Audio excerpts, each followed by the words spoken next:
close to something like Dig Through Time, or a more recent card like Stock Up, and that card was incredible. You get to look at a lot of cards and pick the 2 best, and that's great. It still doesn't add to the board, but the efficiency here makes up for that in a big way, giving it a B.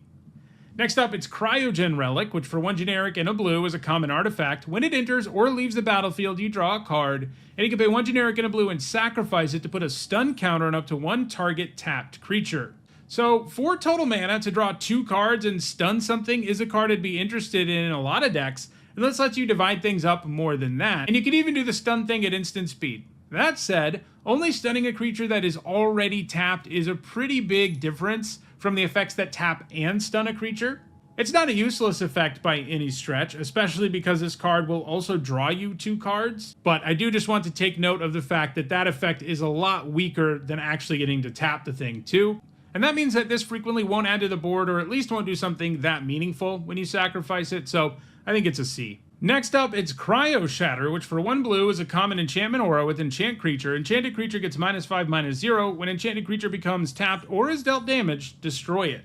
Lately, they've been giving us super cheap removal in blue, and while this effect doesn't entirely get rid of a creature, which can be problematic when they have static abilities and stuff, plus no matter what, you do allow that creature to block at least once, which itself really minimizes how great a removal spell can be, since it takes an extra step to actually fully remove that creature. But I think all of that's okay because this is so cheap and does deal with like most of what a creature can do. It doesn't quite trade 1 for 1, but because it only costs 1 mana, it's kind of acceptable. I'm giving it a C. Next up, it's Desculpting Blast, which for 1 generic and a blue is an uncommon instant. Return target non-land permanent to its owner's hand. If it was attacking, create a 1/1 colorless drone artifact creature token with flying, and this token can block only creatures with flying. So 2 mana for this effect without the drone upside here is usually an okay card in Limited. A D+, C- level card that sometimes it's better depending on the format to bounce stuff, but usually you go down a card to bounce something. When you do get to trade, it gets a lot better because you use it in response to a combat trick or whatever. And this certainly has some extra oomph in this format because of spacecraft, like bouncing a spacecraft that your opponent spent a ton of time putting charge counters on is pretty nasty.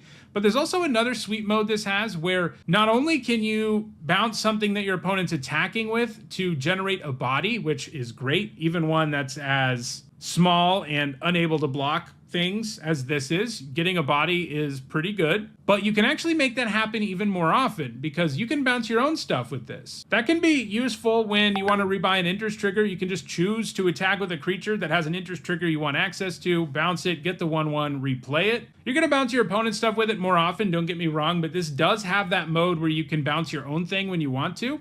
And the times where you do get the 1/1, especially bouncing your opponent's thing, I mean, it's basically a 2 mana 1/1 flyer that bounces target non-land permanent at instant speed. Like, that is a really strong card, and it's not always going to be that. But this has a couple of different modes that I like the look of, and the floor on the card is reasonably high, so I think it's a B-. Next up, it's Divert Disaster, which for 1 generic and a blue is an instant, and it says counter target spell unless its controller pays 2 generic. If they do, you create a lander token. This is an artifact with 2 generic tap, sack this token, search your library for a basic land, put it on the battlefield tapped, and then shuffle. So 2 mana counter spells can play pretty well in Limited, although letting your opponent get out of this for only 2 mana isn't great, especially in the later stages of the game. But at least you get a consolation prize. Basically, you do Divert Disaster because you get a lander token, which keeps you from getting completely blown out when this can't counter something. I'm giving this a C. Next up, it's Emissary Escort, which for 1 generic and a blue is an artifact creature robot soldier at rare, and it gets +X/+0, where X is the greatest mana value among other artifacts you control. So this demands you have some other stuff around. It doesn't count itself, and that means in the early game, it'll often just be a 2 mana 0/4, but there are plenty of artifacts around in blue, so this will often have a pretty beefy body. And you don't even necessarily have to wait until the later stages of the game for that to be true, because this is also kind of a warp payoff. If you warp an expensive artifact, get it on the board, and make this thing have more power, on like turn 3 or something, it's suddenly going to be able to attack a lot more effectively, and I see that happening a reasonable chunk of the time, just like I think it's likely you have artifacts in play a reasonable chunk of the time. So the floor here is bad, and the ceiling's not insane, but it is fairly accessible. I'm giving this a C+. Next up, it's Giga Storm Titan, which for 4 generic and a blue is a 4/4 elemental at uncommon. It costs 3 generic less to cast if you've cast another spell this turn. 2 mana for a 4/4, that's pretty good, and if you can spend your turn 5 casting a 2-drop and then casting this, you'll be reasonably happy with what went down. This is a pretty mediocre top deck though, and if your deck doesn't have enough cheaper spells, it's just not going to be worth running. And the ceiling here is still just an efficient vanilla creature, and not even one you run out super early, it's just one that you get a lot out of for the mana cost when things line up correctly. I think this is a C. Worth remembering, this is another card that can work nicely with cheap warp costs too. Next up, it's Ilvoy Galeblade, which for 1 blue mana is a 1/1 Jellyfish Warrior at common with flash and flying, and you can pay 2 generic and sack it to draw a card. Flash on a 1/1 flyer isn't exactly incredible, like this isn't ambush blocking anything, but you can leave mana up to do other stuff and then cast this if the other stuff doesn't come up. It also gives you a way to trigger double spell payoffs at instant speed, so that certainly matters. Flashing it in chump blocking and sacking it to draw a card is decent in a pinch, and dropping this on turn 1 is fine too. It's never really going to feel bad, but it's never really going to feel very good either. I'm giving it a C. Next up, it's Ilvoy Infiltrator, which for 2 generic and a blue is a 1/3 Jellyfish Rogue at uncommon. It can't be blocked if you've cast 2 or more spells this turn, and whenever this creature deals combat damage to a player, draw a card. These stats are bad, but there's some real snowball potential here. Drawing extra cards is a good way to keep on double spelling, so this works well with itself. The trick, though, is triggering it that first time, and unlike a lot of these payoffs, playing this and a second spell in the same turn to get the trigger doesn't achieve anything. So you have to count on casting 2 more spells on a later turn to get it going. So it seems a little slow. It's not going to line up right all the time. So I have a hard time seeing it as more than a C, though if this ends up being really good in the format, as someone who loves thieving magpie-like creatures, I'm going to be pretty happy about it. Next up, it's Ilvoy Lightjammer, which for 1 generic and a blue is a common artifact equipment with flash. When it enters, you attach it to target creature you control. That creature gains hexproof until end of turn. The equipped creature gets +1/+2, and it has equip for 3 generic. This works nicely against removal spells and is serviceable enough in combat, and the fact you can move it around to buff other stuff while also helping with artifact and double spell synergies, just because it's cheap and has flash and is an artifact, makes me think this will be a quality card in most blue decks. I'm giving it a C+. Next up, it's Ilvoy Operative, which for 1 generic and a blue is a 2/1 Jellyfish Rogue at common. Whenever you cast your second spell each turn, put a +1/+1 counter on this creature. You kind of need to get 2 counters on this for it to really feel worthwhile, and I think that's a pretty big ask. Sometimes you'll get it to grow a lot, like you'll play it on turn 2 and your opponent will never kill it. But there will also be times where it never grows or only grows once or dies to a 1 mana removal spell, and all of those combined are going to happen more often than this thing like really goes off and gains a bunch of counters. It's still a 2-drop. Decks need them, and when you're trying to double spell, having cheap 2-drops helps as well, so it does synergize with itself in a small way. But overall, this feels like a C- to me. I think it takes too much work for this to feel worthwhile. Next up, it's Lost in Space, which for 3 generic and a blue is a common instant. Target artifact or creature's owner puts it on their choice of the top or bottom of their library, Surveil 1. We've seen a variant of this card in like the last 10 or 12 sets, and it's always quality removal. It's never insane, it's too expensive for that, but 4 mana for a 1/1 trade at instant speed, and some extra value here in the form of Surveil means you're going to be pretty happy playing a couple of these in most blue decks, giving it a C+. Next up, it's Mechan Assembler, which for 4 generic and a blue is a 4/4 Robot Artificer at uncommon. Whenever another artifact you control enters, create a 2/2 colorless Robot Artifact creature token. This ability triggers only once each turn. So this text box is really strong. Getting a whole other artifact, a body that can trade for things since it's a 2/2, when you play another artifact or have them enter, it even counts tokens, is really good. But you know what's not is a 5 mana 4/4 that generally won't give you any value up front other than its meager body that your opponent can probably attack into or kill for 3 or less mana. And those are outcomes that are really going to be backbreaking when you play a card like this. It is true, even if you just trigger it a single time, you're going to feel like you've come out ahead, and that is the nice thing about this. I still think it's pretty good, don't get me wrong, but I do think it falls short of being like a premium card just because it's so inefficient for a little bit too long before it usually generates that first token for you. I'm giving it a C+. Next up, it's Mechan Navigator, which for 1 generic and a blue is a 2/1 robot pilot at uncommon. And when it becomes tapped, you draw a card and then discard a card. This card really doesn't feel like an uncommon, right? Like it's so simple and straightforward and not that powerful. But it's not bad. I mean, a 2 mana, 2/1 that loots when it becomes tapped is, you know, in a normal set wouldn't be very good because you have a below rate stat line, and attacking with this just to trigger this isn't going to be worth it on a lot of boards. But when you throw stationing in, you can see this looting for you a couple of times before it goes down or has to trade for something. It's also got the artifact type. It's still a pretty underwhelming card overall. It's not exactly the card you're desperately trying to get your hands on to make your deck come together. And I don't even think it'll always make the cut, especially if you have like 2 spacecraft. It's probably not great. Giving it a C-. Next up, it's Mechan Shieldmate, which for 1 generic and a blue is a 3/2 robot soldier at common. It's an artifact creature. It's got Defender, and as long as an artifact entered the battlefield under your control this turn, this creature can attack as though it didn't have Defender. So this will frequently lose Defender, but a vanilla 2 mana 3/2 isn't a very good card in Limited these days. It's not that much better than a 2/2. It is, but it's only slightly better. It still dies to all the cheapest removal in the format. It can still be attacked into easily by a bunch of 1-drops in the format, and there are a lot of 3-drops that are big enough that... So I'm not that high on this. You know, maybe the artifact typing itself, you know, where it's an artifact payoff and an enabler, will help push it higher than I'm expecting, but overall this looks pretty underwhelming. I'm giving it a D+.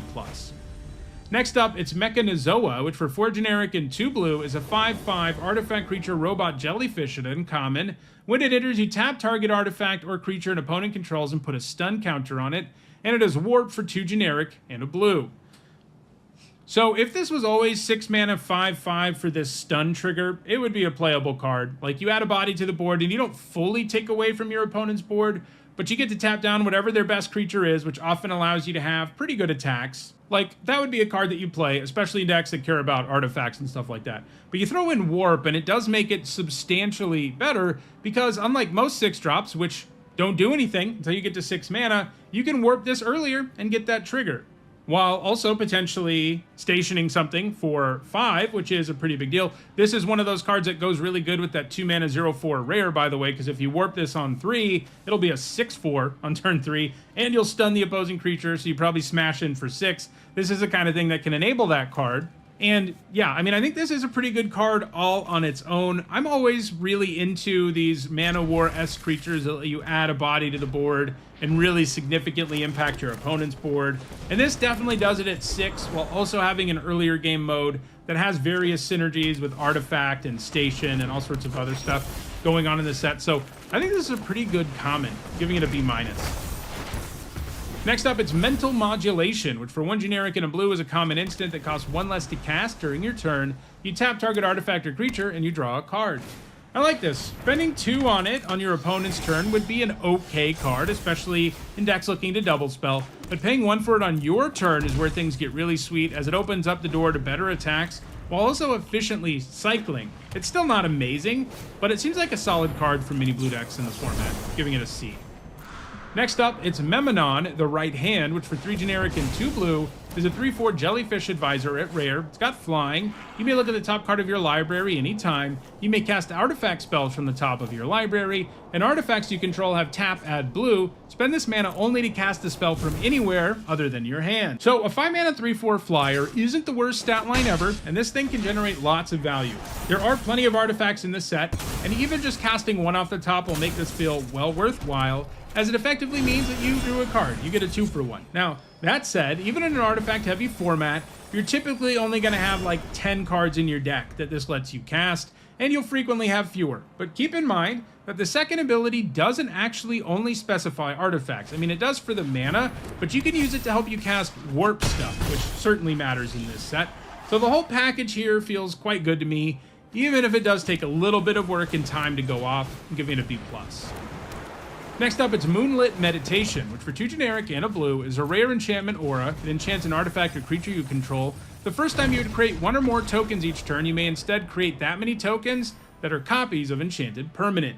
This kind of thing is way too hard to set up in Limited. You risk a 2 for 1 in a big way, and it does stone nothing to upgrade your creature. Sure, Getting creature tokens instead of landers seems kind of cool, especially if your creature is amazing, but things have to line up just right. Your creature has to be good, your opponent has to be completely unable to interact, and then you also need to start making tokens. And having all of that line up perfectly, it just won't happen. This card is going to lose you a lot more games than it wins you, either because it does nothing or you get completely blown out. I'm giving it an F. Next up, it's Mouth of the Storm, which for 6 generic and a blue is a 6/6 elemental at uncommon. It's got flying and ward 2, and when it enters, creatures your opponents control get -3/-0 until your next turn. This enters trigger lasting until your next turn is pretty good, as it will typically mean your opponent has no worthwhile attacks, and that's pretty good when you have a huge flyer, and it may also make attacks for the turn you cast this better too, and ward makes sure your opponent can't just spend a tiny amount of mana to kill this, but it's still an expensive creature that can definitely be taken down for 4 or 5 mana in this set. And the enters ability isn't always the most relevant thing, and this does cost a lot of mana, so I think it's just a C. Next up, it's Nanoform Sentinel, which for 2 generic and a blue is a 3/2 artifact creature robot at common. When it becomes tapped, untap another target permanent. This ability triggers only once each turn. This is kind of cute with stationing stuff, and sometimes it can even help you ramp, but it has an underwhelming upside for a creature with below rate stats. Being an artifact helps a little, but I still think this is a D+. Next up, it's Quantum Riddler, which for 3 generic and 2 blue is a 4/6 Sphinx at Mythic Rare. It's got flying. When it enters, you draw a card, and as long as you have 1 or few cards in your hand, if you would draw 1 or more cards, you draw that many cards +1 instead, and it is warped for 1 generic and a blue. So this is kind of like the best Think Twice ever. Drawing with it early is going to be a fine thing to do on turn 2, or at any point before you have 5 mana. And then casting a 5 mana 4/6 that draws you a card when it enters, that's already a bomb level card. It gives you a 2/1 up front and has great stats. Throw in the fact that it has warp and this ability that lets you draw extra cards once you really enter into top deck mode, and you have a card that's just completely insane. It can win the game with its body on its own, but it can also give you insurmountable card advantage in a really easy way. It's going to generate a 3-for-1 even before its ability to draw you extra cards really starts triggering, so this just looks like an A+ to me. Next up, it's Scour for Scrap, which for 3 generic and a blue is an uncommon instant. It says choose one or both. Search your library for an artifact card, reveal it, put it in your hand, and then shuffle. And the other option is return target artifact card from your graveyard to your hand. So this is a 4 mana draw 2 at instant speed, but you're always going to get 2 artifacts, and one of them will be whatever the best artifact left in your deck is. The other will be whatever it is you can get back from your graveyard. And you do need to be getting both of those consistently for this to be worth it. If you're just using this as a tutor, it's a horrendous card. And if you're just using it to get an artifact from your graveyard to your hand, it's a horrendous card. So you need a lot of artifacts. That's doable in blue. It never adds to the board, which is always a problem, but I do think the 2-for-1 value it generates is going to make this a nice late game play. I'm giving it a C. Next up, it's Self-Craft Mechan, which for 3 generic and a blue is a 3/4 artifact creature robot artificer at common. When it enters, you can sacrifice an artifact, and when you do, you put a +1/+1 counter on target creature and draw a card. 4 mana 3/4s are kind of okay, and sometimes this will be a 4/5 that draws you a card for 4, although drawing that card isn't quite as great as it seems since you have to give something up. On the bright side, the set has 3 different kinds of artifact tokens, drones, robots, and landers, all of which are pretty commonplace, so having something expendable is reasonably likely. You can even sacrifice this to itself in a pinch, which is a nice fail case to have on a card that has some pretty good potential to generate something close to a 2-for-1 and improve your attacks the turn it comes down. I'm giving this a C+. Next up, it's Sinister Cryologist, which for 2 generic and a blue is a 2/3 jellyfish wizard at common. When it enters, target creature an opponent controls gets -3/-0 until end of turn, and it is warped for 1 blue. So this kind of effect is super underwhelming as an enters trigger, and pretty underwhelming if you're warping too. The stat line's not good either, but it is at least a good enabler for double spelling thanks to that really cheap warp cost, so I think it's a C-.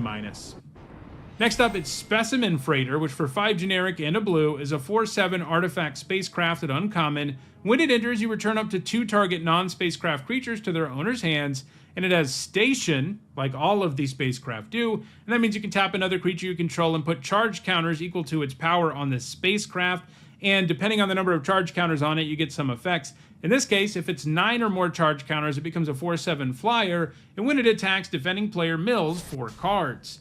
So this card, a lot of its value comes from that interest trigger, and the spacecraft that have interest triggers are the ones that I think will excel the most in Limited because they do something right away instead of just sitting around and waiting to get charge counters, which, you know, they're likely to get them eventually, but they often aren't going to get them quickly enough to overcome the fact that they don't add to the board or change the board. This does by bouncing a couple of things, and that can be a big effect. And then later in the game, it can turn into a pretty real creature. The mill thing is kind of a throwaway effect. Sometimes I guess you can attack into your opponent's 5/5 flyer and try to mill them out, but mostly that's a throwaway effect. But you do still end up with a pretty good flying creature without needing like a million charge counters, and you get an effect right away. So this looks pretty good to me, giving it a C+. Next up, it's Starbreach Whale, which for 4 generic and a blue is a 3/5 whale at common. It's got flying. When it enters, you surveil 2, and it has warp for 1 generic and a blue. A 5-mana 3/5 flyer that surveils 2 when it enters is an okay card. Got high enough toughness and power to be a relevant flyer, and surveil improves your draws a little bit. So throwing in warp here does make it even better, obviously. You're probably only going to do it like on turn 2 though if you have nothing better to do, and that's true for a lot of these that don't have some sort of interest trigger that is more meaningful. Like if your options are play a 2-mana 2/2 or surveil 2 for 2, you're usually going to choose the former because you want to be able to add to the board permanently. But it does still give it extra value. It can surveil 4 ultimately when you get around to it, and that's not a terrible effect for the cost. So this looks pretty solid to me, giving it a C. Next up, it's Starfield Vocalist, which for 3 generic and a blue is a 3/4 human bard at rare. If a permanent entering the battlefield causes a triggered ability of a permanent you control to trigger, that ability triggers an additional time, and it has warp for 1 generic and a blue.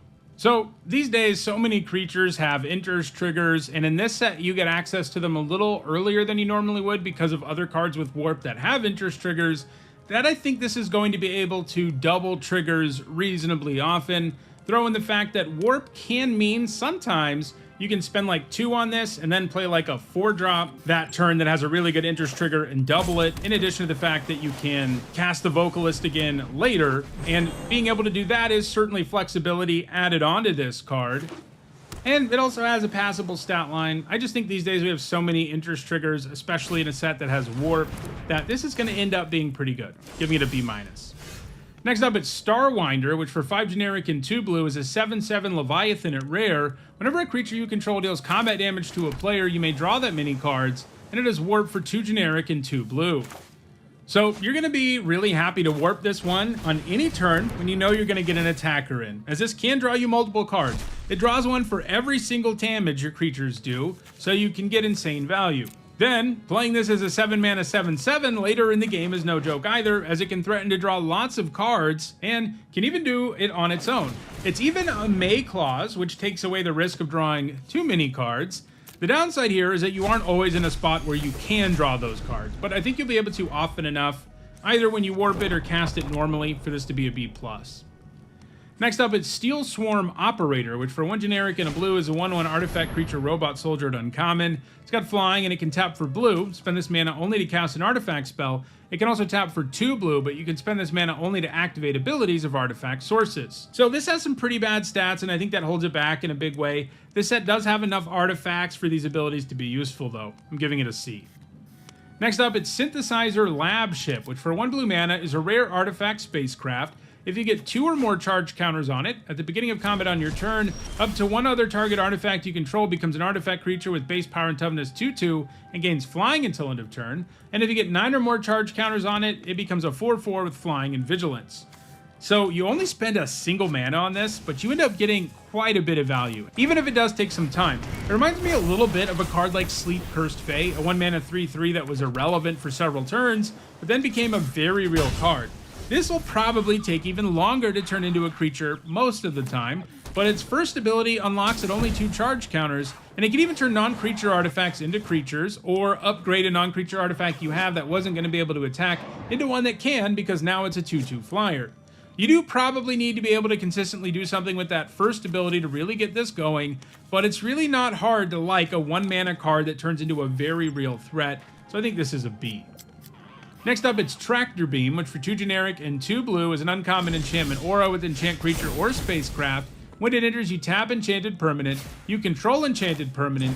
Enchanted Permanent doesn't untap during its controller's untap step. They've been pretty creative with mind control effects lately, really nerfing the power of the card you steal, but they've all still ended up being solid or better. It's kind of clunky removal to be sure, and it not untapping limits the usefulness of the card you steal, but that still makes the floor of this card a removal spell, albeit a clunky sorcery speed one. The times that you steal a creature with some kind of static effect or activated ability that doesn't require tapping will feel super absurd. I'm giving it a C+. Next up, it's Unravel, which for 1 generic and 2 blue is an uncommon instant. Counter target spell. If the amount of mana spent to cast that spell was less than its mana value, you draw a card. So this is going to be cancel most of the time, which isn't great. Having to leave up 1 generic and 2 blue at the right time to counter a spell can be tough in limited. Cancel's usually like a D+, but when you counter a warped card with this, it's going to feel pretty nasty. And it'll feel especially bad when it happens to you, because when you warp a creature, you're like, yeah, I'm going to warp this, get some value now, get some value later. There's no risk here. Well, if they unravel it, that's going to be a pretty backbreaking play because you aren't going to be getting either effect out of the creature. But I'm not sure that upside does enough for me to feel really great about this counterspell. That double blue just ends up being such a pain in so many games of limited that I don't think this is great overall. It does have this ceiling that's pretty sweet, but it's not like every card in the format has warp, so I'm giving it a C. Next up, it's Uthros Psionicist, which for 2 generic and a blue is a 2/4 jellyfish scientist at uncommon. The second spell you cast each turn costs 2 generic less to cast. It can be challenging to actually take advantage of discounts like this, especially later in the game. At that point, you either have enough mana that it doesn't matter, or you don't have the means to double spell because you're in top deck mode. But it can also allow for like an amazing turn 4, and it has a passable stat line, so I think it's solid. It does get better with stuff like card draw, since then you are more likely to be able to take advantage of the discount, even in the late game, giving it a C. Next up, it's Uthros Scanship, which for 3 generic and a blue is a 4/4 spacecraft at uncommon. When it enters, you draw 2 cards and then discard a card, and if it gets 8 or more charge counters, it becomes a 4/4 flyer. So this doesn't add to the board right away, but that enters trigger is an okay one. I do worry that it's too slow, especially because the payoff for stationing it isn't that exciting for the amount of work you have to do, and for a card that didn't add to the board initially, so I'm giving it a C. And our last blue card is Weft Walking, which for 4 generic and 2 blue is a mythic rare enchantment. When it enters, if you cast it, shuffle your hand and graveyard into your library, then draw 7 cards. The first spell each player casts during each of their turns may be cast without paying its mana cost. This card's a little bit weird, but I actually think it's pretty good in limited. The wheel effect only lets you draw 7 new cards, and reloading your hand entirely is huge. The downside is, of course, you give your opponent a free spell before you get to have one, but by the time you play this in a lot of games, it won't matter that much that your opponent has a free spell every turn, because they only have 1 spell per turn available to them in the first place. Meanwhile, you have a hand full of cards when you untap, and can most definitely take advantage of casting something for free, and then probably cast a bunch of other stuff. Now, it still doesn't add to the board, and being behind with this sounds pretty miserable. However, drawing 7 cards is nuts, even with the associated downsides, giving this a B. So, those are all the blue cards in Edge of Eternities. If you enjoyed this video, please like it and share it so that others can enjoy it too. If you want to make sure you catch future videos, don't forget to subscribe. And if you want to catch up on the rest of the set review videos that are already out there, you should see a playlist on your screen shortly. Thanks for watching.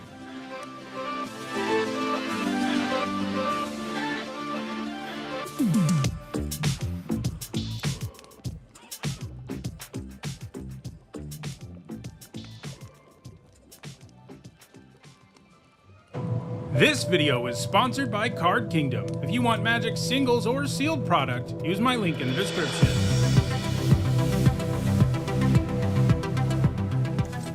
Hi everyone, I'm Nitsa Hone, and in this video I'm continuing with my Edge of Eternities limited set review. I've already looked at all the multicolored, colorless white and blue cards, and in this video we're looking at all the black ones. For each of these cards, I'll discuss how I think they'll perform in limited, that means draft and sealed, and I'll punctuate each evaluation with a letter grade. If you're new to my set reviews and unsure of what my letter grades mean, you can find a guide in the description for this video.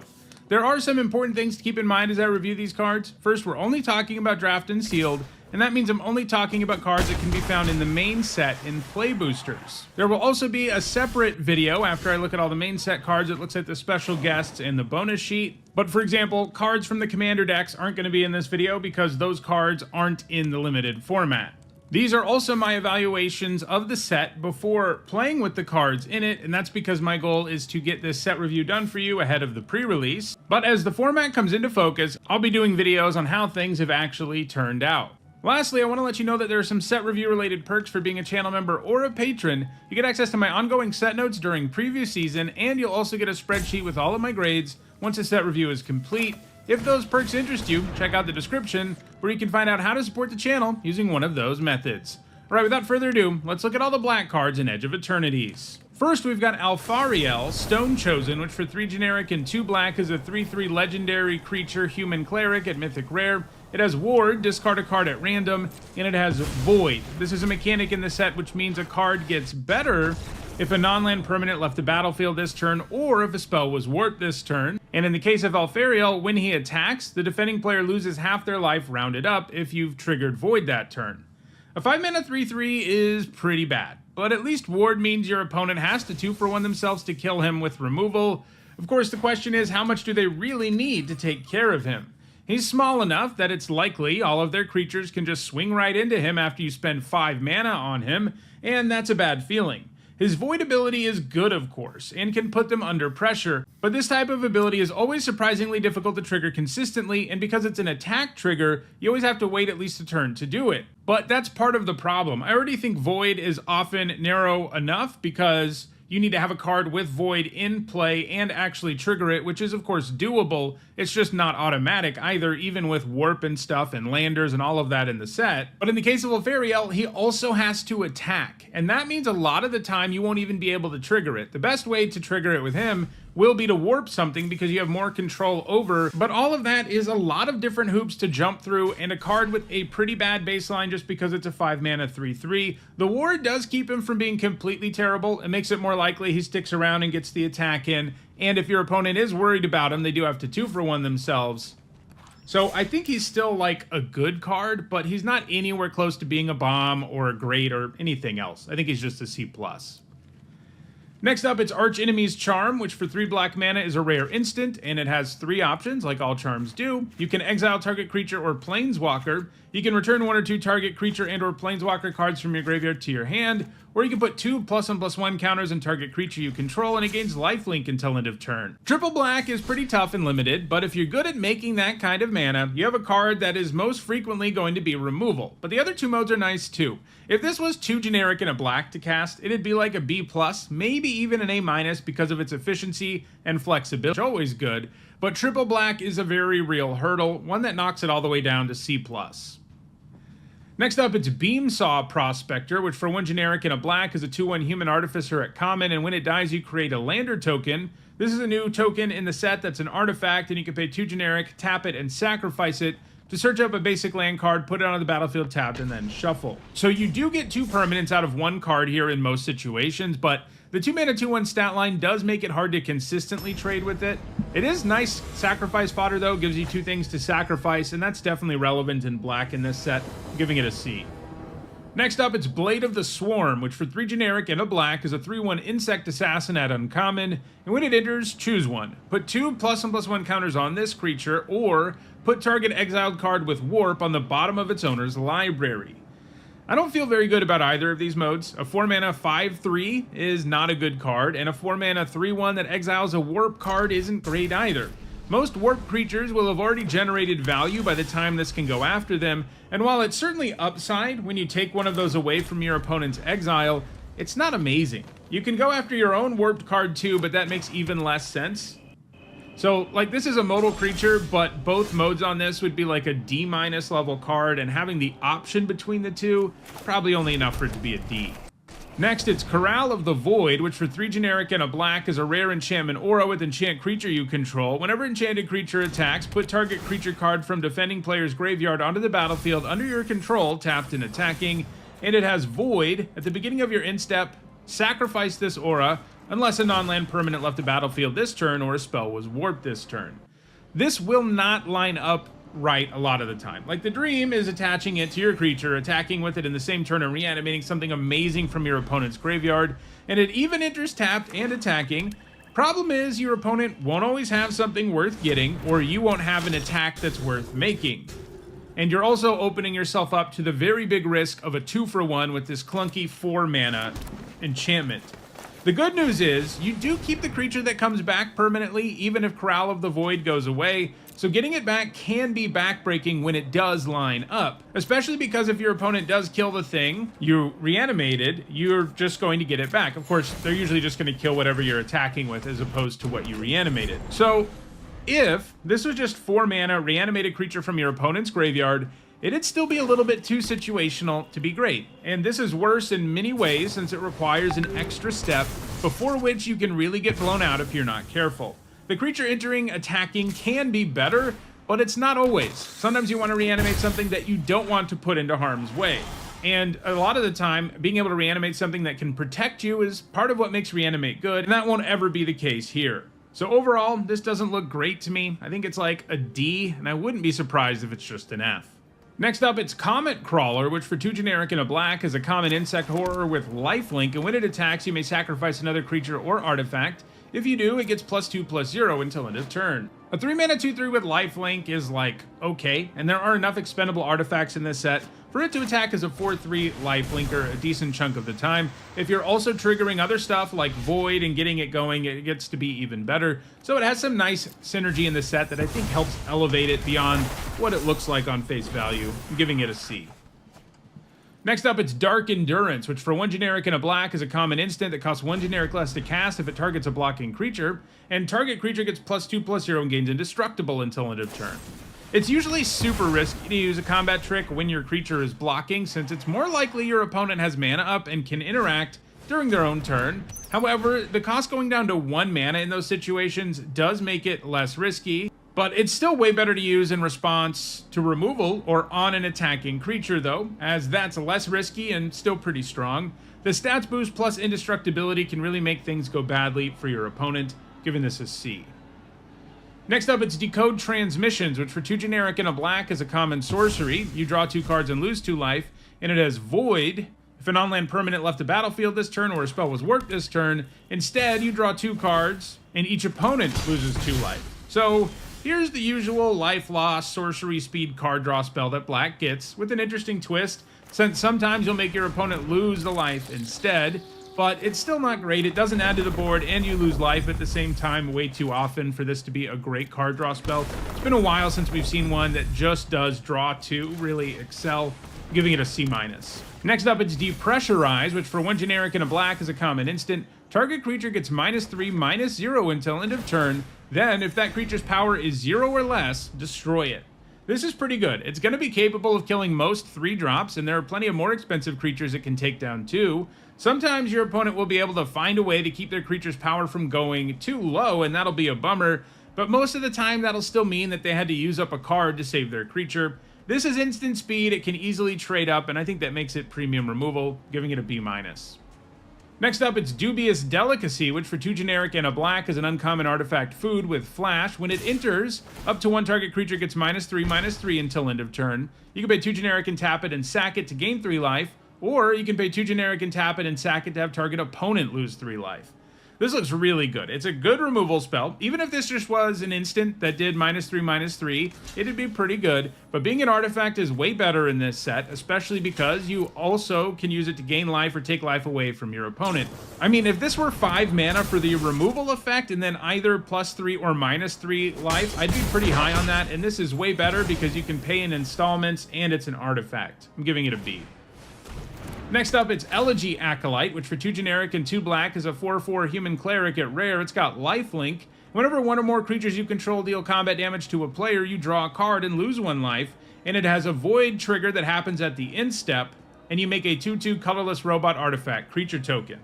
This is great. A 4-mana 4/4 with lifelink is a card you play 100% of the time. Then you add the combat damage trigger, which means that if you have a remotely good attack the turn you play this, you have a good chance of drawing a card, and then add in the fact that you get a robot out of this when you trigger Void is just amazing. Especially because those two things work well together. Your opponent might only have a trade with the thing you attack with, And that means your opponent has to choose between trading for it, which will ultimately give you a 2/2 at the end of your turn, or letting the creature hit them and allowing you to draw a card. That's a true pick your poison scenario, and it's not far-fetched. That's what this card is going to cause combat to turn into. So you throw in the good stats, and we have a bomb that can easily run away with games, giving it an A.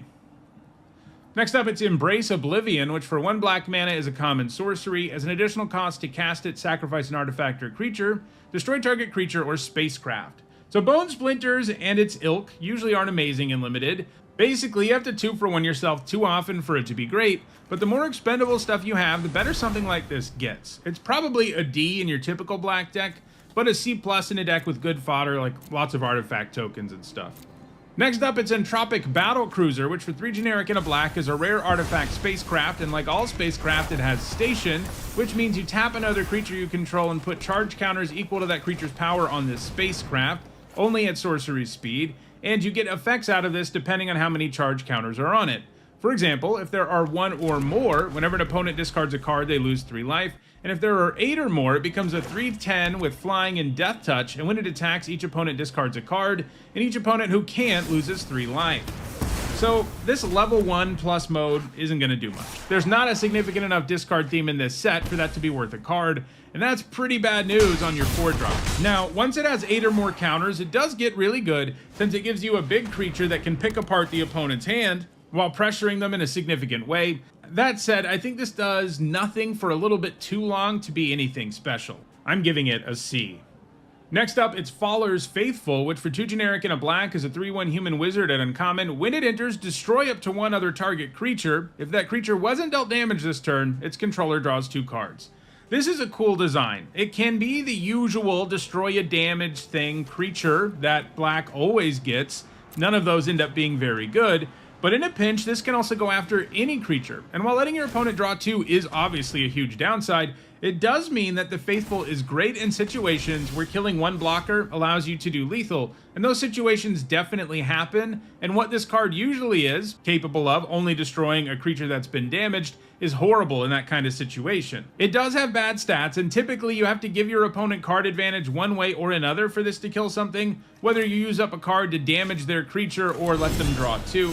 It is interesting, like if this were just a 3-mana 3/1 with this first sentence, you know, a creature that enters and destroys target creature, it would be like an A-, just because you're adding a body to the board and removing something else and getting a very real 2-for-1. But this can basically never deliver a 2-for-1, no matter how you use it. So I think it's just a C. Next up, it's Fell Graveship, which for 2 generic and a black is an uncommon artifact spacecraft. When it enters, you mill 3, then return a creature or spacecraft card from your graveyard to your hand. And if it gets 8 or more charge counters, it's a 3/2 with flying and lifelink. This reminds me a bit of Carrion Cruiser from Ether Drift. It has the same mana value, but a better enters trigger and more upside, since it has flying and lifelink once it has enough charge counters. While this card doesn't really add to the board immediately, it does give you a card up front and helps you with other graveyard synergy in this set too, and whatever you get back might even be able to help station it. I'm giving this a B-. Next up, it's Graveblade Heavy, which for 3 generic and a black is a human soldier at common, and as long as you control an artifact, it gets +1/+0 and has Death Touch. A vanilla 4-mana 3/4 is like a D at best, but a 4-mana 4/4 with Death Touch is obviously quite a bit better, and I think you'll be able to meet that requirement relatively easy in black. I'm giving it a C. Next up, it's Grav Kill, which for 3 generic and a black is a common instant and exiles target creature or spacecraft. This is a little bit costly, but the fact it can hit creatures or spacecraft, exiles, and only has 1 colored pip helps make up for a lot of that. Being an instant means it can produce some real blowouts sometimes too. I think this is sort of teetering right on the edge of premium removal. The cost is high, but so is the power. I'm going to start it at a C+, but I wouldn't be surprised if it's more like a B-. Next up, it's Gravpack Monoist, which for 2 generic and a black is a 2/1 human scout at common. It's got flying, and when it dies, you create a tap 2/2 colorless robot artifact creature token. This is a good rate. A 3-mana 2/1 flyer obviously isn't a good starting point, but dying into a very real token is awesome, even if it does enter the battlefield tapped. This is very capable of generating 2-for-1s on the cheap, and I like that on a common, giving it a C+. Next up is Hull Carver, which for 1 black mana is a 1/1 artifact creature robot assassin at common, and it has Death Touch. 1 mana 1/1s with Death Touch are always solid or better in Limited. They can trade for anything and really alter the board no matter when you get them, so they're pretty nice. I think this one's going to fall into the or better category, as being a 1-drop artifact itself has value in this set, giving it a C+. Next up, it's Hilderblade, which for 1 black mana is an uncommon artifact equipment. The equipped creature gets +3/+1, and it has a void trigger at the beginning of your instep, which allows it to attach to target creature you control, and it has equip for 4 generic. So, a 1 mana artifact with equip 4 and this buff is terrible. Though, this set having an artifact theme probably makes it almost okay. 4 mana is just way too much though, and you often don't have time for that, especially after playing a 1-drop that doesn't add to the board. There are plenty of ways to trigger Void, of course, and this equipping for free is good, but it occupies an awkward space where you need something to have left the board, but you also need something to equip this to. And while that can line up, there's going to be a reasonable percentage of the time where achieving both in the same turn is a real challenge. I also don't love that if you aren't playing this like on turn 1 and you draw it later, it's never going to equip for free until you're in step, and if you don't have the extra mana left over, you're not going to be able to equip it, and so it will go quite a while before actually adding to the board. All of that said, I do think this is going to make the cut in decks that really care about artifacts, and when it does equip for free, it's going to feel pretty good. I'm giving it a C-. Next up, it's Hymn of the Faller, which for 1 generic and a black is an uncommon sorcery. It surveils 1, then you draw a card and lose 1 life, and it has Void, draw another card. So without Void, this would be like a D+. Seeing 2 cards for 2 mana isn't too bad, and this does contribute 2 cards to the graveyard, or at least it can. But with Void, this becomes incredibly good. 2 mana to draw 2 with the Surveil in there is incredibly efficient, and the Hymn is cheap enough that finding a window to cast it and get that trigger is doable. It won't always happen, of course, but the baseline's an okay card, and it would be like a B+ if you could always trigger it, so I think it's a C+. Next up, it's Insatiable Skittermaw, which for 2 generic and a black is a 2/2 insect horror at common. It's got Menace, and it has an instep Void effect, and you put a +1/+1 counter on it. We've seen almost this exact card several times. That is a 3 mana 2/2 Menace. It gets a counter when the right thing happens, and they've all been pretty awful. 3 mana 2/2 is a miserable starting point, and you just can't consistently get a counter on this quickly enough to make up for it. It's a D. Next up, it's Lightless Evangel, which for 1 generic and a black is a 2/2 Vampire Cleric at uncommon, and whenever you sacrifice another creature or artifact, you put a +1/+1 counter on this creature. A 2 mana 2/2 isn't a great starting point, and this only triggers off of sacrifices, so it grows in a narrow number of situations. But the good news is that black, and this format in general, has a decent amount of sacrifice because of lander tokens and robot tokens, so growing this will definitely happen. You'll just also have a 2 mana 2/2 that you can't grow a little too often for this to be anything special, giving it a C+. Next up, it's Monoist Circuit Feeder, which for 4 generic and 2 black is a 4/4 artifact creature Nautilus. It's got flying, it's an uncommon, and when it enters, until end of turn, target creature you control gets +X/+0, and target creature an opponent controls gets -0/-X, where X is the number of artifacts you control.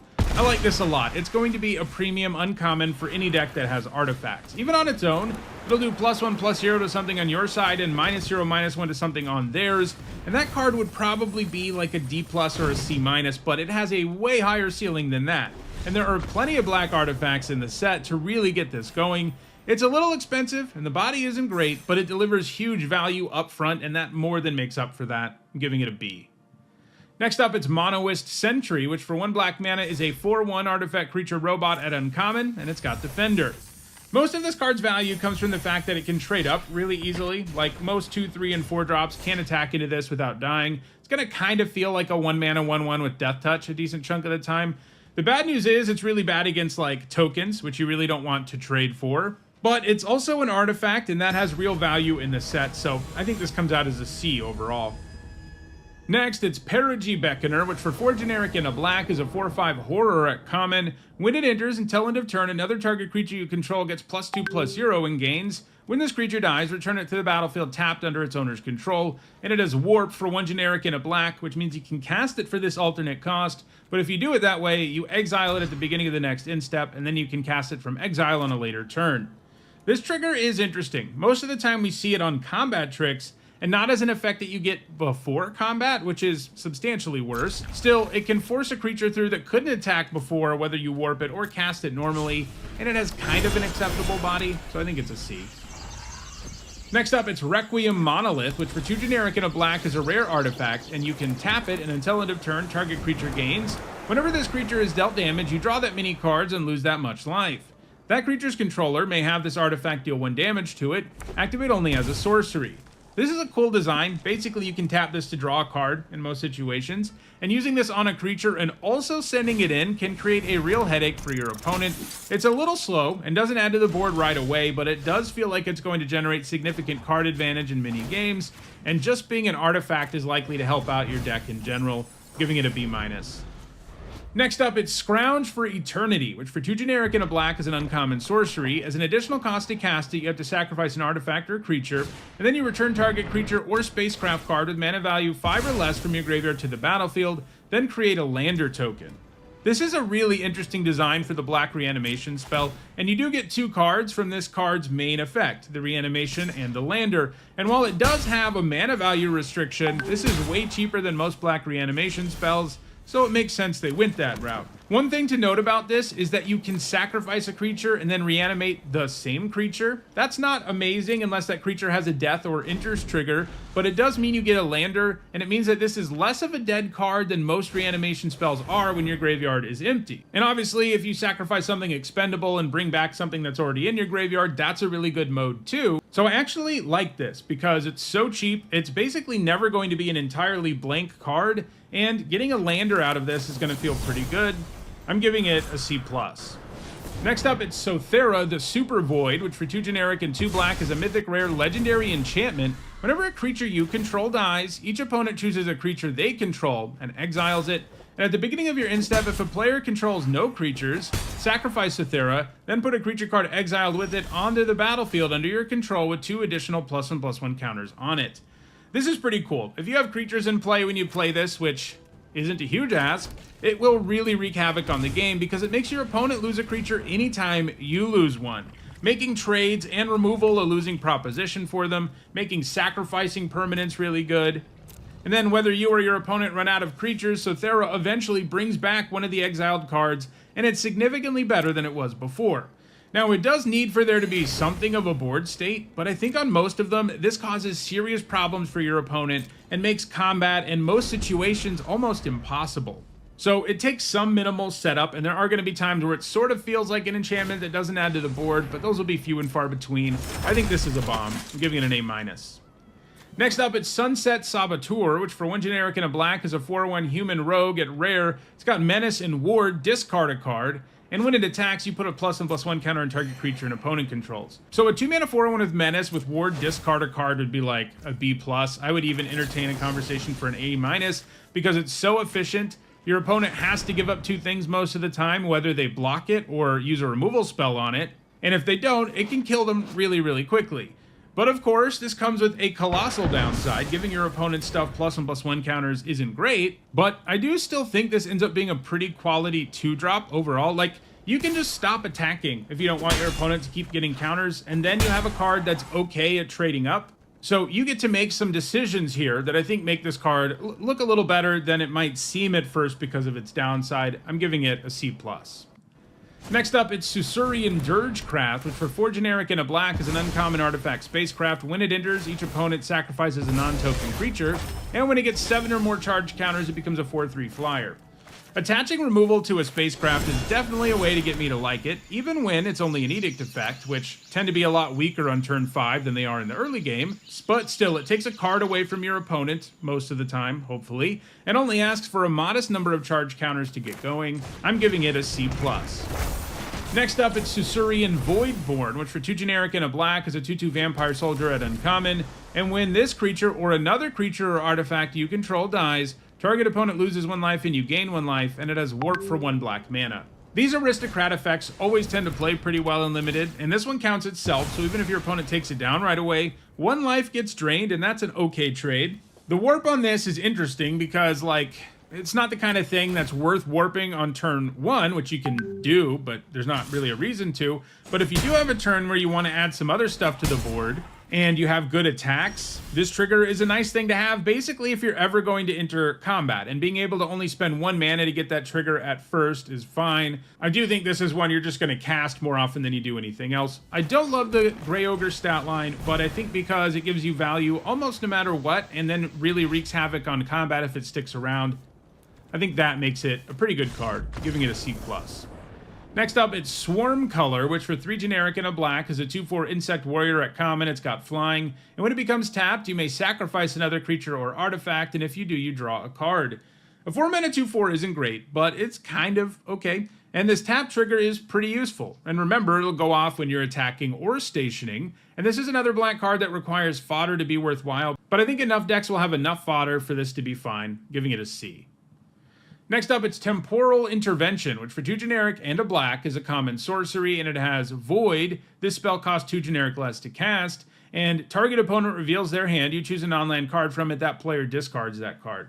So cast normally, this is Coercion, which is not a good card in Limited. It's just too much mana for a conditional 1/1 that doesn't add to the board. But if you're spending 1 on this consistently, it does get way better. Setting it up doesn't sound impossible, but this card has such a bad floor that I don't think it's that good overall. I'm giving it a D+. Next up, it's Timeline Color, which for 2 black mana is a 2/2 Drix Warlock and uncommon with haste. You can cast it from your graveyard using its Warp ability, and its Warp ability is 1 black mana, pay 2 life. So a 2 mana 2/2 haste is okay, although the double black does mean you can't consistently drop it on turn 2, but the fact you can bring this out of your graveyard over and over again is pretty sweet. It means your opponent has to account for the damage it can do, and that you have a pretty cheap way to recur something that's good for sacrificing. I'm giving it a C+. Next up, it's Tragic Trajectory, which for 1 black mana is an uncommon sorcery. Target creature gets -2/-2 until end of turn, and it has Void. That creature gets -10/-10 until end of turn instead. So even without the Void mode, this would be a really good removal spell. 1 mana for -2/-2, even at sorcery speed, is going to give you lots of great exchanges where it trades up. Add in the Void mode and you have a card that can kill pretty much anything for 1 mana on many turns, and yeah, this is very easily premium removal, giving it a B+. Next up, it's Umbral Collar Zealot, which for 1 generic and a black is a 3/2 human cleric at uncommon, and you can sacrifice another creature or artifact to surveil 1. This has nice stats and a free sacrifice ability with no restrictions. Sure, Surveil 1's not that exciting, but it does mean you can cash stuff in at instant speed, and if you have any payoffs for doing that at all, this can do some serious work, giving it a C+. Next, it's Virus Beetle, which for 1 generic and a black is an artifact creature insect at common. When it enters, each opponent discards a card. When we saw this in Neon Dynasty, it was one of Black's best commons. The 2 mana 1/1 that makes the opponent discard a card is virtually always a solid card in Limited, as a disruption coupled with the body on the board just ends up being a great turn 2 play, and it can stay relevant beyond that. Throw in the fact that it's an artifact in a set where that matters, and it also makes great sacrifice fodder because it claims a card up front, and this is likely to again be one of the best commons in Black. The one thing this set doesn't have is Ninjutsu, which also made Virus Beetle extra good, but I think with everything going on in this set, this still looks pretty good, giving it a C+. Next up, it's Void Forged Titan, which for 4 generic and a black is a 5/4 robot warrior at uncommon, and it has Void. At the beginning of your end step, you draw a card and lose 1 life. So the bad stats and the conditional trigger will keep this from being very good. Sure, if you draw with it even once, you'll feel all right about things, and there are ways to set that up, but we've seen these sorts of triggers be difficult, even in sets that have a bunch of synergy for them, because you not only need to play this, you have to have triggered Void that turn to immediately generate value with it, and if you don't, you're playing a really subpar creature that's going to need some time to get going, so I think it's just a C. Next up, it's Vote Out, which for 3 generic and a black is an uncommon sorcery with Convoke, and it destroys target creature. Convoke always plays really well in Limited. That's one of the reasons I'm kind of high on Spacecraft, at least higher than I've seen a lot of people be, because something like Convoke, where you tap your creatures down just to decrease the cost of a spell, has been really good in the past. It's just really easy to have a turn where you can feel fine about tapping things down to cast this on the cheap. Obviously, if it always costs 4, it'd be like a C at the very best, but it will very rarely cost that much, and even casting it for 3 mana is a much better deal. I think it's premium, giving it a B-. Next up, it's Zoo Ifit, Osteoharmonist, which for 1 generic and 2 black is a 2/3 human wizard at rare. It's legendary, and you can tap it to return target creature card from your graveyard to the battlefield. It's a skeleton in addition to its other types and has no abilities. Activate only as a sorcery. So this is a repeatable way to reanimate stuff, and the stuff you get back also doesn't have a finality counter, so there are some serious shenanigans that can be had here, since you can reanimate the same creature multiple times. Now, that creature is going to be weaker than it would normally be, but if you think of this as like a 3-mana 2/3 that can tap and put a 1/1 skeleton into play, or a 2/2 skeleton into play, or maybe a bigger one, it starts to sound a lot better than it looks at first. And you do need to set up your graveyard a little bit, but even just activating this ability a single time, which doesn't cost any mana, is going to feel pretty good. And if it can stick around and keep using that ability, it'll really go off. The stat line holds it back a little bit, but this is very clearly a powerful value engine. I'm giving it a B+. And our last card is 0 Point Ballad, which for X and a black is a rare sorcery. Destroy all creatures with toughness X or less. You lose X life. If X is 6 or more, return a creature card put into a graveyard this way to the battlefield under your control. This looks pretty strong to me. While Wrath effects are awkward because of their symmetry in Limited, this one comes with a built-in way to break that symmetry. Casting this for 6 and a black is likely to kill everything, and then you reanimate whatever the best creature is. That's an absolutely back-breaking play, and earlier in the game, when it's advantageous to cast this because it mostly hits your opponent's stuff, you still have access to that mode, which is also really powerful when it becomes more one-sided. Now, having to lose life is a significant cost. I mean, the good news is you know you're not going to be under very much pressure after this resolves, but if you're at a very low life total and you have to cast this, it's going to be scary, even though the board state is going to be put into such a good spot that you'll be in good position. But I do still think it's a bomb. There is that big life loss downside, but this thing can reshape the board and pull you way ahead in a way few cards can, giving it an A-. So those are all the black cards in Edge of Eternities. In the next video, I'll look at all the red ones. If you enjoyed this video, please like it and share it so that others can enjoy it too. If you want to make sure you catch future videos, don't forget to subscribe. And if you want to catch up on the rest of the set review videos that are already out there, you should see a playlist on your screen shortly. Thanks for watching.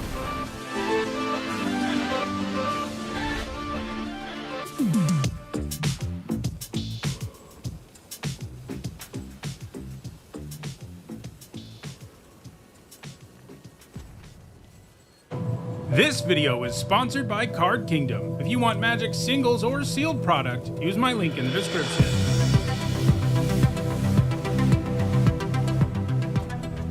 Hi everyone, I'm Hone, and in this video I'm continuing with my Edge of Eternities limited set review. I've already looked at all the multicolored, colorless white, blue, and black cards, and in this video we're looking at the red ones. For each of these cards I'll discuss how I think they'll perform in limited, that means draft and sealed, and I'll punctuate each evaluation with the letter grade. If you're new to my set reviews and unsure of what my letter grades mean, you can find a guide in the description for the video.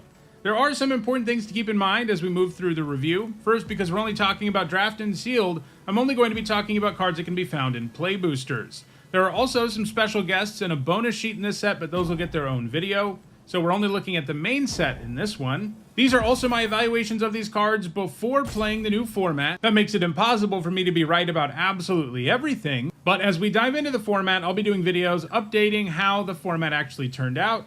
I also want to let you know that there are some set review related perks for being a channel member or a patron. You get access to my ongoing set notes during preview season, and you get a spreadsheet with all of my grades at the end of the set review. So if you'd like access to those perks, check out the description where you can find out how to support the channel using one of those methods. Right, without further ado, let's dive in with a look at the red cards in Edge of Eternities. First, we've got Bombard, which for 2 generic and a red is a common instant that does 4 damage to target creature. This was a good removal spell last time we saw it, and it will be here too. 3 mana for 4 damage at instant speed can allow you to trade up and produce some blowouts. I think it falls a little bit short of being premium removal because of the cost though, and it doesn't really have any upside beyond being a reasonably efficient removal spell. I'm giving it a C+. Next up, it's Cut Propulsion, which for 2 generic and a red is an uncommon instant. Target creature deals damage to itself equal to its power. If that creature has flying, it deals twice that much damage to itself instead. So this can pretty much kill any flyer outright in the set, and it can kill a bunch of other stuff too. Still, a card like this worries me because your opponent's best thing often just can't kill itself by doing damage to itself equal to its power, and at 3 mana this really needs to be able to kill a wider swath of things for me to feel excited about it, and I don't think it gets there. I think its inconsistency makes it merely a solid removal spell giving it a C. Next up, it's Debris Field Crusher, which for 4 generic and a red is an uncommon artifact spacecraft. When it enters, it deals 3 damage to any target. And like all spacecraft, it has station. That means you can tap another creature you control to put charge counters on this spacecraft, equal to that creature's power, and you can only do it at sorcery speed. And when it gets to 8 or more charge counters, it's a 1/5 flyer that you can pay 1 generic and a red to give +2/+0 until end of turn. 5 mana for Lightning Bolt is pretty steep, but this Lightning Bolt comes with useful artifact typing and can eventually become an evasive creature. It is kind of a bummer that this is one of the least exciting spacecrafts in the set when it comes to what it looks like when it's a creature, because a 1/5 flyer just isn't great. I mean, obviously a 5 mana 1/5 flyer that lightning bolts something when it enters would be good, but this takes some extra steps. I'd like a little bit more out of it once it becomes a creature. But the fact remains that it's a removal spell up front, and then it can give you a body later in the game. I do think the lack of efficiency makes it hard to be above a C+, though. Next up, it's Devastating Onslaught, which for XX and a red is a mythic rare sorcery. Create X tokens that are copies of target artifact or creature you control. Those tokens gain haste until end of turn. Sacrifice them at the beginning of the next end step. It's tough for cards that only make temporary tokens to be great and limited. Sure, there are gonna be times when you make a bunch of copies of an awesome creature, but there will also be times where you don't have the mana or the targets worth copying, and those weigh a card down like this in a massive way, giving it a D. Next up, it's Drill Too Deep, which for 1 generic and a red is a common instant. Choose one, put 5 charge counters on target spacecraft or planet you control, or destroy target artifact. So you can kind of use this as a combat trick of sorts by putting enough charge counters on a spacecraft for it to suddenly be a creature that can block. But most of this card's usefulness comes from its ability to remove artifacts, which the set has lots of. That does still make it kind of narrow, though. There are going to be board states where neither mode on this does anything. So I don't think this is a great card overall. I'm giving it a D+. Next up, it's Frontline War Rager, which for 2 generic and a red is a 2/3 Kavu Soldier at common. At the beginning of your end step, if you control 2 or more tapped creatures, put a +1/+1 counter on this creature. This starts with bad stats, and while getting this to trigger isn't impossible, especially in a set with spacecraft, it's also not going to be automatic. And when this has to sit around as a 3 mana 2/3, it's going to feel miserable. I'm giving it a C-. Next up, it's Full Bore, which for 1 red mana is an uncommon instant, and target creature you control gets +3/+2 until end of turn. If that creature was cast for its warp cost, it also gains trample and haste until end of turn. It's cool you can use this on a warp creature to actually attack with on a turn where it normally wouldn't be able to, but this is far more useful as a traditional combat trick that just offers a nice buff for the cost, allowing your creature to win combat, and this can definitely do that with +3/+2, giving it a C. Next up, it's Galvanizing Saw Ship, which for 5 generic and a red is a 6/5 artifact spacecraft at uncommon, and when it gets 3 or more charge counters, it's a 6/5 flying haste. This one's kind of interesting. Most of the spacecraft that I think are going to be above average in this set do something when they enter, and this one doesn't, but it requires so few charge counters to get going that I think it kind of does, because a creature with flying and haste is usually going to do something right away, attack, generally speaking, and I think on a lot of boards, you'll just immediately be able to put enough charge counters on this for it to do its thing the turn it comes down. And if this was just like a 6 mana 6/5 with flying and haste, it would be at least a B, and I think it's close enough to being that it's a C+. Next up, it's Invasive Maneuvers, which for 1 generic and a red is an uncommon instant. It deals 3 damage to target creature, and 5 damage instead if you control a spacecraft. This is great. I'm already on board with a 2 mana deal 3, and this will do 5 a decent percentage of the time, at which point you're getting an absurd deal. I'm giving this a B. Next up, it's Kav Landseeker, which for 3 generic and a red is a 4/3 Kavu Soldier at common with Menace. When it enters, you create a Lander token. This is a new artifact token in the set, where you can pay 2 generic, tap it, and sacrifice it to search up a basic land and put it on the battlefield tapped. In this case, the Lander token gets sacrificed at the beginning of the end step on your next turn. This looks really good to me. It effectively grants a 2-for-1 while helping you with landfall synergies and the like, and it's also a reasonable enough evasive creature. It is a little bit of a bummer that you have to use the Lander on your next turn or on the turn you play this, or you don't get it, but there are payoffs for sacrificing artifacts, and I think a lot of the time you'll just be happy to use this on your next turn anyway. So I think this does generate a 2-for-1 often enough and does enough synergistic things in the set that I think it's a really good common. I'm giving it a B-. Next up, it's Kavaron Harrier, which for 1 red is a 2/1 robot soldier at uncommon. It's an artifact creature, and when it attacks, you can pay 2 generic, and if you do, you create a 2/2 colorless robot artifact creature token that's tapped and attacking. Sacrifice that token at end of combat. Playing this on turn 1 and using that ability on 2 is going to feel pretty good, and this can do a ton of damage in a hurry. Throw in the fact it's an artifact and gives you sacrifice fodder, and you have some good synergy here too, giving it a C+. Next up, it's Kavaron Sky Warden, which for 4 generic and a red is a 4/5 Kavu soldier at common. It's got reach, and it has void, which means if a non-land permanent left the battlefield this turn or a spell was warped this turn, something good can happen, and in this case, the trigger's at the beginning of your end step, and you get a +1 +1 counter on the Sky Warden. A 5-mana 4/5 with reach is kind of alright, and even 1 counter on this will feel good. You won't always be able to get that counter though, so I'm giving it a C. Next up, it's Kavaron Turbodrome, which for 2 generic and a red is a 2/3 robot scout at common. You can tap it, and target creature you control gets +1 +1 and gains haste until end of turn. Activate only as a sorcery. This is a decent effect to have on the board, all the more so in a set with Warp, where you can play something big super cheap and smash in with it before it gets exiled. I also like that this is even useful on a creature that didn't just enter, since the stats boost itself can make a difference when it comes to deciding how to attack on a given turn. It's not always worth tapping down a creature to do that, but when it is, it feels fine, so this looks solid. I'm giving it a C. Next up, it's Litho Breaking, which for 2 generic and a red is an uncommon instant that creates a lander token. Then you may sacrifice an artifact, and when you do, it deals 2 damage to each creature. Instant speed to do 2 damage to everything can play pretty well in the right deck, and it's sort of nice that this can be at least used to make a lander when you don't really want to do 2 to everything. Kind of makes it like it has cycling, but obviously 3 mana for a lander isn't a good rate, but it is a mode on a card that is somewhat narrow. We did just see Fire Magic be absolutely amazing, but part of what made it so good was how modal it was, and this can only ever do 2 damage for 3, so it doesn't seem amazing, giving it a C-. Next up, it's Melded Moxite, which for 1 generic and a red is a common artifact. When it enters, you may discard a card, and if you do, you draw 2 cards. Then you can pay 3 generic and sacrifice it to create a tap 2/2 colorless robot artifact creature token. These Tormenting Voice type effects tend to be okay in limited, especially when they come with some format-specific upside, and this definitely does simply by virtue of being an artifact, and on top of that, you can even cash it in for a token later. It also helps load the graveyard, of course, and triggers sacrifice payoffs, and can help you trigger void, and I think all of that makes this solid, giving it a C. Next up, it's Memorial Team Leader, which for 3 generic and a red is a 4/3 Kavu soldier at uncommon. During your turn, other creatures you control get +1 +0, and it has Warp for 1 generic and a red. This is an alternate casting cost, but if you cast it that way, it gets exiled at the beginning of the next end step, and then you may cast it from exile later in the game. This stat line doesn't usually play well, but warping this just for the buff for less mana sounds appealing sometimes, as does just casting this normally and taking advantage of the buff immediately. It gets better the wider you can go, but +1 +0 to all of your stuff during your turn can really make your board significantly better, giving this a C+. Next up, it's Memorial Vault, which for 3 generic and a red is a rare artifact. You can tap it and sacrifice another artifact, and then exile the top X cards of your library, where X is 1 plus the mana value of the sacrificed artifact. You may play those cards this turn.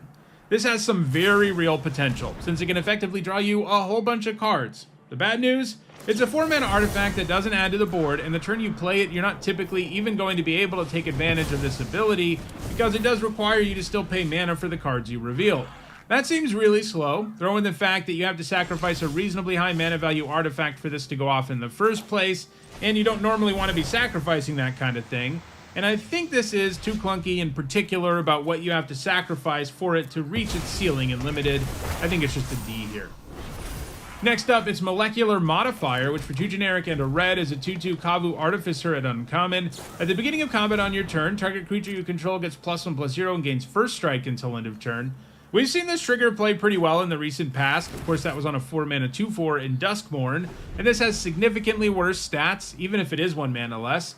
But still, it is a buff you gain access to the turn it comes down, since it happens at the beginning of combat, and most like 2 drops with this boost won't be easy to block in the early game, and as the game continues, this trigger tends to remain relevant. It can buff itself too, but being a 3-mana 2/2 is a very real downside, especially in formats with multiple 1-mana ways to kill this at lower rarities, and this is one of those. I think this is a C+. Next up, it's Nebula Dragon, which for 6 generic and a red is a 4/4 dragon at common with flying, and when it enters, it deals 3 damage to any target.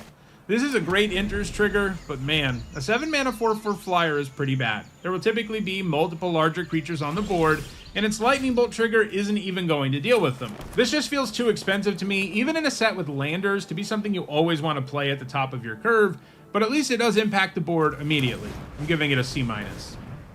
Next up, it's Nova Hellkite, which for 3 generic and 2 red is a 4/5 dragon at rare. It's got flying and haste, and when it enters, it deals 1 damage to target creature an opponent controls, and it has warp for 2 generic and a red.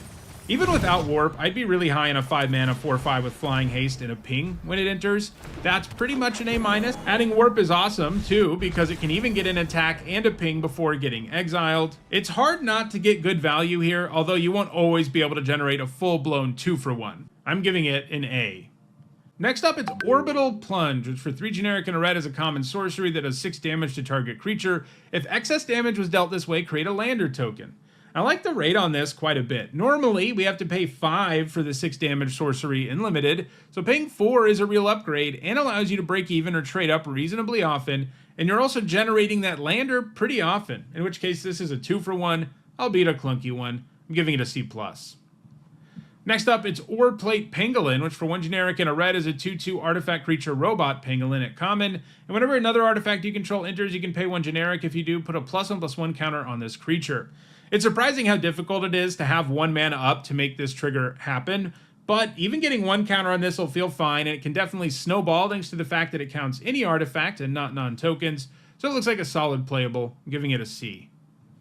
Next up, it's Pain for All, which for 2 generic and a red is a rare enchantment aura with enchant creature you control. When this aura enters, enchanted creature deals damage equal to its power to any other target. Whenever enchanted creature is dealt damage, it deals that much damage to each opponent. You do have to choose your spot with this, but when you have an opening, it's nuts. A burn spell that then sticks around and punishes your opponent even more after that. Typically, you'll kill something when this enters, and then make your opponent sweat every time you attack with the creature, which will often be in the same turn you cast this. It takes some careful planning, but this is really strong. I'm giving it a B+. Next up, it's Plasma Bolt, which for 1 red mana is a common sorcery that does 2 damage to any target, and it has Void, deal 3 damage instead.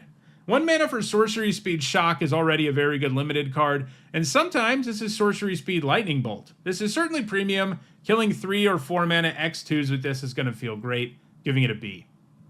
Next up, it's Possibility Technician, which for 2 generic and a red is a 3/3 Kavu Artificer at rare. When it or another Kavu you control enters, exile the top card of your library. For as long as that card remains exiled, you may play it if you control a Kavu, and it has Warp for 1 generic and a red. Even with no other Kavu in your deck, this looks pretty good to me, since it can potentially draw you 2 extra cards between being warped and cast normally. Ideally, you haven't played a land and/or you have mana available to make use of the card quickly, since there's no guarantee the Kavu sticks around, but it is nice that even if you don't play the card you reveal when you warp this, you get access to it again when you cast it normally, making it even more likely this will generate the value you want. And there are plenty of Kavus in red in the set that can allow you to maintain access to the cards that this exiles. So this looks sort of like it has a floor of a 2-for-1 and has potential as a legitimate engine. I'm giving it an A. Next up, it's Red Tiger Mechan, which for 3 generic and a red is a 3/3 artifact creature robot cat at common with haste and warp for 1 generic and a red. I don't love this. A 4 mana 3/3 with haste, not a very good card in limited. And even if this can warp and smash in for 3 before that, I'm not feeling all that great about it. I'm giving this a D+. Next up, it's Remnant Elemental, which for 1 generic and a red is a 0/4 elemental at uncommon. It's got reach and landfall. This creature gets +2/+0 until end of turn. I don't love a 2 mana 0/4 reach, and it's a super weird card to have in most red decks, but this will often be a 2/4 on your turn, and sometimes it can threaten to grow to a 4/4 if you have like landers around. I'm still not ultra high on it though. It needs landfall to even be relevant, and you just don't always have it. I'm giving it a C-. Next up, it's Rig for War, which for 1 generic and a red is a common instant. Target creature gets +3/+0 and gains first strike and reach until end of turn. Adding reach to sure strike is something, I guess. I actually really don't like how they made basically all the tricks in this format do something that is good defensively. I mean, not because of power level, because having that option is upside, but I think cards like this are going to trick people into playing these cards defensively way too often. That's just Not something you want to do most of the time, since your opponent is far more likely to be able to interact during their turn. Anyway, all that said, this is a decent combat trick that can allow a creature to win lots of combats, but it's not especially relevant against removal or useful in situations outside of combat, so I think it's a C-. Next up, it's Roving Actuator, which for 3 generic and a red is a 3/4 artifact creature robot and uncommon, and it has Void as an enters trigger. Lets you exile up to 1 target instant or sorcery card with mana value 2 or less from your graveyard, and you copy it, and you can cast the copy without paying its mana cost. Triggering this will feel pretty good. Problem is, it does ask a lot of you. This needs to be in play on a turn where you both manage to trigger Void and have a spell that meets the requirement in your graveyard. It'll happen, don't get me wrong, but expecting it to happen with regularity is a bad idea, as we've seen on many similar cards over the years. Now, the good news is a 4-mana 3/4 with useful artifact typing isn't a terrible fail case, but I think it'll be hard enough to get that one spell that I think it's just a C+. Next up, it's Ruinous Rampage, which for 1 generic and 2 red is an uncommon sorcery. Choose 1, it deals 3 damage to each opponent, or you exile all artifacts of mana value 3 or less. So if this was just the burn mode, it'd be like an F. That's because using a card purely to do damage and not add to the board isn't great for 3 mana. However, the other mode does seem like it'll be useful a decent chunk of the time, though as always with symmetrical sweeping effects like this, you can end up hurting yourself more than your opponent, and there will be times where it doesn't do anything. This kind of feels like a sideboard card to me. It's probably a D in your typical red deck and a C- out of the sideboard. Next up, it's Rust Harvester, which for 1 red mana is a 1/1 artifact creature robot at rare. It's got Menace, and you can pay 2 generic and tap it and exile an artifact card from your graveyard to put a +1/+1 counter on this creature. Then it deals damage equal to its power to any target. A 1-mana 1/1 Menace can always do some serious damage early, and this maintains relevancy by gobbling up artifacts and turning them into counters and removal spells. This is definitely a 1-drop that can run away with the game, and that's not something we see very often. It takes some time and setup, but because it's a 1-drop that already has a good baseline to begin with, I think it looks really strong. I'm giving it a B+.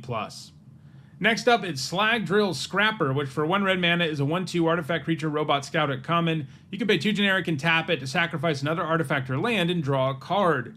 This kind of ability really only comes up in the late game, and a 1-mana 1/2 isn't especially relevant in the early game, and I don't like the combination of that at all. Being a cheap artifact is definitely relevant, of course, but I still think this looks like a card that won't make the cut very often. I'm giving it a C-. Next up, it's Systems Override, which for 2 generic and a red is an uncommon sorcery. Gain control of target artifact or creature until end of turn. Untap that permanent, gains haste until end of turn. If it's a spacecraft, put 10 charge counters on it. If you do, remove 10 charge counters on it at the beginning of the next end step. This is an interesting take on the usual threaten effect we get, as the whole 10 charge counters on a spacecraft thing is going to produce some blowouts on occasion, since you can steal one and most likely make it the most powerful version of itself. Still, this kind of card really needs the right deck to shine, either hyper-aggressive or capable of easily sacrificing creatures, and the good news is the latter is very doable in the format where there are tons of efficient sacrifice outlets, but I think this needs a build-around grade because it doesn't do a whole lot to impact the game in the long run in most decks. It needs to end the game to be worth casting most of the time, if you aren't capable of sacrificing the thing. So I think it's a D in most red decks, but a B- in a sacrifice deck. Next up, it's Tannock, Steadfast Second, which for 2 generic and 2 red is a 3/5 legendary Kavu pilot at Mythic Rare. Other creatures you control have haste, and he gives artifact cards and red creature cards in your hand warp for 2 generic and a red. A 4-mana 3/5 that gives all your stuff haste is already playable, so having this warp mode in the mix is really sweet. You're likely to have at least a few cards you can warp with him, and when those warp creatures have haste and only cost 3 mana, you're going to be able to do some pretty silly stuff sometimes, since you can warp cards that were never intended to be, and that's pretty powerful. He also works well with cards that already have warp too. All that said, there are also plenty of times where you just can't take advantage of either of his abilities, and in those situations, you have this fail case as a 4-mana 3/5, which isn't a disaster, but it's not great. I'm giving him a B. Next up, it's Terminal Velocity, which for 4 generic and 2 red is a rare sorcery. You may put an artifact or creature card from your hand onto the battlefield. That permanent gains haste. When this permanent leaves the battlefield, it deals damage equal to its mana value to each creature, and at the beginning of your end step, sacrifice this permanent. This is really interesting. The first sentence, not normally good and limited at all, especially for 6 mana. It'd be like an F. This is because you just don't always have creatures worth putting into play that way. In fact, you typically don't, especially at 6 mana. However, everything else this card has going on is pretty interesting. You can turn your creature into something that can wipe the entire board, and there's pretty much nothing your opponent can do about it. Removing it doesn't stop it, not blocking it doesn't stop it either, because it's leaving the battlefield no matter what. So that's cool. This can be a board wipe. So what's the bad news? Well, that board wipe is symmetrical and highly situational. It's dependent on you having the right card in your hand to really go off, while it's like kind of modal because you can choose the creature. You aren't really going to be able to take advantage of that modality because you're often going to have like one choice at this part of the game. So like, yeah, the ceiling is really high, but you need so many different things to line up correctly in Limited, and that just won't happen. I think it's just an F. Next up, it's Terra Pact Intimidator, which for 1 generic and a red is a 2/1 Kavu Scouted uncommon. When it enters, target opponent may have you create 2 lander tokens. If they don't, put 2 +1/+1 counters on this creature.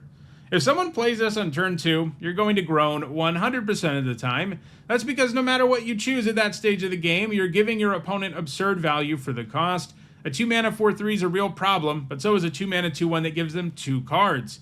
Most of the time, you're going to want to choose to make it a 4/3, unless this format ends up being insanely fast or something, but no matter what, it's a losing proposition. And even when your opponent plays this late, it's super annoying. A 4/3 is always relevant, and so are lander tokens, so I think this comes out as a B, since it's never going to feel good to play against. Next up, it's Territorial Bruntar, which for 4 generic and 2 red is a 6/6 beast at uncommon. It has reach and landfall. Exile cards from the top of your library until you exile a non-land card. You may cast that card this turn. This is a solid body and a very powerful land trigger. It isn't the kind of trigger that's going to be good the turn you play the Bruntar, though, but even triggering this thing once does mean you get a 2-for-1, and it can definitely generate more value than that. It seems like this card can really go off, and its huge reach body makes it difficult for your opponent to kill or attack through, so your chances of getting that trigger are pretty good. I'm giving this a B. Next up, it's Vault Guard Trooper, which for 4 generic and a red is a 5/5 Kavu Soldier at uncommon, and at the beginning of your instep, if you control 2 or more tapped creatures, you may discard your hand. If you do, draw 2 cards. This has solid stats, and discarding your hand and drawing 2 is pretty dang appealing by the later stages of the game. Lining this up to trigger a single time does seem plenty doable too, giving it a C+. Next up, it's Warmaker Gunship, which for 2 generic and a red is a 4/3 spacecraft at rare. When it enters, it deals damage equal to the number of artifacts you control to target creature an opponent controls, and when it gets 6 or more charge counters, it becomes a 4/3 flyer. If you do 2 with this, you'll be happy, and it'll often do more. And the floor is 1, so this can even impact the board when it's alone. Then it becomes a pretty real threat without that many charge counters. This looks quite good to me. I'm giving it a B+. Next up, it's Weapons Manufacturing, which for 1 generic and a red is a rare enchantment. Whenever a non-token artifact you control enters, create a colorless artifact token named Munitions with, when this token leaves the battlefield, it deals 2 damage to any target. This is another card that I think asks way too much of you to be meaningful most of the time. First, you have to have non-token artifacts. Second, you have to have ways to get rid of them, because these don't have a built-in way to leave the battlefield. Now, if you can sacrifice them, they are seriously amazing as they start shocking stuff. But having enough ways to take advantage of these random artifact tokens is highly unlikely. Even in a set that does have good sacrifice outlets, having to line up all of these things, those things being the sacrifice outlet, weapons manufacturing, and non-token artifacts, is just asking too much. I think it's an F. Next up, it's Weft Stalker Ardent, which for 2 generic and a red is a 2/3 Drix Artificer at uncommon. Whenever another creature or artifact you control enters, this creature deals 1 damage to each opponent, and it is warped for 1 red. This can dole out some serious damage, but mediocre stats and a warp that won't be meaningful most of the time keeps us from being anything special. I'm giving it a C+. And our last red card is Zookeeper Mechan, which for 1 generic and a red is a 1/3 artifact creature robot at common. It can tap for red, and you can pay 6 generic and a red to give target creature you control +4/+0 until end of turn, activate only as a sorcery. Even if this was just an artifact with the first ability, it'd be a good common, so the fact that late in the game you can offer a big buff, albeit inefficiently and only at sorcery speed, is pretty nice. I'm giving this a C+.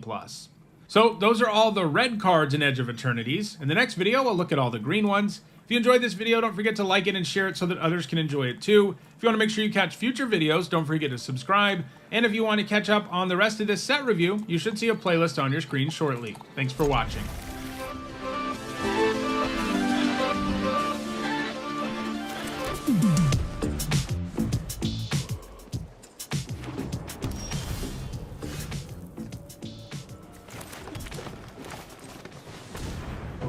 This video is sponsored by Card Kingdom. If you want Magic singles or sealed product, use my link in the description.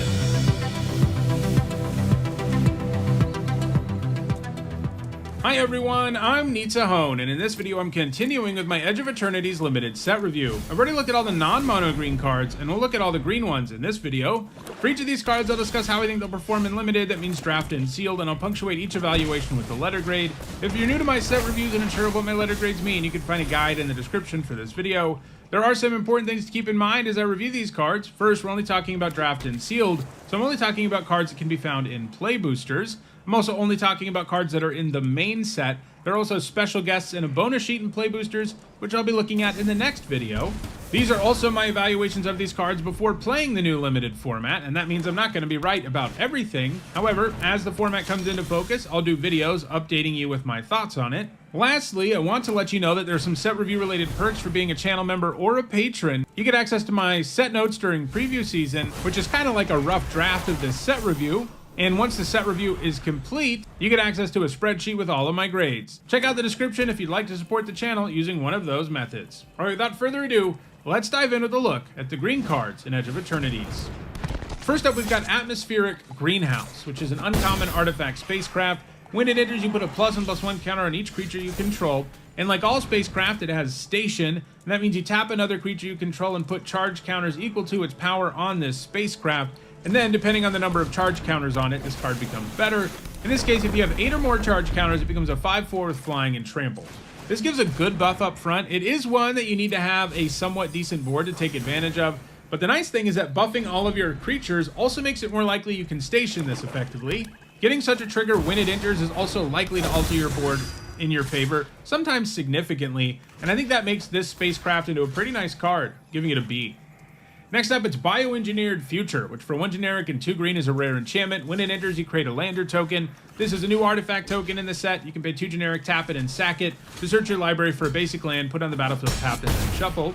Each creature you control enters with an additional +1/+1 counter on it for each land that entered the battlefield under your control this turn. I like lander tokens a lot, but not so much that I'm ecstatic about spending 3 mana to get one.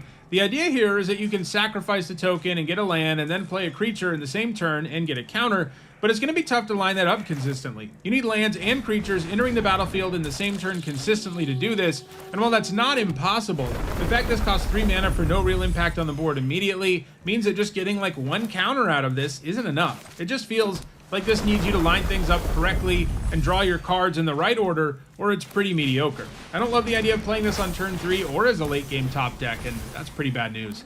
Giving it a D.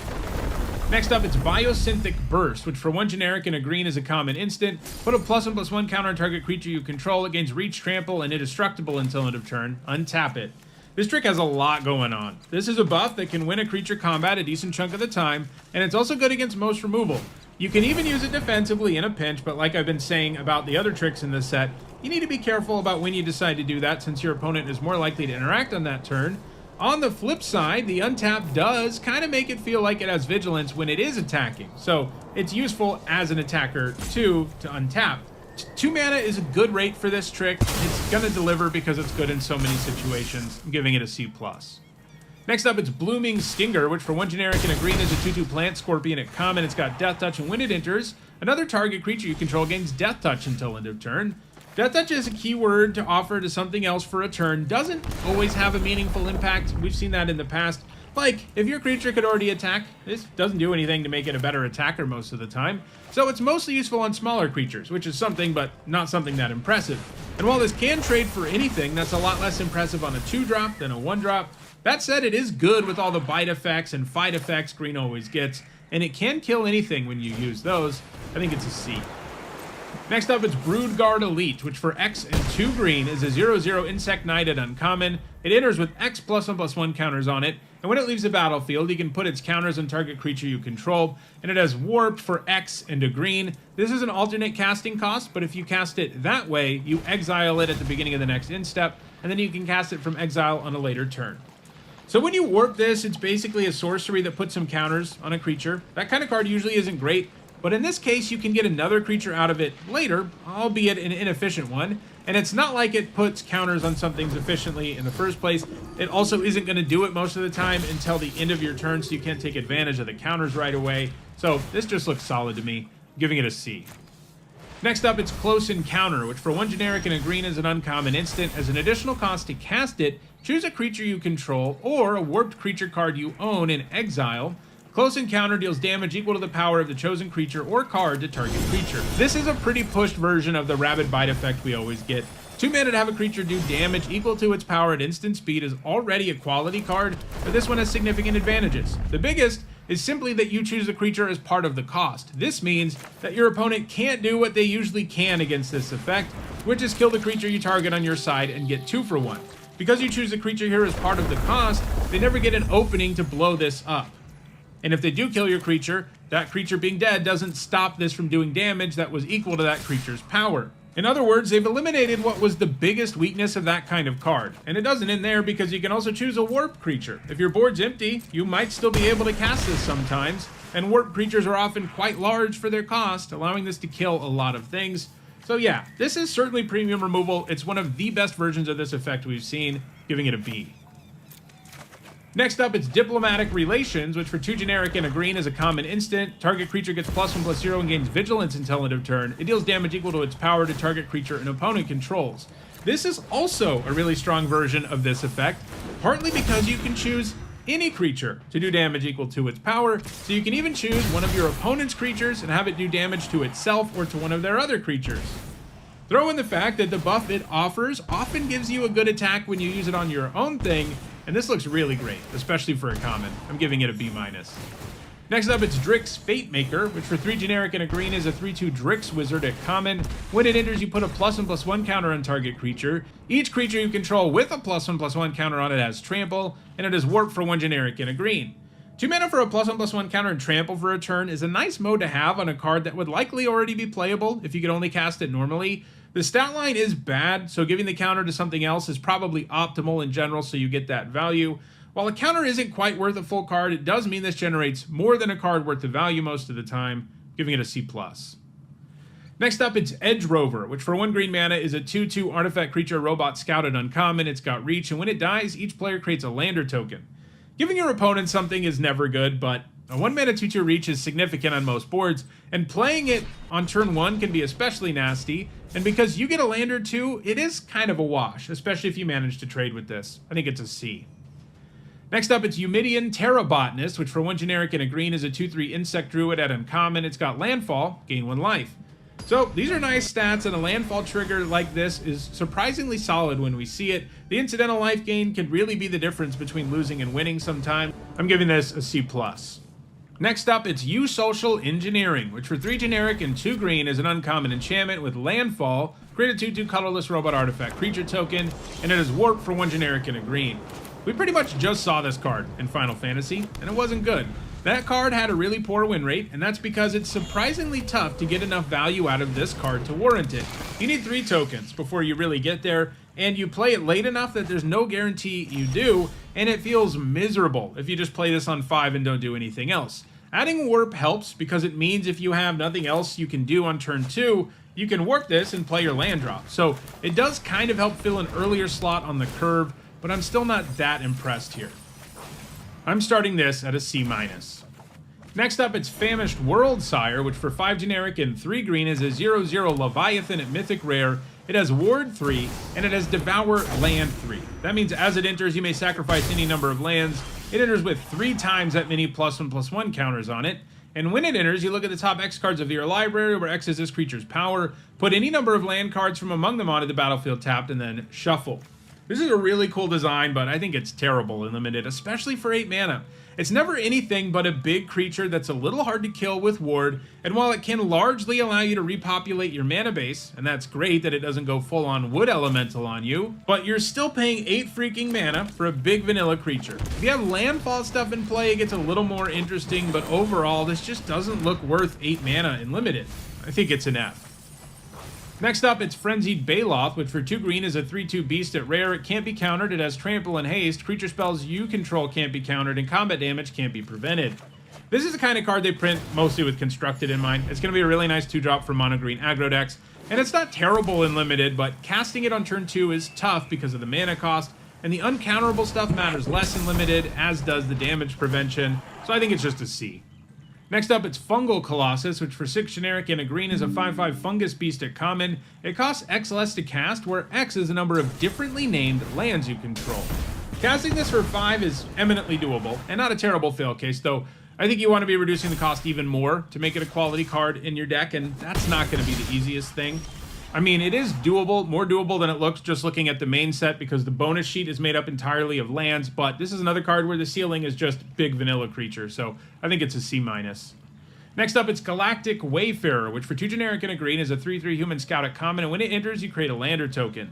It's simple, but this is an amazing common. A 3-mana 3/3 that generates a 2-for-1 is exactly what you want to do in Limited. You'll play every single copy of this you get. You'll take it pretty highly because of the value. Helps you trigger landfall, helps you get artifact payoffs going, helps you ramp your mana, helps you fix your mana. It's just an amazing card because the stat line it comes with is already solid. I think this is a B.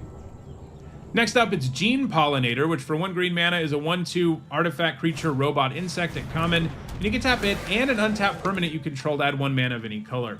It's not always easy to produce mana with creatures that ask for an extra step to do it beyond tapping. Tapping an untapped permanent is broad, but it's still not always something you can do. It does get better if you have landers, because you can tap a lander that you're not planning on using. And this does ramp and fix your mana in a real way, and this set has more incentives than usual for tapping your creatures, so I think this works out okay. I'm giving it a C. Next up, it's Germinating Worm, which for 4 generic and a green is a 5/5 plant worm at common. When it enters, you gain 2 life, and it has warp for 1 generic and a green. I always like this slot, you know, the big creature that gains you life that green always gets at common. This one I think is not quite as good as some of them. It's not as big, and it doesn't gain you as much life, but you can also warp it for a bit of value earlier in the game, and it's not bad for stationing spacecrafts on the cheap early either. I'm giving it a C. Next up, it's Glacier Godmaw, which for 5 generic and 2 green is a 6/6 Leviathan at uncommon. It's got trample, makes a lander when it enters, and it has landfall. Creatures you control get +1/+1 and gain vigilance and haste until end of turn. That landfall trigger is legit. Like, it's not that far off from being Crater Hoof Behemoth. I'm exaggerating a little, but it's pretty good. Vigilance plus board pump is really nice and Limited because you don't have to give up a whole lot on defense when you swing with everything, and that keeps you from getting destroyed on the backswing if things don't go right. So it's a buff that you can take way more advantage of more often. That said, a 7-mana 6/6 that makes a lander when it enters isn't a great card, and it's going to be hard to actually trigger the landfall the same turn you play this, which is the dream because of haste. But to do that, you either need your 8th land in your hand or the extra mana to activate the lander. And while having it work nicely in either of those situations is cool, it's still not going to trigger the landfall the turn it comes down most of the time. This is definitely a worthwhile finisher for green decks, but it's not incredible for the cost. I'm giving it a C+. Next up, it's Harmonious Grove Strider, which for 3 generic and 2 green is a star beast at uncommon with ward 2, and its power and toughness are each equal to the number of lands you control. A 5-mana 5/5 with ward 2 is okay, and this will certainly get larger later in the game, and because of ward, your opponent will never be able to kill it super efficiently, giving it a C+. Next up, it's Hemosymbic Might, which for 1 green mana is an uncommon might, and when it becomes tapped, another target creature you control gets +X/+X until end of turn, where X is this creature's power. As a 1-mana 1/1, this often isn't going to be relevant for long, but if you are stationing a lot, it does get more interesting, since it can offer a buff that really helps you in combat or helps you station even more. Still, even in past sets we've seen that have lots of crew and tap triggers, they tend to underperform, especially when they are so all in on it like this, so I think this is just a D+. Next up, it's Ice Cave Crasher, which for 3 generic and a green is a 4/4 beast at common with landfall. It gets +1/+0 until end of turn. A 4-mana 4/4 trampler is like a C-, and this will often have 5 or more power, so it's a fine card in green decks, giving it a C. Next up, it's Ice Till Explorer, which for 2 generic and 2 green is a 2/4 insect scout at rare. You may play an additional land on each of your turns. You may play lands from your graveyard, and it has landfall mill a card. So the additional land thing normally isn't very good in Limited because you just don't have cards to take advantage of it most of the time. However, the fact this guy lets you play lands from your graveyard and helps you put lands in your graveyard in the first place really makes up for that. Getting access to all those lands is going to let you get real value out of your graveyard, and you effectively draw a card every time you do it. It gets even better in decks with lots of graveyard nonsense, but This looks like a value engine to me. I'm giving it a B. Next up, it's Intrepid Tenderfoot, which for 1 generic and a green is a 2/2 insect citizen at common, and you pay 3 generic and put a +1/+1 counter on it, activate only as a sorcery. This is the kind of mana sink ability you only use when you're out of stuff to do, and being sorcery speed really makes you commit to it in a way that I don't love. The baseline of a 2-mana 2/2 isn't great either. I'm giving this a C-. Next up, it's Larval Scoutlander, which for 2 generic and a green is an uncommon spacecraft. When it enters, you may sacrifice a land or lander. If you do, search your library for up to 2 basic land cards, put them onto the battlefield tapped, and then shuffle. And if you get 7 or more charge counters, it becomes a 3/3 flyer. This ramps and fixes your mana pretty effectively, and it also gives you 2 landfall triggers, which is nice. But it's never going to really add to the board in a meaningful way when you cast it, and that's a problem. And even once you get some charge counters on it, it's not like a 3/3 flyer is a world beater. So I think it's just a C. Next up, it's Lash Whip Predator, which for 4 generic and 2 green is a 5/7 plant beast at uncommon. It costs 2 generic less to cast if your opponents control 3 or more creatures, and it has reach. So this card is going to be really good against aggro decks in the format. If you're really proud of how well you're curving out and your opponent slams this on the board on turn 4, you're going to be in kind of a bad place. And I see that happening reasonably often. Throw in the fact that a 6 mana 5/7 reach is already like an acceptable creature, and I think this is a C+. Next up, it's Loading Zone, which for 3 generic and a green is a rare enchantment. If 1 or more counters would be put on a creature, spacecraft, or planet you control, twice that many of each of those kinds of counters are put on it instead, and it has warp for 1 green. It's tempting to imagine this allowing you to go completely wild with your spacecraft and turning them into huge creatures immediately, and that will happen sometimes, but this is so dependent on you having counter stuff that I don't love it. It's nice that at least stationing doesn't cost mana, so there will be times where you can play this and immediately get something out of it by stationing, and it's nice it works with other counters too. But I can't really remember the last time an all-in counter card like this, one that doesn't add to the board on its own, one that's not attached to a creature, has actually performed well in Limited. This format does have counters more prominently than most, but in most formats this card is like an F, even with Warp in the mix. I'm going to give it a D, and I do think it has some potential to be way better as a build-around, but I think it's far more likely that it's just a bad card for Limited. Next up, it's Meltstrider Eulogist, which for 2 generic and a green is a 3/3 insect soldier at an uncommon. Whenever a creature you control with a +1/+1 counter on it dies, draw a card. This has good stats and a pretty powerful trigger, but the times when you can't line it up with counters aren't going to feel good. It's also kind of a bummer that they didn't count charge counters, so your spacecraft basically don't benefit for this for the most part, but I still think it's a C+. Next up, it's Meltstrider's Gear, which for 1 green mana is a common artifact equipment. When it enters, attach it to target creature you control. Equipped creature gets +2/+1 and has reach, and this equips for 5. The equipping right away thing is nice, as it's likely to give you an attack you didn't have before, but the buff does have diminishing returns later in the game, and that equip cost is absolutely brutal. I think it's a D+. Next up, it's Meltstrider's Resolve, which for 1 green mana is an uncommon enchant aura with enchant creature you control. When it enters, enchanted creature fights up to 1 target creature an opponent controls. Enchanted creature gets +0/+2 and can't be blocked by more than 1 creature. If you didn't think 2 good removal spells for green was enough, well, here's another one. Remember though, this is a straight up fight effect, which we don't see as much these days, but it means your creature gets damaged too. But the good news is this is super cheap, and it offers a stats boost that makes it more likely your creature can win a fight with one of your opponent's creature than normal. It still won't always line up right, but it's incredibly cheap removal, which will get the job done often enough. I'm giving it a B-.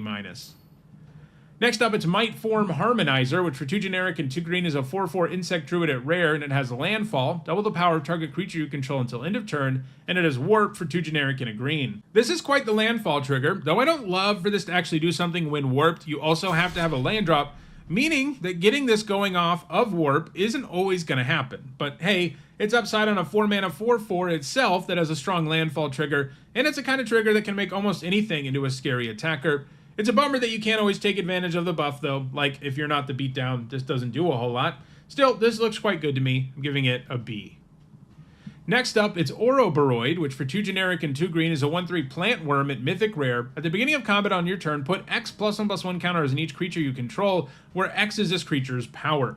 A 4 mana 1/3 is awful, but as soon as you go to combat the turn you play it, it puts a counter on everything, including itself. So if you think of this as a 4 mana 2/4 that puts a counter on everything else, it sounds way, way better, and that's basically what it is. And it just keeps pumping everything from there, and even if your opponent kills it after that first trigger, you probably already came out ahead.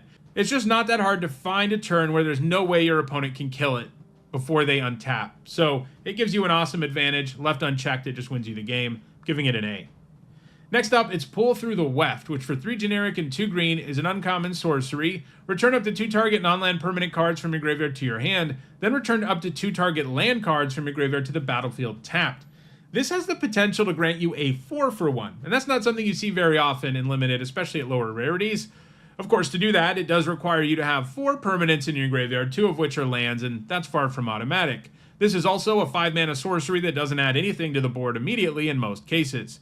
I think this thing's limitations really mean it needs a build-around grade, because if you're not self-milling, it's probably just an F, because it's going to be a dead card or an underpowered card way too often. But if you can load your graveyard effectively, I think it becomes worth it to spend 5 mana when you're getting 4 cards out of it. But I still feel that ceiling is probably a C. Next up, it's Sammy's Curiosity, which for 1 green mana is a common sorcery. You gain 2 life, create a lander token. This looks pretty solid to me. Sure, it does 2 small things, but it's so cheap. If you're into landfall or having tokens, you're going to be extra happy, giving it a C.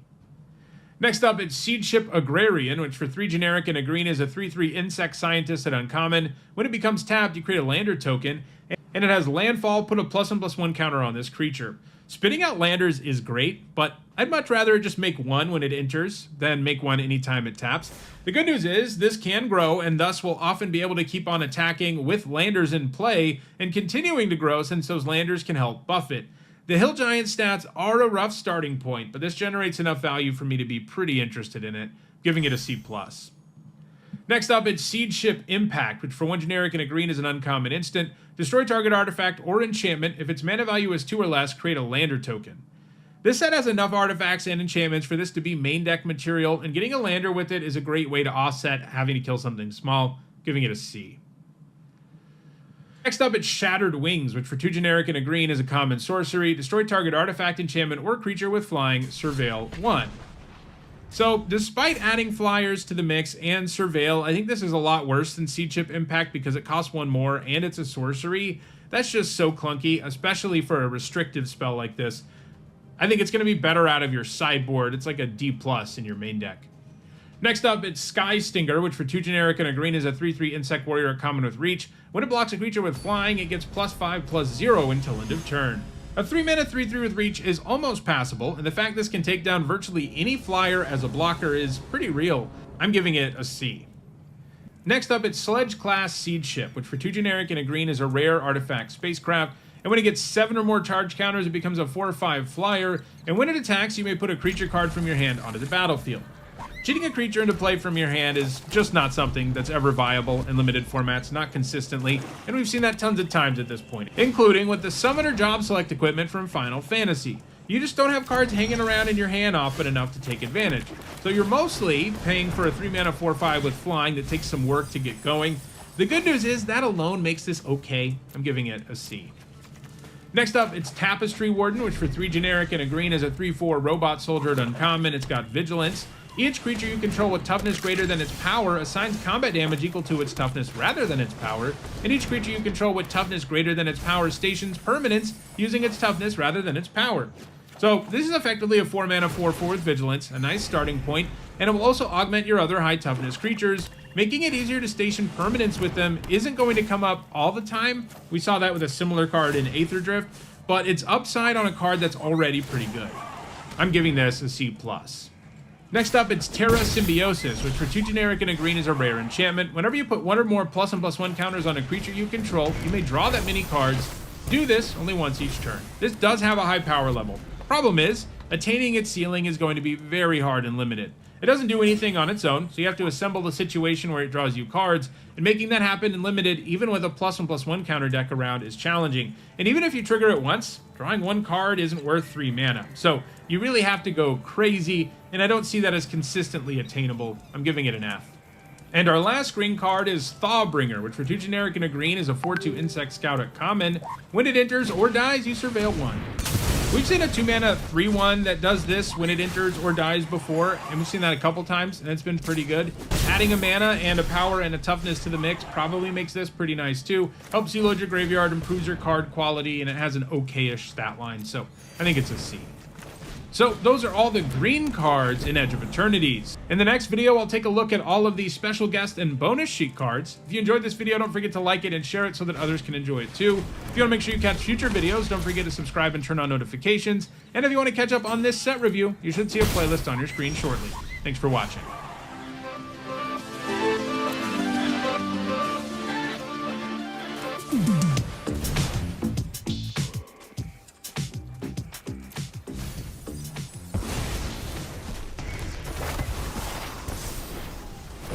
This video is sponsored by Card Kingdom. If you want Magic singles or sealed product, use my link in the description.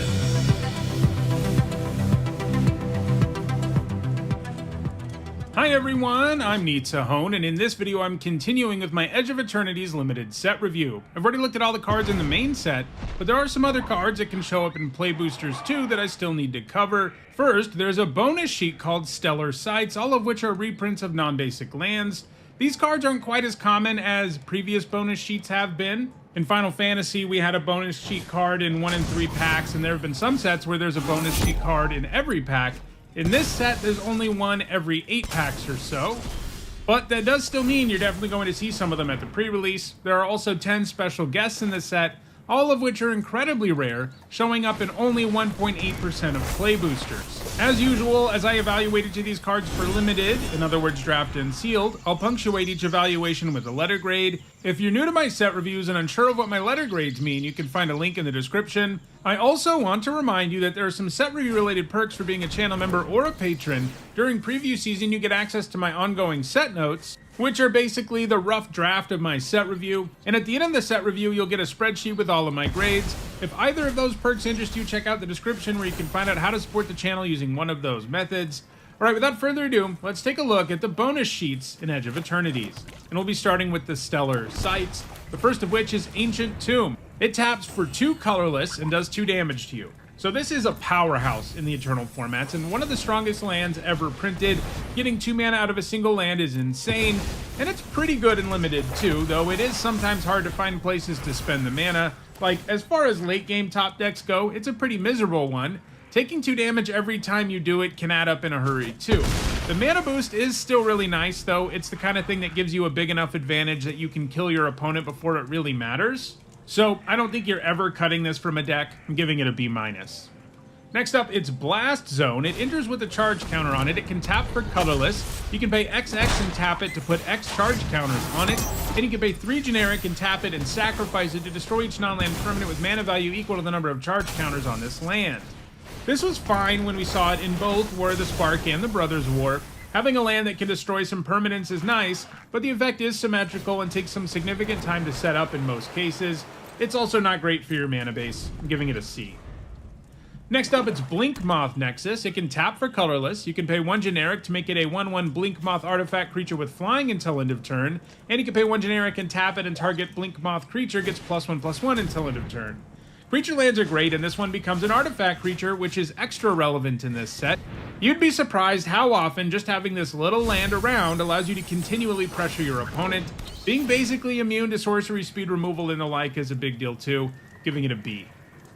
Next up, it's Bonder's Enclave, which can tap for colorless, and you can pay 3 generic and tap it to draw a card, activate only if you control a creature with power 4 or greater.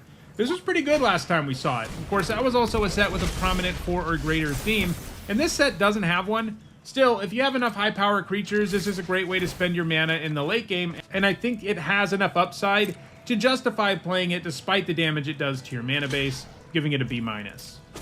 Next up, it's Cascading Cataracts. It's indestructible, can tap for colorless, and you can pay 5 generic and tap it to add 5 mana in any combination of colors. This is not good in limited. It's not good at producing mana with either of its abilities. Only tapping for colorless is a liability, and while it can eventually produce colored mana, all it does is filter that mana, and you effectively pay like 6 mana to get 5 back because you have to tap 5 lands and this. That's just not something you need to be doing in limited. It's just not a good land. Giving it an F. Next up, it's Cathedral of War. It enters tapped. It has Exalted, which means whenever a creature you control attacks alone, it gets +1/+1 until end of turn, and it can tap for colorless. So only tapping for colorless is enough of a problem for your mana base. Having a land that also enters tapped is a big problem. Having Exalted on a land can be nice, as it can improve your attacks, although There are also a decent chunk of situations where you'd still rather attack with everything, so this card doesn't really do anything. The entering tapped and mana limitations make this hard to get behind when the upside is so small, giving it a D+. Next up, it's Celestial Colonnade. It enters tapped, can tap for white or blue, and you can pay 3 generic, a white and a blue, and until end of turn it becomes a 4/4 white and blue elemental creature with flying and vigilance. It's still a land. So this whole mega cycle of creature lands from original Zendikar and Oath of the Gatewatch are on this bonus sheet, and there's some of the best cards on it. They're all just super good. They might enter tapped, but they fix for 2 different colors of mana and become very real threats when you need them to. The Colonnade smashing in for 4 at a time and having Vigilance so that you can still use it as mana is pretty great. Having a land that you'd play 100% of the time in blue-white decks turn into a legitimate threat on almost any board is just bonkers. It's a B+. Next up, it's Contested War Zone. Whenever a creature deals combat damage to you, that creature's controller gains control of this land, and it can tap for colorless. You can pay 1 generic and tap it, and attacking creatures get +1/+0 until end of turn. The fact you completely lose this land when your opponent hits you is brutal, making it especially awful when you're behind, since your opponent is likely to be able to make more use of that ability. The upside here really isn't worth the massive downside. Sure, +1/+0 to your whole board for only 1 mana is a decent deal, but not so much that I want to risk running a card that's bad for my mana base and can give my opponent a big advantage, giving it an F. Next up, it's Creeping Tar Pit. It enters tapped, can tap for blue or black, and you can pay 1 generic, a blue, and a black, and until end of turn it becomes a 3/2 blue and black elemental creature. It's still a land, it can't be blocked this turn. This is another one of those Zendikar lands, and it's great too. It might not be as big as the Colonnade, but it's pretty cheap to animate and entirely unblockable, so it represents a very real threat, just like the Colonnade does, giving it a B+. Next up, it's Crystal Quarry, which is a land that can tap for colorless, and you can pay 5 generic and tap it to add 1 mana of each color. It's kind of silly they put this and Cascading Cataracts on this bonus sheet. They're not identical, but they're very, very similar cards, and they're both bad and limited for the same reasons. It's an F. Next up, it's Deserted Temple. It taps for colorless, so you can pay 1 generic and tap it to untap target land. Untapping lands is rarely meaningful and limited. It's not like you have Gaia's Cradle or Tolarian Academy lying around, although there are those 2 planet lands in the main set that can do a bad impression of those cards, but still, this basically doesn't do anything 99.9% of the time, and it's bad for your mana base. It's an F. Next up, it's Dust Bowl. It taps for colorless. You can pay 3 generic, tap it, and sacrifice a land to destroy target non-basic land. Destroying lands in Limited is rarely viable, especially when restricted to only non-basics. It's true, this set will have a significant number of non-basics, partly because of this bonus sheet, but having to give up a land and spend 3 mana to take out a non-basic land just isn't a relevant effect very often, and even when it is, it's not usually worth using until the late game, and at that point, it mostly doesn't matter. This is an F. Next up, it's Echoing Deeps. It has the Cave subtype, and you can have it enter tapped as a copy of any land in a graveyard, except it's a cave in addition to its other types, and it taps for colorless.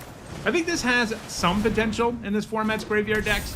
If you've got enough non-basics worth copying, like creature lands and stuff, and you're good at self-mill, this can probably make the cut sometimes, since its floor will at least be that it's a land that can produce mana of a color you need, but there are still times where it whiffs, and it's even an enters trigger, so if you have to run it out earlier so that you don't miss a land drop, it's just going to be a terrible land. You do also get access to your opponent's graveyard, but I still think it's a D-. Next up, it's Eldrazi Temple. It can tap for colorless, or it can tap for 2 colorless, but you can spend that mana only to cast colorless Eldrazi spells or activated abilities of colorless Eldrazi. This set has literally 1 Eldrazi, and that's not enough for this land to be worthwhile, as 99.9% of the time it'll just be worse than a basic land. It's an F. Next, it's Endless Sands. It comes with the Desert subtype, and you can tap it for colorless. You can also pay 2 generic and tap it to exile target creature you control, and you can pay 4 generic, tap it, and sacrifice it to return each creature card exiled with this land to the battlefield under its owner's control. This can be kind of cute since you can exile a bunch of your stuff to protect it and then return those things later in the game, but it asks for lots of mana to be available for the abilities, and they are still too narrow overall. Most of the time it's only worth exiling your own creature if it would have died anyway, because it's way too slow at rebuying enters triggers and stuff, so I think it's a D-. Next up, it's Gemstone Caverns. It's a legendary land, and if it's in your opening hand and you're not the starting player, you may begin the game with Gemstone Caverns on the battlefield with a luck counter on it. If you do, exile a card from your hand, and you can tap it for colorless, but if Gemstone Caverns has a luck counter on it, instead add 1 mana of any color. If you're the starting player, this is really bad, but if you aren't, Well, it's kind of like you mulligan in order to get a mana boost, and you will have 2 mana on turn 1. That's like not a small thing. That can really help you out. And it's worth mulliganing to do that. One thing I do want to note, I've seen a lot in the comments as I've been doing the set review, is that if you exile a card with Warp with this, for example, you can't cast it as if you warped it earlier. It has to get exiled by the Warp mechanic in order for you to cast it from exile later. You can't just cast any card with Warp from exile. So you can't really overcome the card disadvantage this gives you, even with a card with Warp. So keep that in mind. But I still think this is actually a playable land. You do need to side it out of your deck in a situation where you know you're the starting player. Like, you don't want this in your deck if you're the starting player because it's just a bad land. But if you're not the starting player, it does give you a pretty legitimate advantage, and one that, like I said, is worth mulliganing for in most games. I'm giving this a C+. Next up, it's Grove of the Burn Willows. It taps for colorless, or it can tap for red or green, and each opponent gains 1 life.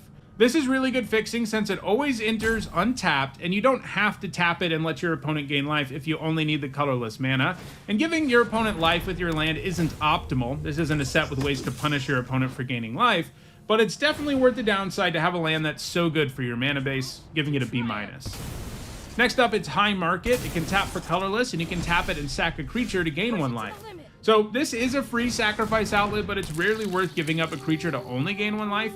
That said, there are reasons to sacrifice stuff in this format, especially in Black-Red, which is the deck that's the most into Void, a mechanic that pays you off for having things leave the battlefield, and this gives you a way to do that. There are also some straight-up sacrifice payoffs in Black-Red, so I think in that deck this is actually playable if you get there on having enough expendable things and enough bonuses for sacrificing things like Void, but I think it's an F in most decks and a C in that kind of deck. Next up, it's Hissing Quagmire. It enters tap, can tap for black or green, and you can pay 1 generic, a black, and a green, and it becomes a 2/2 black and green elemental creature with Death Touch until end of turn. It's still a land. So here's the black-green creature land. It's not quite as intimidating when it becomes a creature as like the Tar Pit or Colonnade are, as a 2/2 Death Touch isn't going to be that great at pressuring your opponent, but it does mean this is a land that can potentially trade for their best creature, along with all the usual creature land upside, giving it a B. Next up, it's Inkmoth Nexus, which can tap for colorless, and you can pay 1 generic to have it become a 1/1 Phyrexian Blinkmoth artifact creature with flying and infect until end of turn. It's still a land. So this is the Phyrexianized version of the other Nexus we saw earlier, and honestly, it's going to be a little worse on average than Blinkmoth Nexus is, because this set doesn't have a significant enough poison theme for this to really win that way. It does get interesting with stats boosts and stuff, but in limited, you'd much rather just do damage the usual way than give your opponent counters. But it's still a land that can become an artifact and a creature. It also does damage to creatures in the form of -1/-1 counters, so blocking something with it even has some value. So it's still pretty good, just not as good as Blinkmoth is in limited, giving it a B-.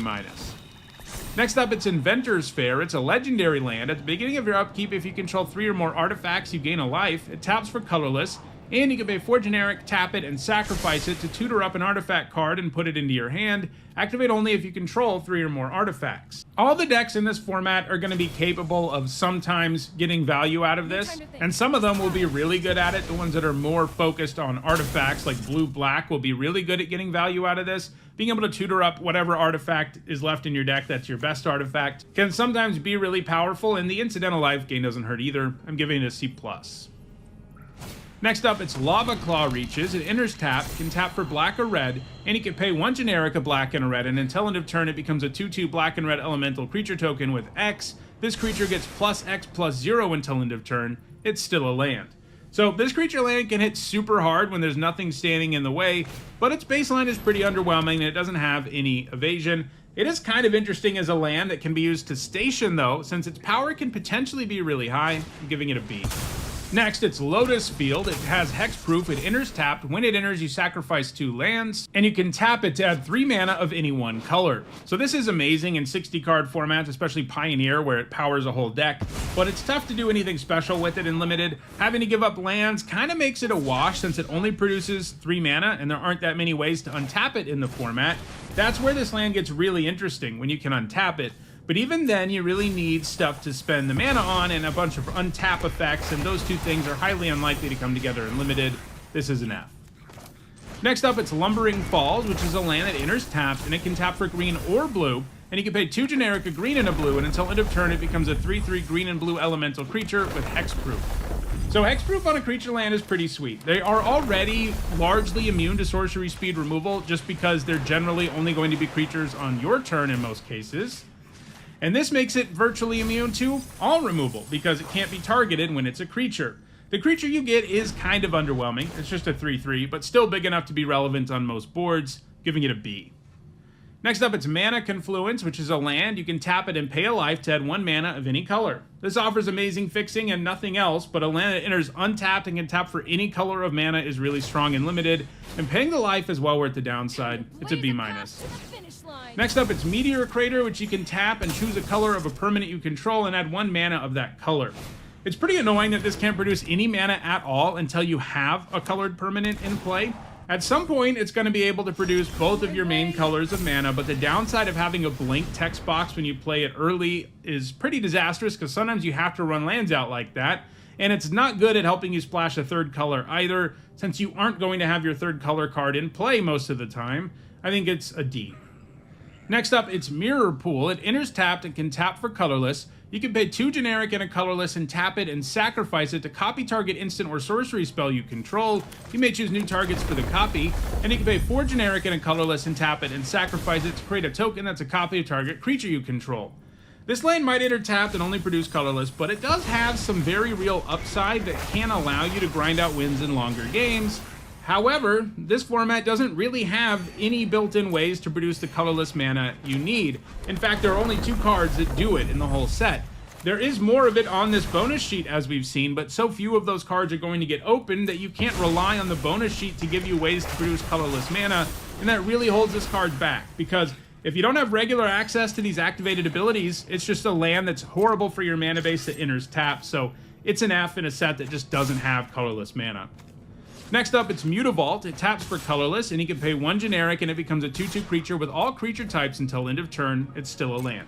This is another nice creature land. It doesn't have evasion or anything, but it animates for a very reasonable cost. It would be better in a set that has a prominent typal theme, but that's not really going on at all in this set. There's like 1 Kavu payoff and maybe a handful of other payoffs for creature types, but there's nowhere near enough of them for this card to be more than just a land that can turn into a 2/2.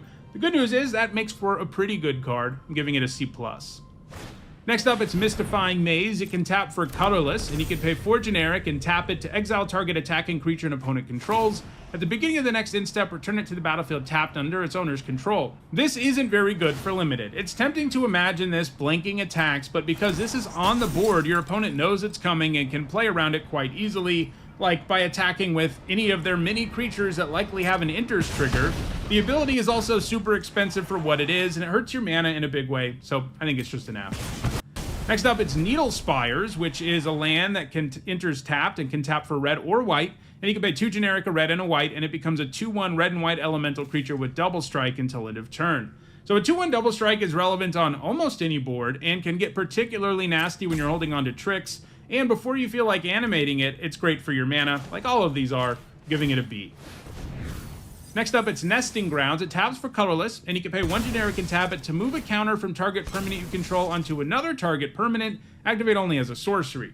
Moving counters has some relevance in this set. The green-white deck in the format is a +1/+1 counter deck, and the spacecraft use charge counters, but only moving 1 at a time is super slow, even for a relatively low cost, and this is another one of these lands that's just bad for your mana base, and it can't overcome that problem.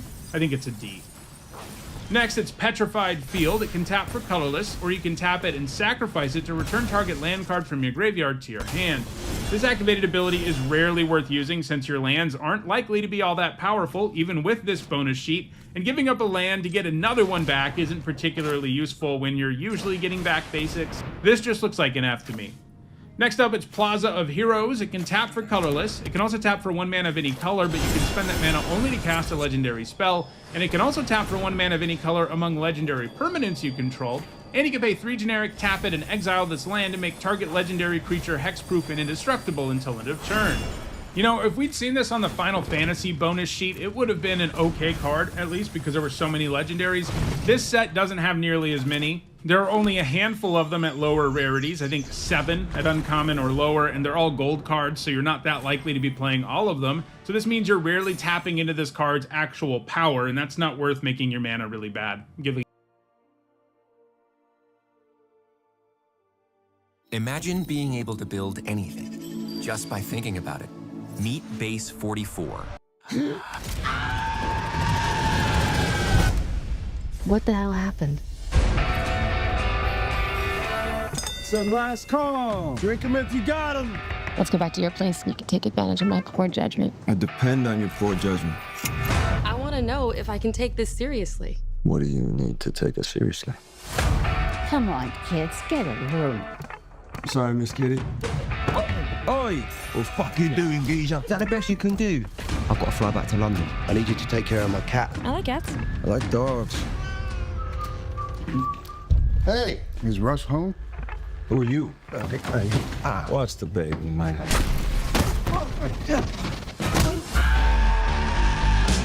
Who did this to you? La pistola. Either I get what I want or my pistol talk from me. These guys you messed up with, they're scary monsters. I don't know anything. Sweep me in the fucking head, you twat! What the fuck did you get me into? Darling, you got to let me know. Welcome to Narnia. Should I stay or should I How go? much is there? Over 4 million. Shit. Everyone gets a cut. The Russians, the Puerto Rican, the Hebrews. What the fuck are you doing? So what happens to me? You're fucked. You run away from what you're afraid of, then it owns you. Buckle your seatbelt. Should I stay or should I go now? Should I stay or should I go now? What the fuck is going on? Hasta aquí llegaste, cabrón.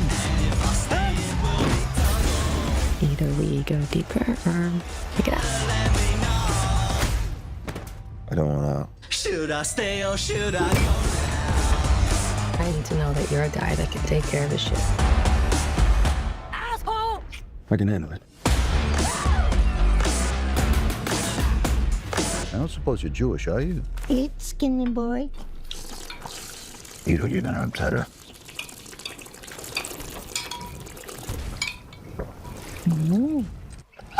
I like you, Hank. Should I stay or should I go?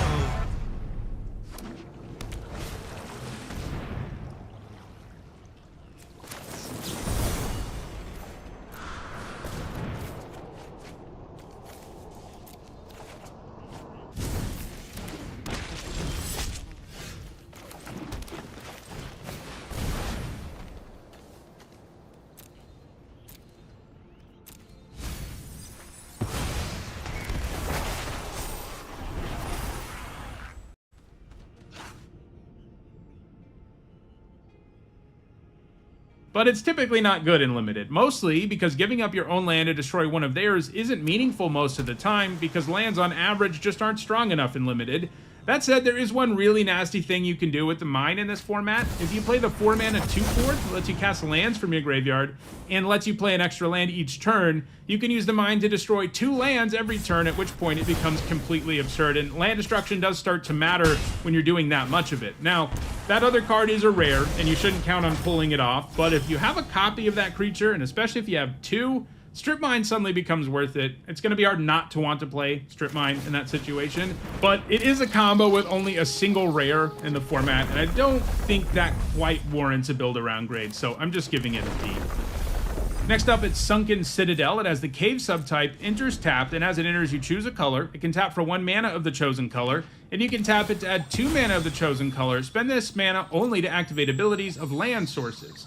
So this is mostly just a good source of fixing. Like, if it was only a land that has you choose a color and then taps for mana of that color, it'd be like a C or a C+. Its second ability won't come up a ton, but because of the bonus sheet, it's not impossible for you to have some lands to use that ability on. Like, it's good at helping you animate all these creature lands, for example. I'm giving it a C+. Next up, it's Swarm Yard. It's a land that can tap for colorless, and you can also tap it to regenerate target insect, rat, spider, or squirrel.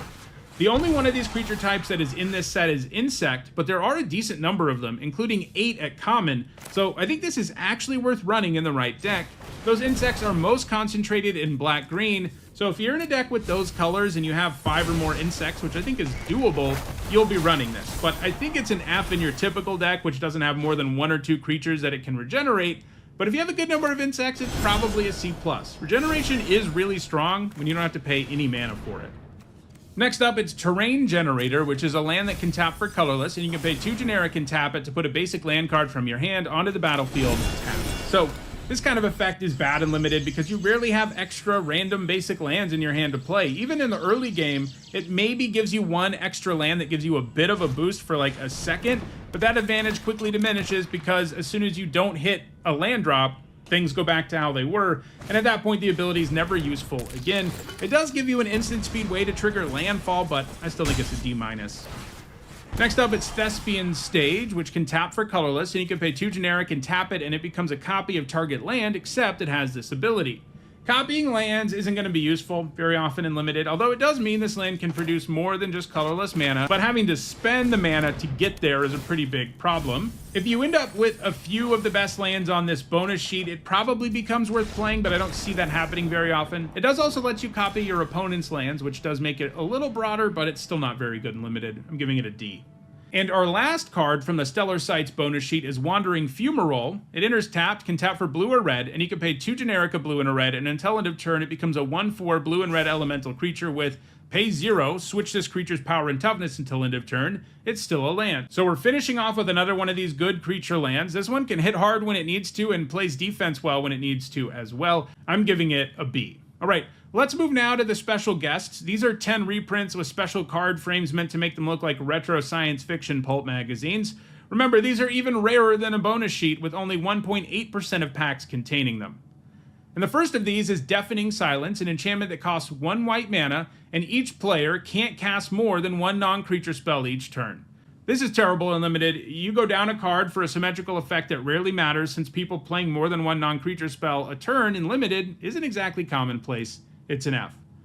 Next up, it's Robe of Stars, which for 1 generic and a white is an artifact equipment. Equipped creature gets +0/+3, and it also gives the creature the ability to phase out for 1 generic and a white, and the equip cost is 1 generic. So this is a good way to protect your creature, but cards like this that are almost purely protection don't fare very well in Limited since the power level of your creatures is low, and protecting the typical Limited creature isn't worth a whole card. Like, you'd much rather have a 2-mana 2/2 most of the time than this. It is an artifact, and its effect isn't irrelevant, so it's probably going to make the cut sometimes, but I think it's a D. Next up, it's Nexus of Fate, which for 5 generic and 2 blue is an instant that says take an extra turn after this one. If this card would be put into a graveyard from anywhere, reveal this card and shuffle it into its owner's library instead. So taking an extra turn is really strong, even when it costs 7, and in Limited, the chances of you drawing this thing again are kind of reasonable. It's too expensive to be insanely strong, though. I'm giving it a C+.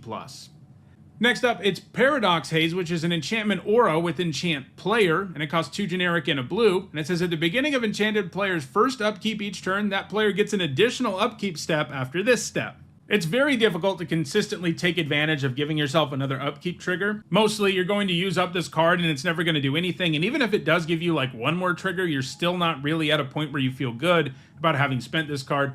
This is a kind of card where casting it will just feel like you mulliganed for no reason, so I think it's an F. Next up, it's Darkness, which for 1 black mana is an instant, and it says prevent all combat damage that would be dealt this turn. Fogs never play well in Limited. You go down a card for an effect that only delays the inevitable in most cases. People always look at these and they imagine the scenario where their opponent alpha strikes and then they cast this and prevent all the damage and then they destroy their opponent on the backswing. But those situations need so many things to line up for a card like this to actually be relevant that it just doesn't happen enough for this to be a card that's ever worth running. It's an F. Next up, it's Magus of the Moon, which for 2 generic and a red is a human wizard. It's a 2/2, and non-basic lands are basic mountains. Nerfing non-basic lands isn't meaningful in Limited, and this has horrible stats. It's another F. Next up, it's Burgeoning, which for 1 green mana is an enchantment, and it says whenever an opponent plays a land, you may put a land card from your hand onto the battlefield. So if you play this on turn 1, there is some potential for serious ramp, but you do need to have the lands, which is not guaranteed, and you'll find that you quickly run out of them. And it's a pretty awful card from the mid-game on, so yeah, this is another F. Next up, it's Green Sun Zenith, which for an X and a green is a sorcery, and you search your library for a green creature card with mana value X or less, put it onto the battlefield, and then you shuffle Green Sun Zenith into its owner's library. Well, it looks like we're going to break our string of Fs at least, although it's not like this is incredible and limited either. Tutoring something up directly to the battlefield is good, but keep in mind it's restricted to green creatures. But if you're playing green, you probably have plenty of those. The Zenith does mean you overpay by 1 for whatever creature you grab, but it's worth the cost for that flexibility. I'm giving it a B-. Next, it's Sliver Overlord, which costs 1 of each color of mana for a 7/7 legendary Sliver mutant. And you can pay 3 generic and search your library for a Sliver card, reveal that card, put it into your hand, and then shuffle. Or you can pay 3 generic to gain control of target Sliver. This set has 1 card in it at rare that makes slivers, and this can't even tutor it up because it's not actually a sliver. It's an artifact that makes slivers. This is just a very hard to cast 5 mana 7/7, and that's nowhere near worth it. It's an F.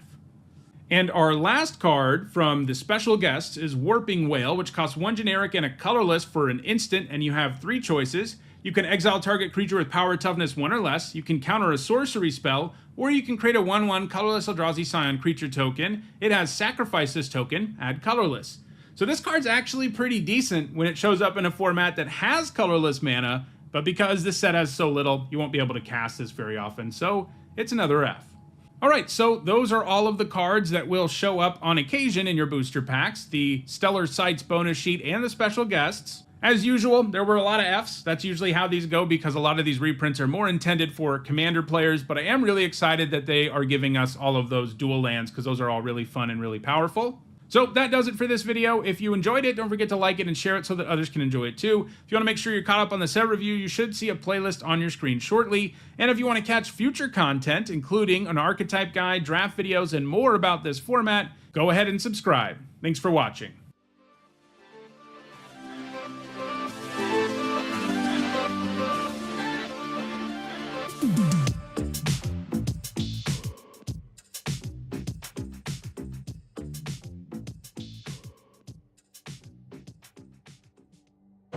This video is sponsored by Card Kingdom. If you want Magic singles or sealed product, use my link in the description.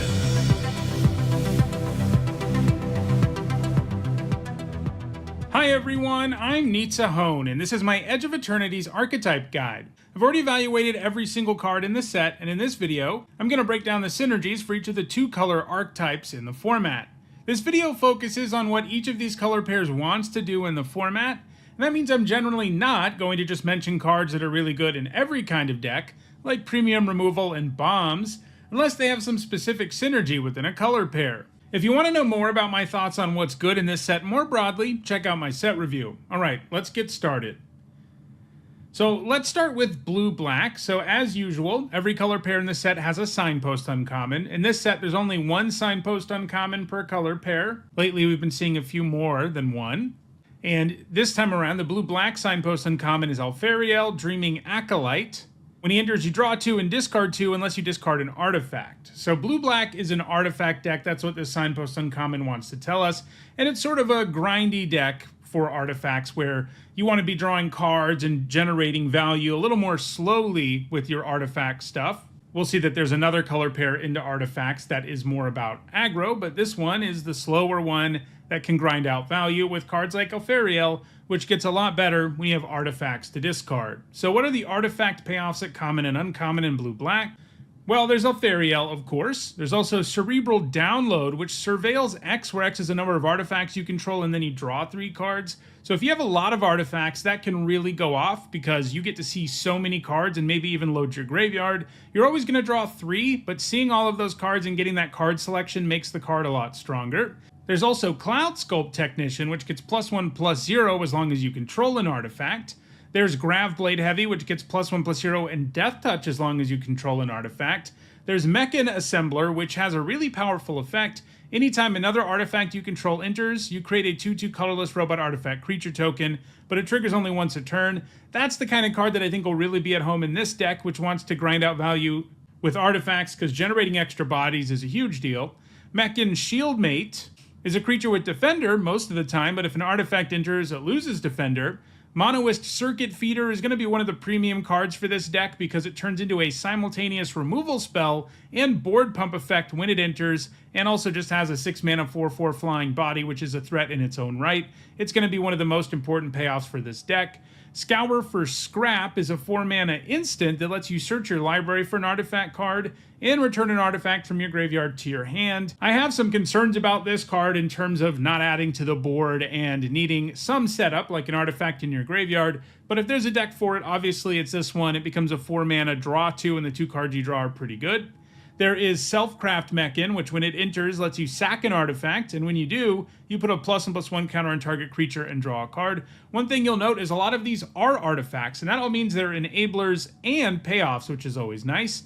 Steel Swarm Operator can tap for mana for artifacts. It can produce 1 blue to cast artifact spells, and it can produce 2 blue to spend this mana only to activate on abilities of artifacts. So let's look at the rares that work well here. Well, there's Emissary Escort, a 2 mana 0/4 that gets +X/+0, where X is the greatest mana value among other artifacts you control. There's Memanon, the right hand, which turns into a value engine when you have enough artifacts, because it lets you play artifacts from the top of your library, and it also lets your artifacts tap for mana, but only to cast cards from anywhere other than your hand. So this means the top of your library, but it also means cards with warp, which is a big deal in the format. There's Secluded Starforge, which can make artifact creature tokens, and its other activated ability lets you buff creatures by tapping artifacts. There's Synthesizer Lab Ship. Its 2+ charge counter ability makes it so at the beginning of combat you can animate artifacts into 2/2 flyers. You can use this on things that aren't already artifacts, or you can use it to upgrade an artifact creature that you might have. There's also Tezzeret, Cruel Captain. He gains loyalty counters when artifacts enter. He can untap artifacts and creatures. He can tutor up artifacts with mana value 1 or less. And his ultimate puts 3 +1/+1 counters on an artifact you control, and if it's not a creature, it becomes a 0/0 robot artifact creature. So that's blue-black. It's a grindier artifact deck. There's also blue-red, which is more aggressive. Here the signpost uncommon is Memanon, Uthros Exile. And whenever an artifact you control enters, you put a +1/+1 counter on target creature. One thing to note about most of the artifact payoffs in this set is that they don't care whether things are tokens. And that's good news, because this format has a bunch of artifact tokens in the form of robots and landers and stuff. So these are going to be even better than they usually are when these cards say non-token. And blue-red is mostly about using artifacts to make your creatures stronger. You know, that's sort of what an aggro deck would be doing, and that's what Memanon is doing here.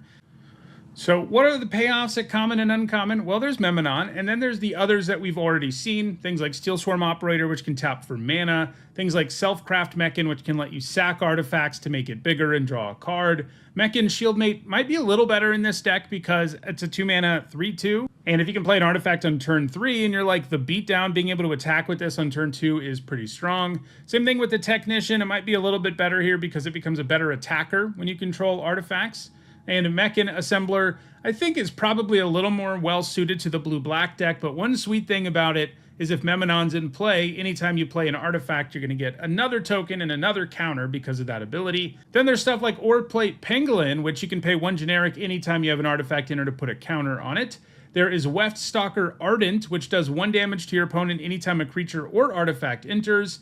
And there's Slag Drill Scrapper, which lets you sacrifice artifacts or lands to draw cards. When it comes to rares, we've already seen most of them, but there is also Pinnacle Emissary, which is a blue-red card, which is really strong. It generates a 1/1 flyer anytime you cast an artifact spell, and it has Warp for blue-red hybrid mana, which means there might be turns where you can play this earlier and then drop an artifact and get a token worth of value out of it. Rust Harvester is also quite strong.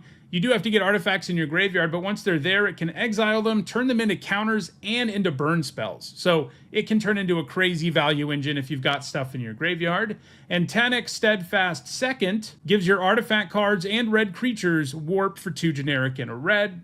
Warmaker Gunship does damage equal to the number of artifacts you control when it enters, making it one of these really good spacecraft because it's a removal spell to begin with, and then it turns into a threat later. So that's blue-red. It's a more aggressive artifact deck. Let's move to black-red now, where the focus is most on the void mechanic. It's not the only color pair with Void, but it is the color pair with the most Void, and that is the most concentrated on it. Our signpost uncommon here is Interceptor Mechan. It's a 4-mana 2/2 flyer. When it enters, you can return an artifact or creature card from your graveyard to your hand. That's pretty good value to begin with, but it also has a Void trigger. And Void checks to see if a non-land permanent left the battlefield this turn or a spell was warped this turn, and if it did, something good happens. In this case, the Mechan gains a +1/+1 counter. So not only can this give you a 2-for-1 up front by bringing back an artifact or creature, it can also grow into a very real threat. Its interest trigger does work nicely with Void because in this deck, you're likely to want to give up permanents sometimes to trigger other cards with Void, and this can get them back. So in terms of payoffs and enablers, I went a little deeper here than I usually do, mostly because there are so many different ways to trigger Void, and I wanted to touch on all of them in some capacity. So one of the ways is with lander tokens. So you've got a card like Beamsaw Prospector, which makes a lander when it dies, and landers can be sacrificed for 2 generic. That counts as something that will trigger Void. You can also run things that sacrifice artifacts, like Comet Crawler, which when it attacks has you sack a creature or artifact, and if you do, it gets a buff, and it will also help trigger your things with Void. Cheap cards with Warp, like Saurian Voidborn, which has Void for only 1 black mana, are going to be really efficient ways to trigger Void sometimes. Hilderblade is a card with Void. It equips to a creature for free at the beginning of your instep if you've done the Void thing. Hymn of the Faller is a better draw spell if you've triggered Void. Voidforged Titan triggers at your instep if you did the Void thing, and you get draw a card and lose a life if you did. Caveron Sky Warden gains a +1/+1 counter at the beginning of your instep. Plasma Bolt becomes an even better removal spell. Tragic Trajectory, same thing. It's already a good removal spell, but it becomes a better one. Roving Actuator, when it enters, lets you cast a spell, a cheap spell from your graveyard for free if you've triggered Void. Insatiable Skittermaw is another creature that gains a +1/+1 counter. And then there are also some ways to sacrifice them in addition to Comet Crawler that will work nicely. When you're sacrificing things for value already and you have something like Lightless Evangel in play, which will gain a counter whenever you sack a creature or artifact, and then you're also triggering Void, that's a lot of value. And Umbral Collar Zealot is probably the premier way to trigger Void, just because it can do it for free and for some very real value, and it has good stats. As I said throughout the set review, I do have concerns about Void because every other time we've seen a mechanic like this, it's underwhelmed. The cards basically already had to be good without Void to be good. And that makes me worry about cards like Insatiable Skittermaw, for example. The thing is, it always looks like these are going to be easier to trigger than you think, because you say, well, this happens all the time, and there are built-in ways to trigger it. But you need the card with Void, and you need the thing to happen that will trigger Void all in the same turn, and that lines up a lot less frequently than you'd think. There's always a window where these cards can be pretty bad, like killing a Skittermaw for 1 mana, for example, is a pretty backbreaking play. I do think this might be better than other versions, and these are things like Revolt and Morbid, which checked for various things. Revolt actually checked to see if a permanent left the battlefield. Morbid specifically looked to see if a creature died. I do think the addition of Warp especially may make this better than those other incarnations, but I do think some of these cards ask way too much for you, like the Actuator demanding that you have a spell of the right mana value in your graveyard to actually do something is kind of a bummer too. So I do have some concerns about this color pair just because of how this kind of mechanic has fared in the past, but it does look like there's pretty good support for it. What are the rares here? Well, you've got Althariel Stone Chosen, whose Void ability makes your opponent lose half their life rounded up when it attacks. Elegy Acolyte, now this is one that is just going to be good no matter what, because it's a good card anyway. 4 mana, 4/4 lifelink, and whenever one or more of your creatures you control deal combat damage to a player, you get to draw a card and lose a life. Great card. And then it has Void on top of that, and it interacts pretty well with how the Acolyte works, because if you triggered Void at the beginning of your instep, you make a 2/2 robot token, and that means every time you attack your opponent with something, they have to decide whether to try to block it and trade with it and let you draw a card, or block and then let you make a robot. So things can get kind of out of hand with that card. It's very strong. Corral of the Void, I have less confidence in, just because it's an enchantment and there's this window where your opponent can blow you out. It's expensive, it needs some setup, but it does let you reanimate stuff from your opponent's graveyard, and if you trigger Void, it does stick around. If you don't, it gets sacrificed. I have Tanic here because he's a way to give your creatures Warp and artifacts Warp, and Warp works nicely here. Memorial Vault lets you give up artifacts to look at the top X cards of your library, where X is 1 plus the mana value of the sacrificed artifact. So it can trigger Void and potentially draw you more cards. And this is pretty much, if there is a deck in the format for weapons manufacturing, it's this one. It likes it when you have non-token artifacts enter, so you need to be doing that. But also, it makes these tokens that don't do anything unless they leave the battlefield. So if you have some sacrifice outlets, you can make it work, turn those tokens into shocks. So that's black-red. It's a void deck. You want your stuff to be leaving the battlefield in a variety of ways. It does also count blinking and stuff, by the way. That's just not going to actually come up that much in black-red because black-red doesn't usually get that. Mostly you're going to be using effects like sacrifice, killing your opponent's creatures, trading. Things like that are going to be what triggers void for you most of the time. All right, let's move now to red-white. It is the deck that's the most into spacecraft in the format. That's a big theme in this set in general. They happen to be artifacts, so they work with most of the decks we've talked about so far. But red-white specifically has a bunch of payoffs for having spacecraft or for having tapped things. And you have to tap creatures to station spacecraft, so it works out nicely. For example, our signpost uncommon here is Sammy Ship's Engineer, a 4-mana 2/4, and if you control 2 or more tapped creatures at your instep, you make a 2/2 robot artifact creature token. So things can kind of snowball with these because you're already stationing, and then you get another body that can help you station. It is worth noting they can be tapped in any way. It doesn't matter. Stationing is the way to do it without putting your creatures at risk. But sometimes you can just attack and trigger this too, which is going to feel just as good. So what are the other payoffs for doing spacecrafty station things? Well, in addition to Sammy, there's a card like Dawnstrike Vanguard, which if you control 2 or more tapped creatures at your instep, puts a +1/+1 counter on all your stuff except itself. There is Flight Deck Coordinator, which at the beginning of your instep, if you control 2 or more tapped creatures, you gain 2 life. There is Frontline War Rager, same kind of trigger, but in this case, you put a +1/+1 counter on it. There's Starfighter Pilot, which when it becomes tapped, surveils 1. There's Vault Guard Trooper, which at the beginning of your instep, if you have 2 of those tapped creatures, you can discard your hand and draw 2, so it's a nice way to reload your hand and keep getting gas. Drill Too Deep is an artifact removal spell that also has a mode where you can put charge counters on your spacecraft, which can potentially turn them into creatures out of nowhere. Focus Fire is a removal spell that does damage to attacking or blocking creatures, and it gets better the number of creatures and or spacecraft you control. And Invasive Maneuvers is a good removal spell that gets better if you control a spacecraft. Pulsar Squadron Ace is a 2-mana 1/2 where you reveal the top 5, and if you see a spacecraft, you put it into your hand, and if you don't, it gets a counter.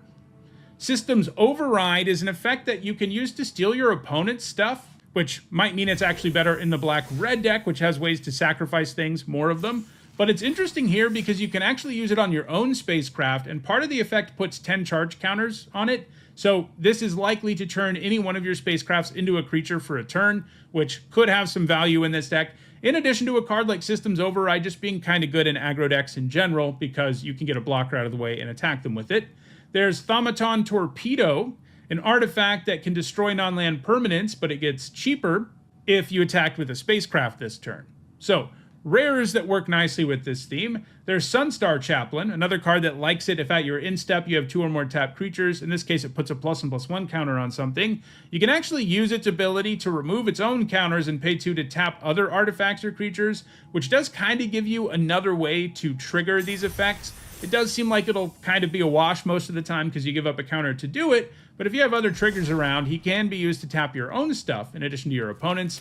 There is the Seriema, which is itself a spacecraft. I don't think it's super playable unless you have a couple of legendaries in your deck, but that is doable, and it's going to be extra good in this deck because you've also got spacecraft payoffs. Warmaker Gunship we already saw as an artifact payoff, but it's a spacecraft. It'll work nicely here too. Lumen Class Frigate is a spacecraft that is an anthem well before it ever becomes a creature and then can become a pretty good creature.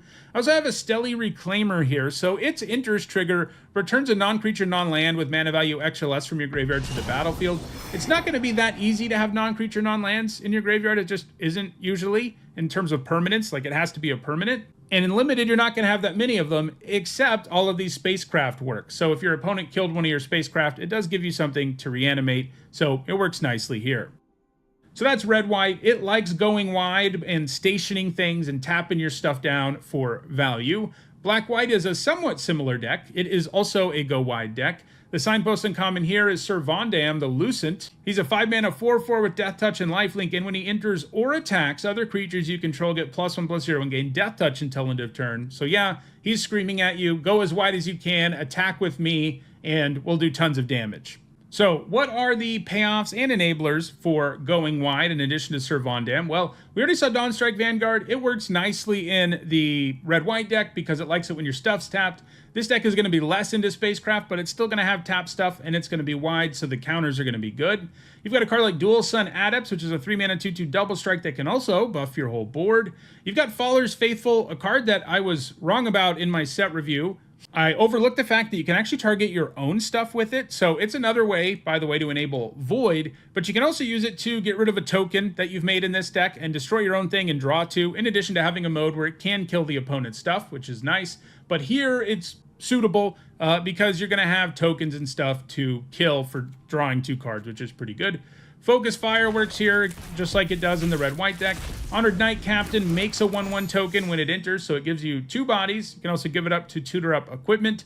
Knight Luminary can make up to 3 bodies because you can warp it to get 1/1/1. Then you can cast it, get the 3/2, and then get another 1/1. So it's going to be a key common in this deck for going wide. Lux Knight Breacher gets a +1/+1 counter on it for each other creature and or artifact you control. Susurian Voidborn, which you saw earlier just because it's a really good enabler for Void in terms of warp. It works nicely here because you're going to have a bunch of bodies, you're going to be sending them at your opponent, and when those things die, they drain your opponent life. That kind of effect always makes combat kind of a nightmare for your opponent. There's also Zealous Display, which gives +2/+0 to your whole board until end of turn.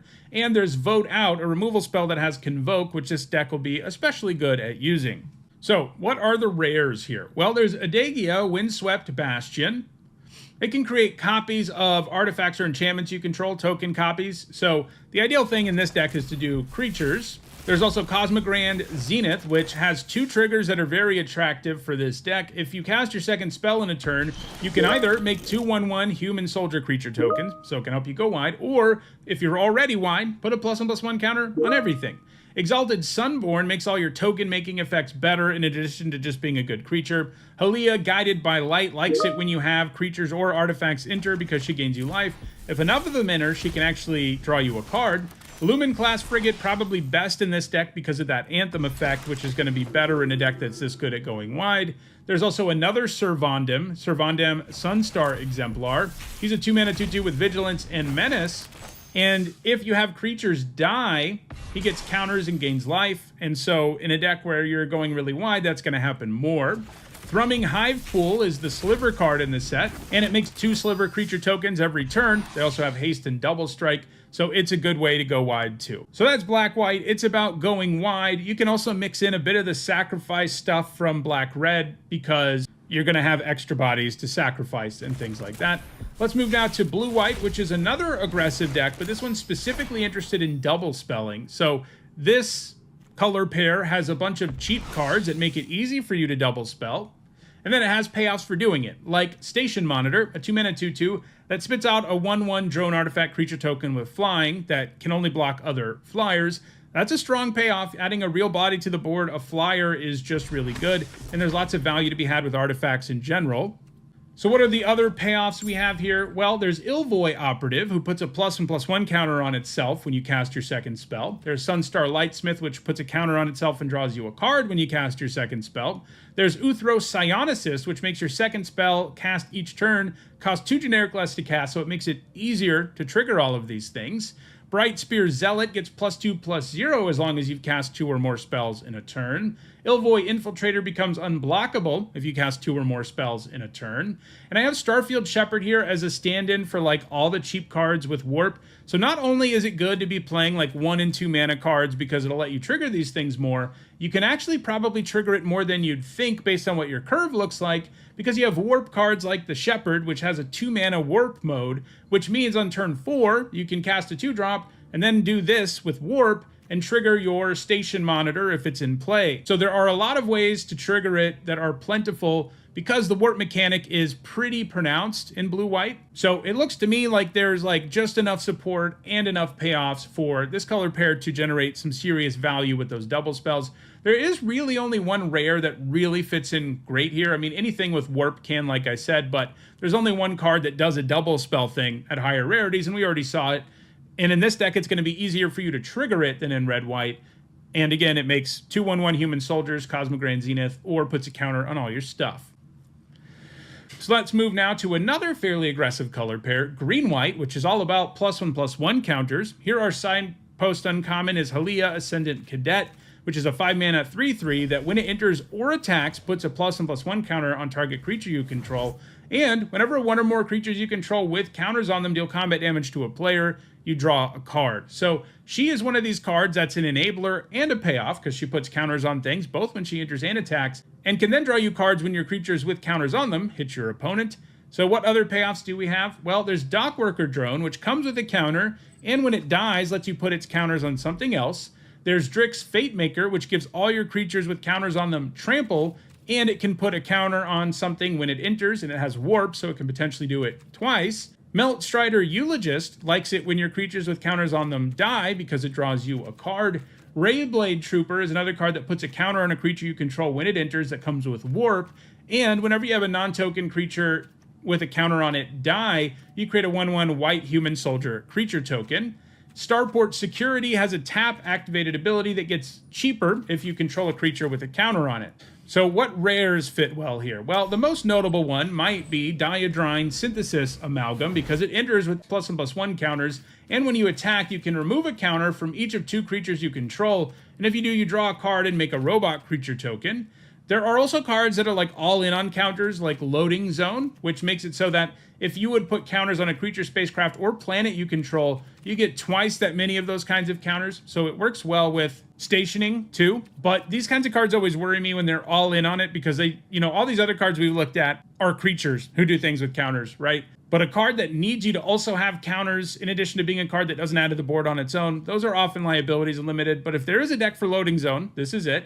We've also got Cosmic Grand Zenith again because of the counter ability. There's also Ouroboros, which puts a bunch of counters on your stuff every turn. There's Sunstar Chaplain again. This deck can more effectively put counters on him.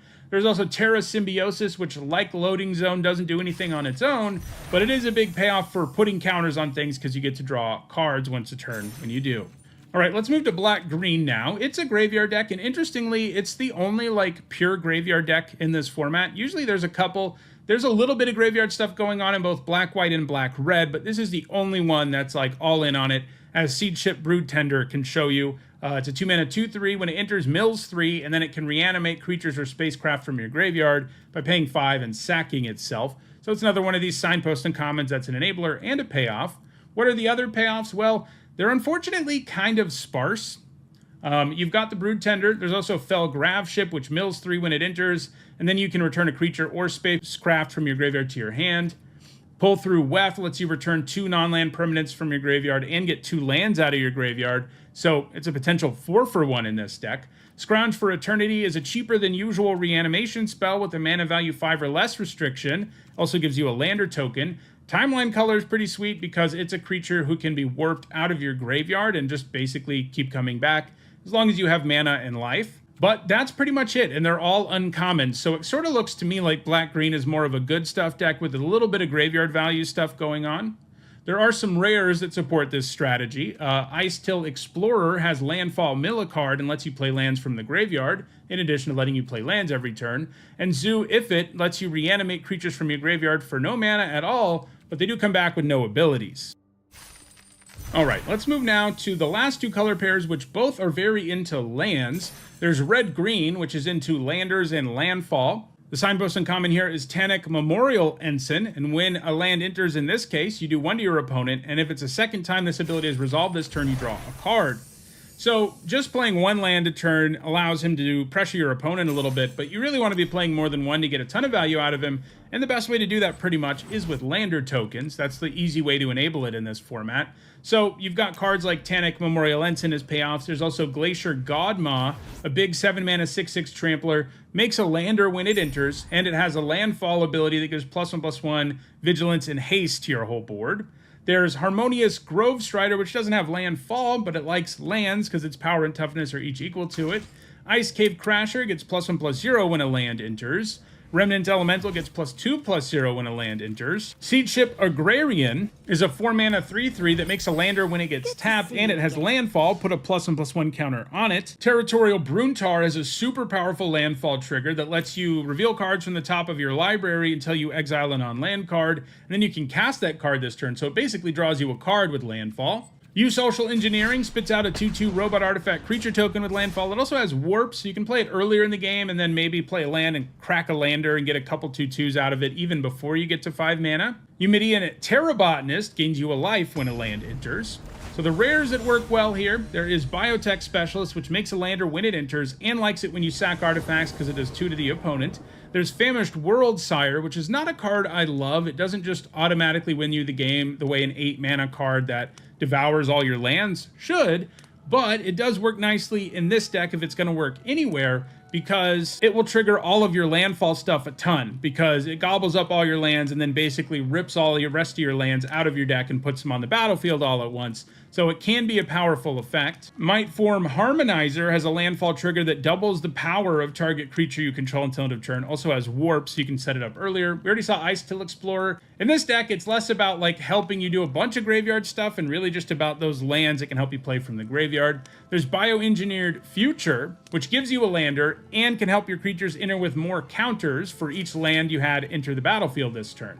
So the other color pair, and the last one, is also into landers, but instead of using them to trigger landfall and make your creatures stronger and do damage to your opponent, it's more of a ramp deck. So here, the signpost uncommon is Biomechan Engineer, a 2-mana 2/2 that makes a lander when it enters. It's already a great rate. And you can pay 8 generic to draw 2 and make a 2/2 robot artifact creature token. So and again, this is one that's an enabler, gives you a lander, helps you ramp your mana, and then it's a great place to sink that mana because its activated ability is a really strong one, especially when you're in like top deck mode and all you really need to do is find some action. It gives you action and even adds to the board once you get there. Payoffs. This might actually be the better home for Glacier Godmaw because it's so expensive. I also think this deck is the most suited to the few cards in this format that say something about the number of differently named lands you control. You know, the red-green deck can also splash because it has a lot of landers, but it seems like it's going to be more streamlined into being aggressive and winning with landfall triggers as opposed to grinding out value with landfall triggers and ramping your mana so you can do big, powerful things. So this deck is more likely to have access to a 3rd and 4th color and thus be able to decrease the cost of cards that say draw X, for example, like this one, where X is a number of differently named lands you control. Most of the time in most limited decks, you're going to have 2 differently named lands, but this deck might have an easier time running more basics to set cards like this up because it's so into slowly grinding out value with those lander tokens. It also doesn't hurt that the bonus sheet has a bunch of lands on it, so you can also make these cards better with that sort of thing. I have Pinnacle Killship here just because it's an expensive card that I think will be the most viable in this deck. Not every deck wants a 7-mana spacecraft, but it does kill something, and then you can station it into a 7/7 flyer. Fungal Colossus is another card that's very into differently named lands you control. It makes itself cheaper. Harmonious Grove Strider, we already saw power and toughness equal to the number of lands you control. Larval Scoutlander helps you ramp and fix your mana. It can single-handedly get you 2 lands with different names because you sack 1 land and then grab 2 from your deck. There's also Survey Mechan, which has a strong activated ability that normally costs 10 mana, but it costs X less to activate, where X is the number of lands you control. Does 3 to any target. Target player draws 3 and gains 3. So that's some serious business that I think will be best suited to this deck, as will a big 7-drop like Mouth of the Storm, which also kind of buys you a turn beyond when it comes down because it gives all of your opponent's stuff -3, -0. Rares that work well here, well, obviously there's Genemorph Imago, which is a 2-mana 1/3 flyer with a landfall trigger, and it gets stronger the more lands you have. Normally it changes a creature's base power and toughness to 3, but if you have 6 or more lands, which this deck's going to be into, it gives that creature base power and toughness 6/6 until end of turn instead. There's also Consult the Star Charts, another card that gets better the more lands you have because it looks at the top X of your library, where X is a number of lands. Extinguisher Battleship is a super expensive spacecraft with a powerful effect that not all decks are going to have access to, but I think this one will be able to cast it. We've already seen Ice Till Explorer and Bioengineered Future.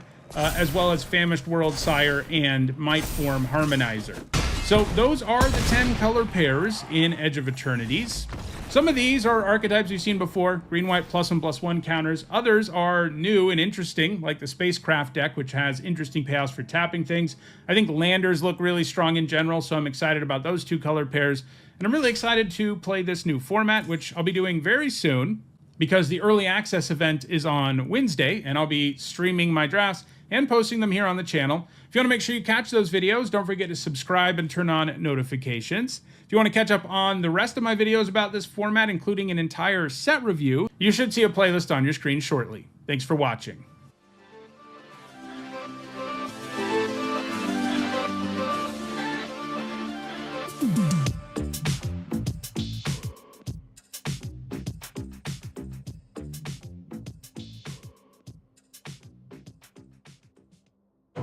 This video is sponsored by Card Kingdom. If you want Magic singles or sealed product, use my link in the description.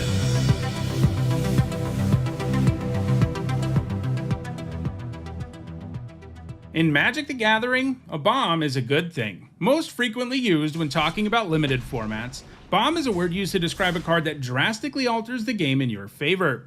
In other words, they are the cards you most want to open as your Pack 1 Pick 1 in Edge of Eternities draft, or open in your sealed pool at the pre-release. And those are exactly the kind of cards I'm going to be talking about in this video. If you're interested in my thoughts on more than just the strongest cards in this set, then you should check out my set review, where I've given my thoughts on every single card in Edge of Eternities. Alright, without further ado, here are my picks for the 10 strongest cards in Edge of Eternities. At number 10, it's Pinnacle Emissary. For 1 generic, a blue and a red, it's a 3/3, and whenever you cast an artifact spell, you create a 1/1 colorless drone artifact creature token with flying, and this token can block only creatures with flying, and it has warp for a blue-red hybrid mana.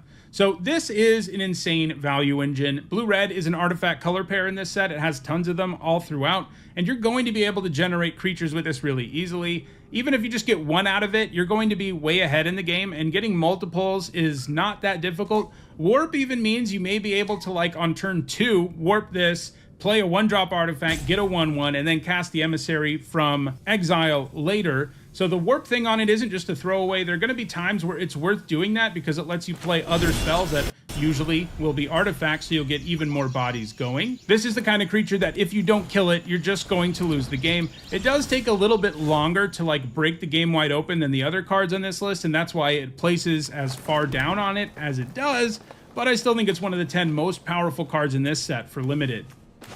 At number 9, I have 0 Point Ballad, which for an X and a black is a sorcery. It says, destroy all creatures with toughness X or less. You lose X life. If X is 6 or more, return a creature card, put into a graveyard this way to the battlefield under your control. This might just have the highest ceiling of any card on this list because it does kind of read, destroy everything, then you get back the best creature, which usually the problem with effects like this that keeps them from being huge bombs in limited, and those effects, I mean wrath effects, is that they're symmetrical, and oftentimes when you cast one and you spend a lot of mana on one, your opponent actually gets to rebuild their board first. This breaks the symmetry inherently because you're going to get to reanimate your best thing if you spend 6 on X. And it's not even just your best thing, it's any best thing, the best creature that goes to the graveyard from this effect. And what's nice is earlier in the game, you can fire this off too. Like if your opponent has built out a board with a bunch of X3s and you have some 4 toughness creatures around, that's also going to let you break the symmetry on this in a big way.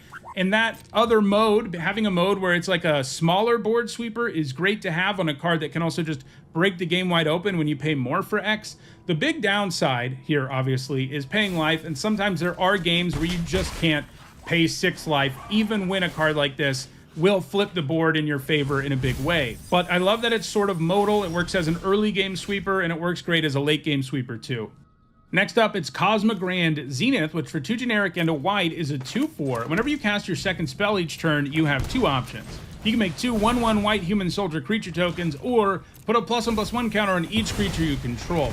Both of those triggers are amazing, and I love that they work in different situations. if you need bodies, it can give them to you. And if you've already gone wide, you can just put counters on everything and your board becomes insane. It does buff itself too. The blue-white deck is the one most geared towards double spelling in this format, and the Zenith is probably going to be at its very best there. But every white deck in the format is going to be capable of double spelling. The presence of Warp in the format, which is generally very little mana, makes it easier to double spell than it would be in most formats. Like playing the Zenith and then playing a 1 mana card is just a back-breaking play, and I think it's something you're going to see a lot of, and it continues to snowball and do this thing all the time. Warp, of course, also helps you trigger it even when you're casting the creature from exile, because you're more likely to have a second spell when you effectively have an extension of your hand in the form of an exiled card. So this is able to generate a lot of value, and I think it does it even more quickly and more powerfully than Pinnacle Emissary does, because it makes more bodies and puts counters on everything. The trigger might be a little harder to get going, but it also is insane after just one trigger, and I think that's really great. At number 7, I have Nova Hellkite, which for 3 generic and 2 red is a 4/5 with flying and haste. And when it enters, it deals 1 damage to target creature an opponent controls, and it is warp for 2 generic and red. So most warp creatures, when you warp them, you're just doing it to get an enters trigger or get an effect on the board temporarily. That's not true with Nova Hellkite, because you can warp it for 3, smash in with your 4/5 flying haste, and kill an X1. Either way, you're going to be pretty happy with what you did on turn 3, because then this sits out in exile and you can cast it from there later, comes back, and, you know, a 5 mana 4/5 with flying and haste is already a very good card. That's the floor here because of warp and because of the ping trigger. At number 6, it's Possibility Technician. For 2 generic and a red, it's a 3/3, and when it or another Kavu you control enters, you exile the top card of your library. For as long as that card remains exiled, you may play it if you control a Kavu, and it's another card with warp, in this case for 1 generic and a red. So this is another creature that doesn't really wow you with its stats on its own, but this enters trigger is very strong because it effectively draws you a card. And because of warp, you can get it twice. You can play this on turn 2, and you're not going to be able to use the card that turn. But then when the Technician comes into play again on a later turn, you do gain access to that card again, because once again, you control a Kavu. Throw in the fact that this format has more Kavus, lots of them really, at lower rarities. And this can be a very real value engine that will generate a card worth of value every time a Kavu enters. And it's great that even if the Technician goes down at some point, as long as you have another Kavu, or if you play another Kavu, you gain access to those cards that were exiled by it again. So there are going to be times where you're playing against someone, they have like 3 cards exiled with the Technician, but you manage to kill it, but you have to cross your fingers the rest of the game that they don't draw a Kavu, because when they do, they basically draw 3 cards. And that is just backbreaking. At number 5, it's Elegy Acolyte. For 2 generic and 2 black, it's a 4/4 lifelinker. And whenever one or more creatures you control deal combat damage to a player, you draw a card and lose a life. That's already pretty good. It makes this a creature that, with the turn you play it, can often just draw you a card because you have a good attack, and that's already going to give you a 2-for-1. But it also comes with more upside than that because it comes with Void, and that means, in this case, at the beginning of your end step, if a non-land permanent left the battlefield this turn, or a spell was warped this turn, you make a 2/2 colorless robot artifact creature token. This can also spit out tokens in addition to drawing you cards, and I absolutely love the tension between these 2 different abilities, because when you play this, your opponent's going to be like, okay, I can't let their creature in or they're going to draw a card, but then, if they don't let the creature in and the best they can do is trade with that creature, well, you're going to get a 2/2 robot. It's going to be hard to get both in the same turn, but it's also not impossible, and when you do, you're already starting out with a 3-for-1, and it seems like a 2-for-1 is pretty close to automatic. Throw in the fact that the baseline here is a card you always play in limited, 4 mana, 4/4 lifelink. You can stop there and you'd play that card, and then it has these 2 super powerful abilities that both generate a card worth of value when they go off, and you have a very strong creature. At number 4, it's a Roboroi. So it has the least impressive stats of anything on this list. It's a 4 mana 1/3, but it has a very strong at the beginning of combat trigger that puts X +1/+1 counters on each creature you control, where X is this creature's power. So generally speaking, you know, and at the beginning of combat trigger isn't quite as foolproof as an enters trigger, which you'll get just for your card, you know, entering. You do have to go to combat, but most of the time, these sorts of triggers that say at the beginning of combat in limited, you just get to get the turn you play it. You do have to pick your spots a tiny little bit more than you do with an enters trigger, but most of the time, you go to combat, you get the value right away, and then maybe your opponent can kill it when they untap, right? But even if they do that, you've already put a +1/+1 counter on all of your creatures, and if they don't kill a Roboroid, it turns into an insane snowball effect because it'll start putting more and more counters on things as it increases its own power with its own ability. So this can make almost any board into a massive threat within like 2 turns. And even if your opponent does kill it right away, you're usually already got a card worth of value out of it, and it's going to feel like a 2-for-1. It's also super cheap, so you can get this started pretty quickly, and if you're just curbing out ahead of it and your opponent can't deal with it, the game is just over when you play this on turn 4.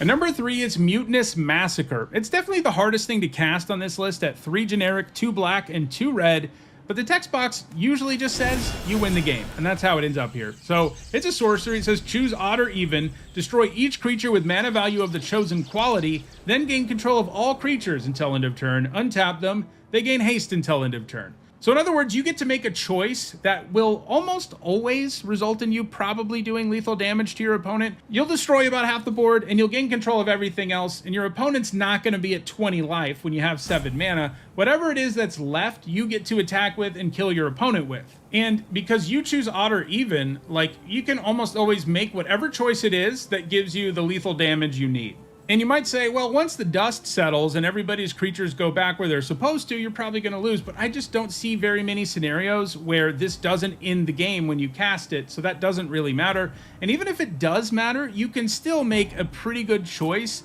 that does the least damage to your board and the most damage to your opponent. I just don't see how you lose the game when you cast this. The problem is actually casting it, but I think that will be challenging enough that it's held to number 3 on this list instead of being even higher. At number 2, I have Anti-Causal Vestige, the only Eldrazi in the set, and it's one of the biggest bombs. It's a 6 mana 7/5, and when it leaves the battlefield, you draw a card. Then you may put a permanent card with mana value less than or equal to the number of lands you control from your hand onto the battlefield, and it has Warp for 4 generic. So this is a leave the battlefield trigger as opposed to an enters one, but Warp will have it leave the battlefield. And so if you warp this, you get a 7/5 in play. Maybe it helps you station one of your spacecraft, which it can do a really good job of with 7 power. Then it leaves. Then you get to draw a card, and you get to put something on the battlefield, which most of the time will mean you get to put something on the table. You're not usually going to do something completely insane. It's fun to imagine situations where you put something completely broken on the table. But even if all you're doing is putting like a 2 mana 2/2 on the table with this from your hand, that's going to feel really good because you also drew a card and maybe you stationed a spacecraft. And of course, a couple turns later, it comes back, and it doesn't do it immediately, but if it ever leaves the battlefield again, you get the trigger again. So this ultimately generates a 3-for-1, and usually even the warp mode will allow you to add to the board. If nothing else, it can at least help you ramp in most cases. This just gives you way too much value for a very efficient cost while filling 2 slots on your curve really effectively. But there is one card that I think is even better, and that is Quantum Riddler at number 1. It's 3 generic and 2 blue for a 4/6 flyer. When it enters, draw a card. You could stop right there, and this would probably be like number 10 on this list because that is a really good 2-for-1 up front on a scary flying creature. It would be on this list. But then it has all this other stuff. First of all, as long as you have 1 or fewer cards in hand, if you would draw 1 or more cards, you draw that many cards plus 1 instead. So even at your draw step, if you have 1 or fewer cards, you just get to draw 2 now. That's great. Also has Warp, so you can pay 1 generic and a blue early, get this 4/6 on the battlefield and draw a card. It's not a permanent presence, but you do get to draw a card immediately. If you get it a little bit later, maybe it helps you with a spacecraft and then it goes away, then you can cast it again and draw another card. So it starts as a 3-for-1, assuming you have the time to warp it and then cast it, and it might be even more than that if you either warp it or cast it when you have 1 or fewer cards in hand, because then you're going to draw 2 cards. So this just draws you a ton of cards, and it's a scary flying threat all on its own. It's incredibly efficient. It's another one of these cards that fills 2 slots on your curve in a really effective way. It's hard not to think that this is the biggest bomb in the set just because it draws you so many cards. So those are my picks for the 10 biggest bombs in Edge of Eternities. If you want to own any of these cards, because most of them are going to be pretty sweet in 60 card and 100 card formats too, check out the description where you can find a direct Card Kingdom link for each card that appeared in the video. If you want to make sure you catch future videos, don't forget to subscribe. And if you want to catch up on past videos, including my set review for this entire set, you should see a playlist on your screen shortly.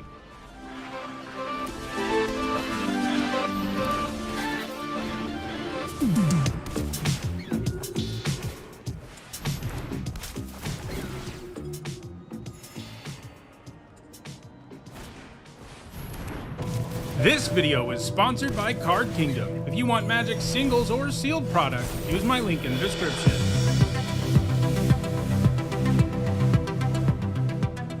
Hi everyone, I'm Nitsahone, and it's Saturday. That means it's time for Nitsa Notes, my weekly vlog series about limited Magic. We are in the very early stages of the new format, Edge of Eternities. As usual, the first video, like after my set review for a set completes, the first Nitsa Notes video, is sort of a Cliff's Notes where I give you my best commons and uncommons for each color. Sort of a quicker way to get an overview of the format than watching the hours and hours of set review video that is out there. But if you do want to know my thoughts about all those cards, that playlist is available. I've drafted about 5 times already thanks to the early access event, and there is one card on this list that has moved up for me, but for the most part, the things we're going to see here are the same as they were in the set review in terms of where cards rank, as at this point it's too early for me to say, well, I was wrong about this. We don't have data at this point for me to really unequivocally say that about anything. So instead, this is just going to be me going through my best commons and uncommons for each color. As usual, let's start with white. I think white's third best common is auxiliary boosters. This card has a really decent rate. Like, we see 5 mana 3/4 flyer with upside be pretty decent, like one that puts a +1/+1 counter on something, for example. Be a pretty decent card in most limited formats. And I think this has even more upside than that does. Now, it doesn't generate typically that value immediately, but it kind of does, because it brings a body into play, equips itself to it. You've got 2 permanents. If your opponent kills a token, you still have the equipment. If your opponent kills the equipment, you still have the token. If the token ever goes down, you can equip it to something else for a surprisingly reasonable cost for limited. Like, paying 3 generic for that is a super good deal, especially in the late game, and it's the kind of buff that can make anything pretty threatening. Throw in the fact it gives you 2 artifacts and 2 permanents, and it overlaps into being good in lots of different decks in the format. Also, it's like the premier thing to grab with the 2 mana 1/1 uncommon guy who can tutor up equipment. Grabbing this at instant speed sometimes is pretty sweet. So, that's an extra bonus point that it gets, and I do think it's white's third best common. I think white's second best common is Banishing Light. This is a card we see all the time. It's not as premium as it once was. There once was a time where this would have easily been white's best common instead of being second, and not being that far ahead of auxiliary boosters, to be honest. And auxiliary boosters is an example of why. Banishing Light, not good against that card, because you get 2 permanents. Your opponent isn't going to be able to answer it entirely with Banishing Light. But there are still enough things out there that this does answer, and it's flexible, it exiles. These are all things that are nice. It's not as amazing as it used to be, but Banishing Light is still a pretty good card overall. And I think it's probably white's best removal spell at common. We always get a white removal spell these days that does damage equal to the number of creatures or whatever. And that card's fine, but those cards never really end up in the conversation for best commons, or like being really good cards, because they are situational enough. Sometimes you can spend 1 mana or whatever on Focus Fire and get a really great deal, but it's conditional enough, it needs enough bodies, etc., that it's not amazing. Banishing Light is far less conditional, and it's still a pretty good card. But I do think there's one white common that's better, and that's Night Luminary. So, as I said in the set review, if you spend 4 mana on this to get a 3/2 and a 1/1, that would be a solid card in limited. It might be the third best common still. It might still be in this list. Maybe it'd be like 4th, but it would be pretty good. But it's way better than that, thanks to Warp, which gives you all kinds of bonuses. Not only do you get that Inner's trigger, so you end up getting 2 tokens out of this in the end if you do have the time to warp it, or do it on turn 2. But that's part of the benefit too. A card like this fills 2 points on your curve. If you have this in your opening hand, you don't have a 2-drop, you do have a 2-drop, right? It's not the most exciting 2-drop, but you have one, and it works pretty nicely there. Then you play it on 4, that feels good too. Throw in the fact also that Warp works pretty nicely with stationing spacecraft. You can get a 3-power thing on board to station a spacecraft a little bit ahead of schedule here. And then throw in the fact that both black, white, and red, white are pretty good at going wide and can take advantage of all of those, the 2 tokens it makes, plus the other body really effectively. And you're in really good shape with Night Luminary. It's just a very efficient card. White's best uncommon. This one was close for me. I do think Starfield Shepherd is great. Every time I've played that card, it's felt amazing. I had a deck during early access where I could tutor up Rust Harvester, that 1 red mana 1/1 who can exile artifacts from your graveyard and turn them into burn spells and counters, and that was pretty gross. But even just grabbing, not a rare 1-mana card, just grabbing a plains with it when you warp it is good. Same upside the other warp cards have, and then you cast it again later, and you can get potentially a 3-for-1 here. And I do like that upside, but I think All Fate's Stalker is ultimately the best uncommon for me. It usually is when we have a Banisher Priest-like creature that can come in and exile something. It's already really good. Like, if this didn't have warp, I might still consider... I'd probably put the Shepherd ahead of it, I guess. But with warp, it gets even better, because not only can you use it still to exile your opponent's thing so that you can get a blocker out of the way, right? You can also use it to blink your own thing for value. You can also use it to blink a token, to remove it entirely. There are so many things you can do with this just off of warp that it's amazing, and then later it just turns into Banisher Priest. So, which is a great card. Add to the board, take away from your opponents. It's how you win a lot of games of Limited, and this card is an all-in-one card that can do it. Let's move now to blue, where I think the third best common is Self-Craft Mechan. So, this starts out as a 4-mana 3/4. That's not amazing, but it is actually a solid stat line in Limited. I mean, obviously 4-mana 4/4 would be better, but 4-mana 3/4, you're sort of at a point where you're okay with it. I mean, it would need to have abilities. Luckily, this does. But higher toughness in Limited is often better because it puts it out of range out of super cheap removal. And this certainly does, especially if you can take advantage of the Inter's trigger, which will make it a 4-mana 4/5 that draws you a card. You do have to have an artifact to sacrifice. That's not automatic in this set, but blue often doesn't have a problem. You've got landers, you've got robot tokens, you've got drone tokens. Like, there are 3 different kinds of tokens in this set that can be sacrificed to this, in addition to there being some stuff that's just good to sacrifice for value. And I also like that in a pinch, this can sack itself, and then you put the counter somewhere else. And it can always put the counter somewhere else, which I think is a big benefit overall, because if it only put it on itself, it wouldn't really have as immediate of an impact, but you could put the counter somewhere else on something that can use it immediately to turn what was a creature that couldn't attack into a creature that can attack. And you're also drawing a card. So the value's nice. I mean, maybe the Mechan is a little bit of a build-around card. If you don't have enough random artifacts, it's not nearly as good. But I love that the floor is 4 mana, draw a card, put a +1/+1 counter on a creature. So, that's not the most amazing card, but that's the floor, and this card can do way more impressive things than that. I think the second best blue common is Lost in Space. We see this card in every set at this point. Sometimes it feels a little too color by numbers. There are certain slots that are always there. The 4-mana instant, put target creature, your opponent chooses to put their creature on top or bottom of their library, then you get some small effect. It's in like every set lately. But it's always solid. It is a way for them to make sure that blue has at least one decent removal spell, which it doesn't always have. And they know by now that this is one. It's not amazing. It's the second best blue common, but yeah, it is a 1-for-1 trade. It's an instant. It can go after all artifacts, not just like spacecraft or something. Sometimes it would make it a little more narrow, right? That it would be spacecrafts, which are pretty gross to put on the top or bottom of a library after your opponent works to station them. That is a big problem. This is great against that, but it's good against other artifacts. It's good against creatures. Sometimes you get a huge blowout, like with spacecraft, or if your opponent tries to use a trick. And then it even has Surveil on top of that. So it's one of the better versions of this effect we've seen, because then you get some card selection. Maybe you load your graveyard for value. It just does what ends up being a pretty good effect. The 1-for-1 trade is awesome. People do often underrate this kind of card because it feels a little like a bounce spell, but it's not one. Don't make that mistake. Your opponent has to redraw the card or put it on the bottom. Either way, it's a 1-for-1 trade because you used a card and took one away from them. So it ends up being a solid effect. You're going to play like 2 of these in a lot of your blue decks and be perfectly happy with it. And then I think blue's best common is Mechanizoa. It feels like it should be an uncommon to me. Like, it wouldn't shock me that's what it was, but no, it's a common. It's another card with warp. You can see I'm pretty high on warp. I love that, the multi taking up different spots on the curve and the flexibility and the fact you can cast it from exile. You just end up getting so much out of them. And Mechanizoa comes into play, taps something down and stuns it, and then you can warp it earlier in the game for value 2.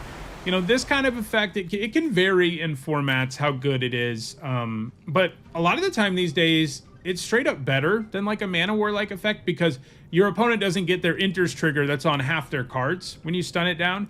You know, they do have to pay mana again when you bounce something, and they don't with this, but I think that's perfectly fine. It adds a significant body to the board, taps something down. It happens to be an artifact. It has warp, so it overlaps into all these different synergy points in the set, and it's the kind of 6-drop that just feels great. Like, you play this on turn 6 after you've just, you know, played a few creatures, stun their best thing, attack. It's amazing. And there are lots of turns too where it's even better to warp it and then do some other stuff, or just do it on turn 3 so your 2-drop can get in.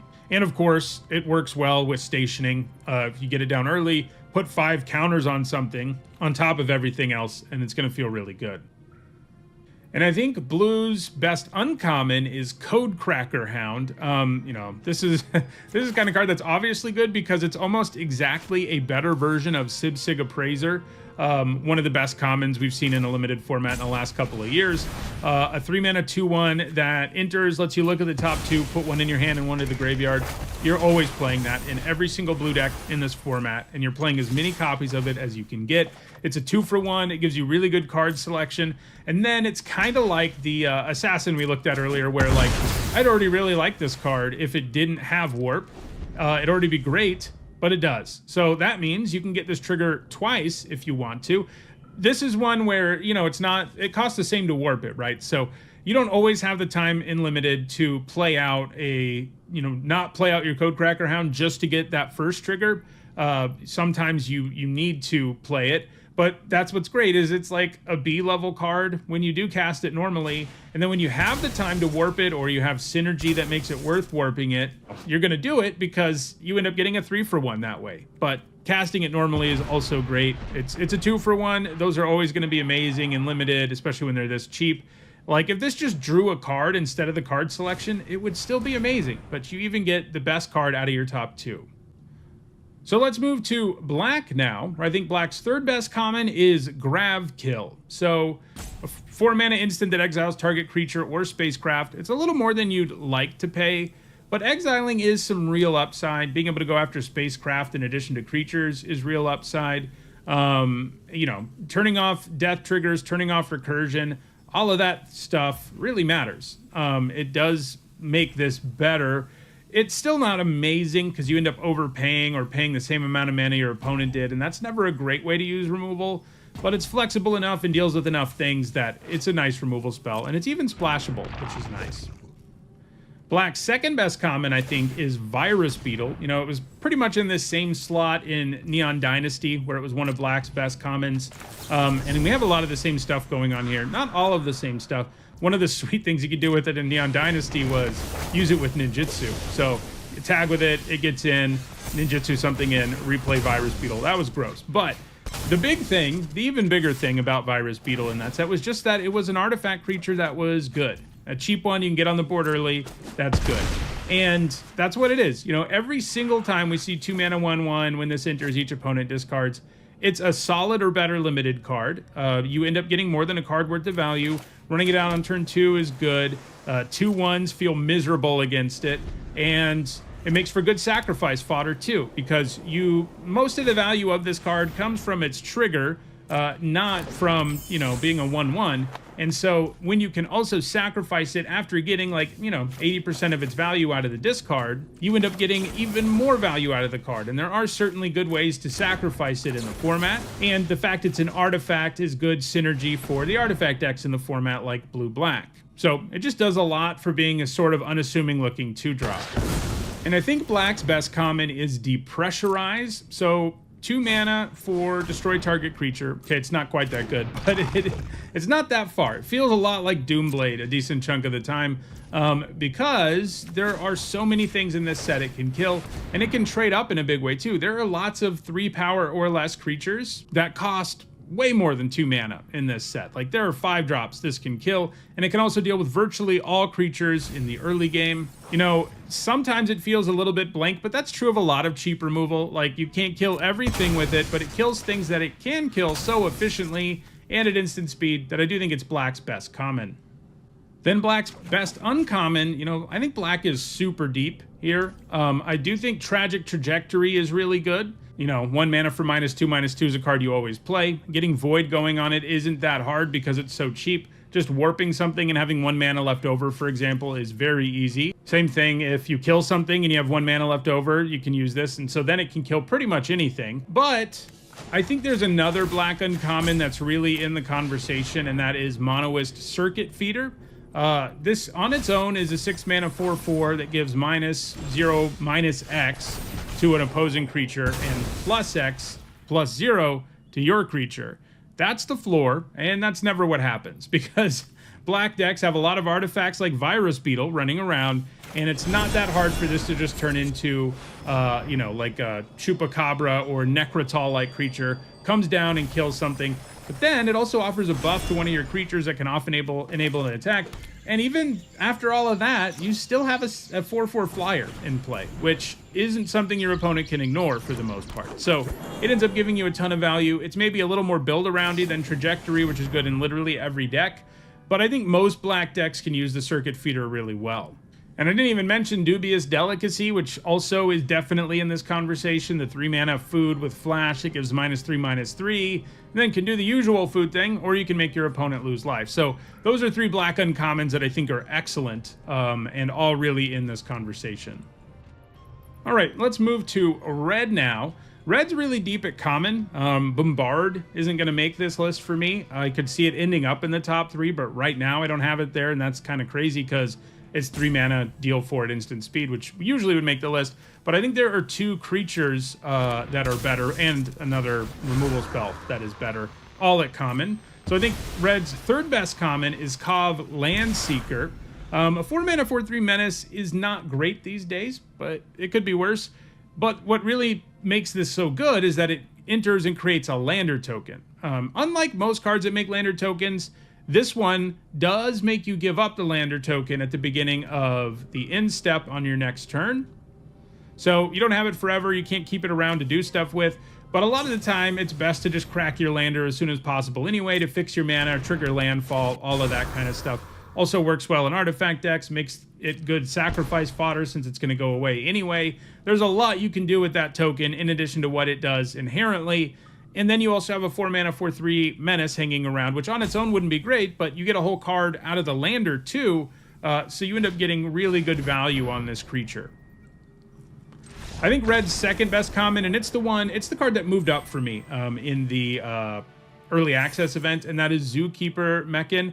I liked it in the set review, but I do think it's even better than I thought it would be. Like, I gave it a C+ in the set review, and I kind of feel like it's in B- territory. So there are a few things, you know, 2 mana 1/3 that can tap for red is already a very good card that you're going to play in every deck that's red anyway. And this has a lot more going on with it, even more than I thought about when I was evaluating the card. So first, it's an artifact. Did think about that, but that is a very real factor for lots of decks in the format. But also, it works really well with all of the red-white things that care about your creatures tapping. I didn't really think about that in the set review. You know, I thought about my creatures attacking and stationing things would help set those cards up. You know, that's obvious enough, right?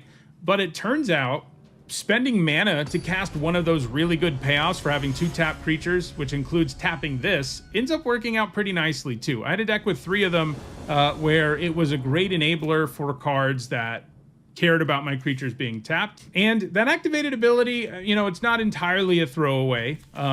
It is nice upside to have on it, but it's a small sample size at this point, but it was more relevant than I expected. It's good for stationing sometimes where you don't want to have to tap down as many creatures to get your space station, or spacecraft rather, to turn into a creature, and you'd much rather spend mana to make it happen. Well, it can do that. And then there are also lots of situations where the game is in its later stages and you're like, well, I may have drawn another land, but I can use this ability to make this creature into a threat and attack my opponent with it. If they take it, it's lethal, so they're going to have to trade. Like, it enables you to do more. It enabled me to do more than I expected in later stages of the game. So I'm pretty high on it right now, and right now I have it above the Landseeker, even though in the set review I gave the Landseeker a B- and the Meccan a C+, but now I have them switched. I mean, I still think the Landseeker is a B-, but I think the Meccan is an even better B-. And then I think red's best common is Plasma Bolt. 1 red mana to do 2 at sorcery speed. That's a card you're always going to play. And then throw in the fact that there are times where this can do 3 damage instead. You know, if combat goes a certain way, if you sack a lander and have 1 mana left over, you can do it. If you warp something, it'll do it. You know, these 1 mana cards, you know, red got 1 and black got 1 with Void. The black one's uncommon. Both are so easy to cast when you have a window where Void happened, that they're both really nice. And I think there are 2 candidates for red's best uncommon. There's Territorial Bruntar, which can generate like really insane value because it's a 6 mana, 6/6 reach, and it has a landfall trigger that effectively draws you a card, and that's really good. I am a little lower on it maybe, having played in the early access event though, than I was in the set review. Mostly because this set has so much good removal, and this is not a landfall trigger that you can really take advantage of. Like, there are some landfall creatures where you can get around the fact that you don't get anything out of them unless you play a land, anything permanent, any sort of permanent value out of them, until you play land by waiting to play them until you can play a land. But that doesn't really work here because you're not going to be able to play the thing you reveal. It's a small sample size, but every time I played against the Bruntar, I killed it immediately for like 3 or 4 mana, and it does not feel good for my opponents. I am worried that it's too slow in a format with this much good removal where people can easily take it down before your opponent ever gets any value out of it. But it does have serious potential. There's no doubt about that. The trigger is good. If it stays in play, it's probably going to grind you out a win, because you'll be really happy whether you draw a land or a creature. Basically, the same thing will happen regardless of what you draw, which is good. But it does have some problems. So I think red's best uncommon might be one of those really good removal spells instead, and that is Invasive Maneuvers. It's a 2 mana deal 3, which you always play. Like I've said about a lot of these great removal spells. But if you fulfill a requirement that's not that hard to meet in red, like you're going to have like 3 spacecraft in a lot of red decks. It does 5 instead, so it can kill a lot of things for 2 mana. Not quite the Bruntar. It's not one of the cards that can take it down, but it is a really good removal spell, really cheap, virtually always going to trade up, and gets especially good in the mid game when you can spend 2 to kill most things in the format. All right, let's move to green now. So I think green's 3rd best common is Drix Fatemaker. I don't think green is super deep at common. I think they have probably the best common in the set, so that's good for them. But the 2nd and 3rd best common we're going to look at here, neither of them are insane. They're just quality cards. The Fatemaker is another one of these warp creatures. It can put a counter on something when you warp it in earlier, and then it can put a counter on something else when it enters. It also gives your counter things trample. Works particularly well in green-white, but there are counters around in other colors too. And ultimately, you end up spending 6 mana for a 3/2 and 2 counters and a little bit of additional upside, which is fine. It's not great, but sometimes putting a counter on something for 2 mana gives you an attack you just didn't have before, and you're going to want to do it sometimes, especially if it helps set up other things in your same turn. So that flexibility, once again, is really good. It doesn't fill 2 slots on the curve in the same way a lot of the others do, because if you don't have a creature in play to put a counter on, well, the counter goes on itself, and then, it goes away. So it isn't as good as those that give you an effect, period, regardless of what's going on the board, like giving you a token or searching up a plains. And that's one thing that holds it back a little bit, but it is a quality common. At number 2, I have Diplomatic Relations, and if they hadn't nerfed this card, green would be a lot deeper at common. I still think it's good. I actually still think it would have been green's 2nd best common, even if the original text applied. And if you don't know what I'm talking about, they accidentally printed this card so that it wasn't only a creature you control that you could have do damage to another creature. It was just target creature, as you can probably see on the printed card that's on the screen right now. But they fixed it to do the usual green thing, which is target creature you control has to be selected. It was significantly better before the erratum because it was basically murder or close to it, because you could just point it at your opponent's creature and make it do damage to itself, or have one of their other creatures do damage to it, or whatever. So it was an incredibly flexible version of this kind of effect. And now it's more like what we usually see, which is still good, but it has this downside where you can only use it when your opponent can't interact. The upside is nice, like kill something, give your thing a buff and vigilance, attack with it, feels great. But you do have to pick your spots a lot more carefully than would have been the case with it worded how it originally was worded. But it was a pretty big color pie break, so overall I think I'm glad they did it. Plus green has one insane common, and that is Galactic Wayfarer, which I think is green's best common, and for me right now, the best common in the set. 3 mana, 3/3, make a lander. You know, this doesn't sound like a lot, but that is a strong 2-for-1 that synergizes with lots of things going on in the set. Also fixes, you know, even if you don't have the synergy of landfall or lander stuff going on, just fixing and ramping your mana is really good too. So it gives you a really nice 2-for-1. You know, it's not quite as good as 3 mana, 3/3, make a clue. Like that would be amazing. But it's not that far. You know, you do draw a card with it. Sometimes this is better than a clue, too. I mean, it's not a 100%. The clue is always better, but I do think it works super nicely for, you know, any green deck in the format. Any green deck, you're going to play, you know, one of the best signs of how good a common is, and it's true of all of them, except maybe Mechanizoa, because that one is kind of expensive. The others are all cards that you would play as many copies of, the ones that I have as the best common for each color. You'd play as many copies of them as you could get. And that's, you know, that's a great sign. And that's definitely what the Wayfarer has going on. So green's got really good commons.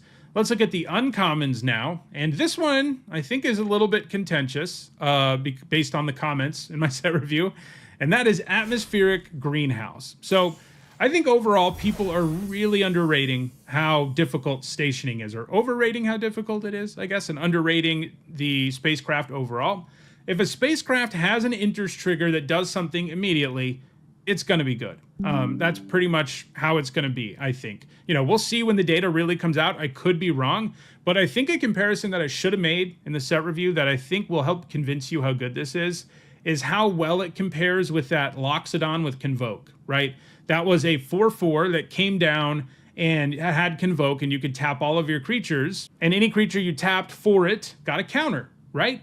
That's basically what this is. It's not quite as good. You can't count it. You can't cast it at an extreme discount. But this is going to come down, put counters on all your things. Those things with counters can now turn it into a creature. And it's a pretty formidable creature. Like, that's what's going to happen with this card. That's how good it is. I mean, it is. I didn't give a bomb grade to a single spacecraft in the set because there is a limit on how high of a grade you can give a card that does need stuff on the board to be at its best.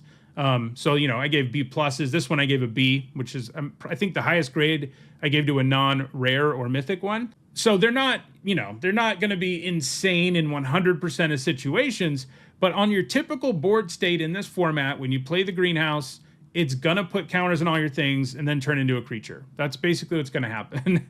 And that's a great card. And it's the only one of these spacecraft I have on this list, which further shows you that, you know, I'm pretty high on them, but it's tempered to the point that I don't think that many of them are at the very top of the list. But I do think this one is. Atmospheric Greenhouse looks excellent to me. All right, so those are my picks for the best commons and uncommons in Edge of Eternities. Next week, we probably still won't have enough data for me to do the What I Got Wrong video, but I will have enough drafts under my belt that I can put out some broad feelings about the format. You got some of them here. I think stationing is very doable, and I think warp's really good. Those are two things you picked up as broad feelings about the format. We'll see whether I still feel that way a week from now. But for now, that does it for this video. If you want to check out my draft videos or my set review for Edge of Eternities, you should see the playlist on your screen shortly. And if you enjoyed this video, don't forget to like it and share it so that others can enjoy it too. Thanks for watching.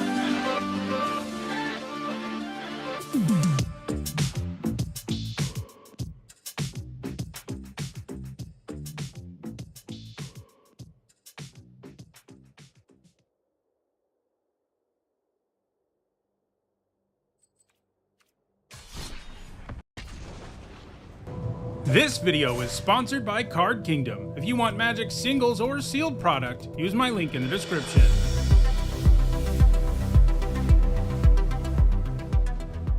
Hi everyone, I'm Nitsa Hone, and it's Saturday. That means it's time for Nitsa Notes, my weekly vlog series about limited Magic, We are now in Edge of Eternities preview season, and it's a pretty fast one. Like, it started last Tuesday. We'll have the whole card gallery on this coming Friday, so 6 days from now. That's also, of course, when my set review will be starting.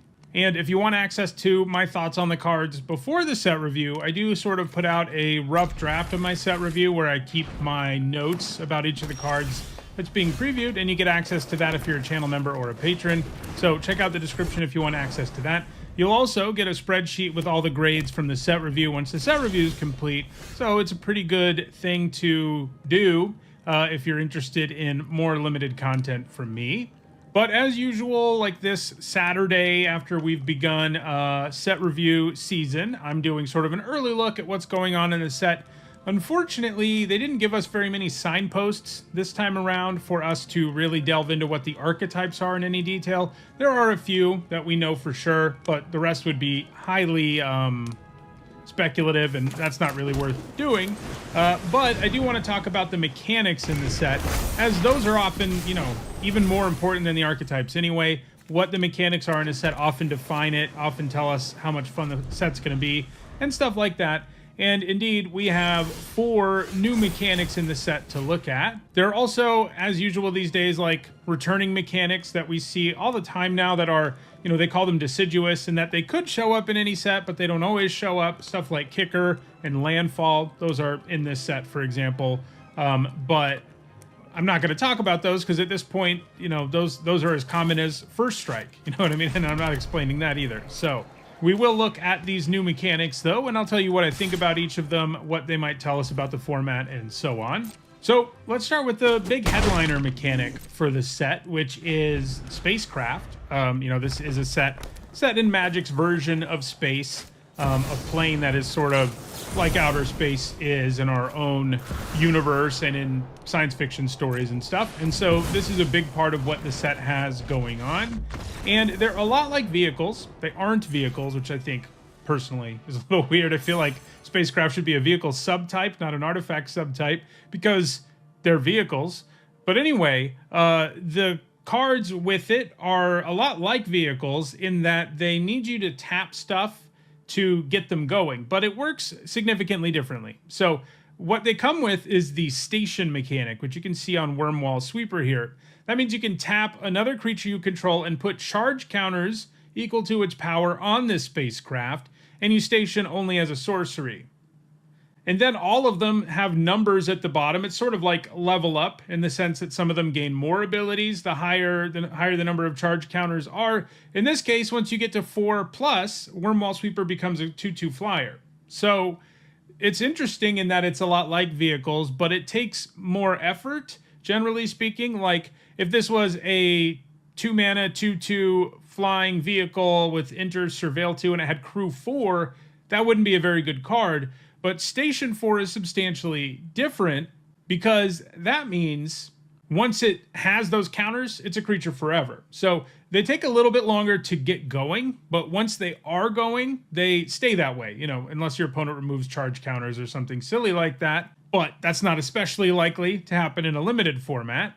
And I think overall, they are pretty good. You might be thinking, how often do I have time to tap something at sorcery speed to, you know, make my Wormwall Sweeper into a creature? And it's true, I think there are going to be times where these are a little bit slow, but I think where they're going to work the best is on creatures you just played. Because like crewing, you can tap a creature you just played for this kind of ability, and that creature already wasn't attacking, and maybe it's no longer a blocker, but it may have also just given you a creature that can attack now, effectively adding to the board. That said, I mean, I do think the ones that don't really do anything, like when they enter, or don't do anything meaningful, are going to be more problematic, and some of them have really, really high values for stationing. Like, you have to do a lot to get them going. But I think the ones that have relatively low values for stationing and the ones that at least do a little something when you play them are going to be okay. Like, I think Wormwall Sweeper will be decent. I don't think it's going to be great because there are times where it's just a hunk of junk that lets you Surveil 2 and you just can't get it going because the game situation doesn't allow it. But there is going to be a decent chunk of the time where this actually feels like a 2-mana 2/2 flyer that surveils 2. And we can't ignore that. The fact that, especially when it has this low of a station value, that it is something that adds to the board, and not with an insane amount of effort.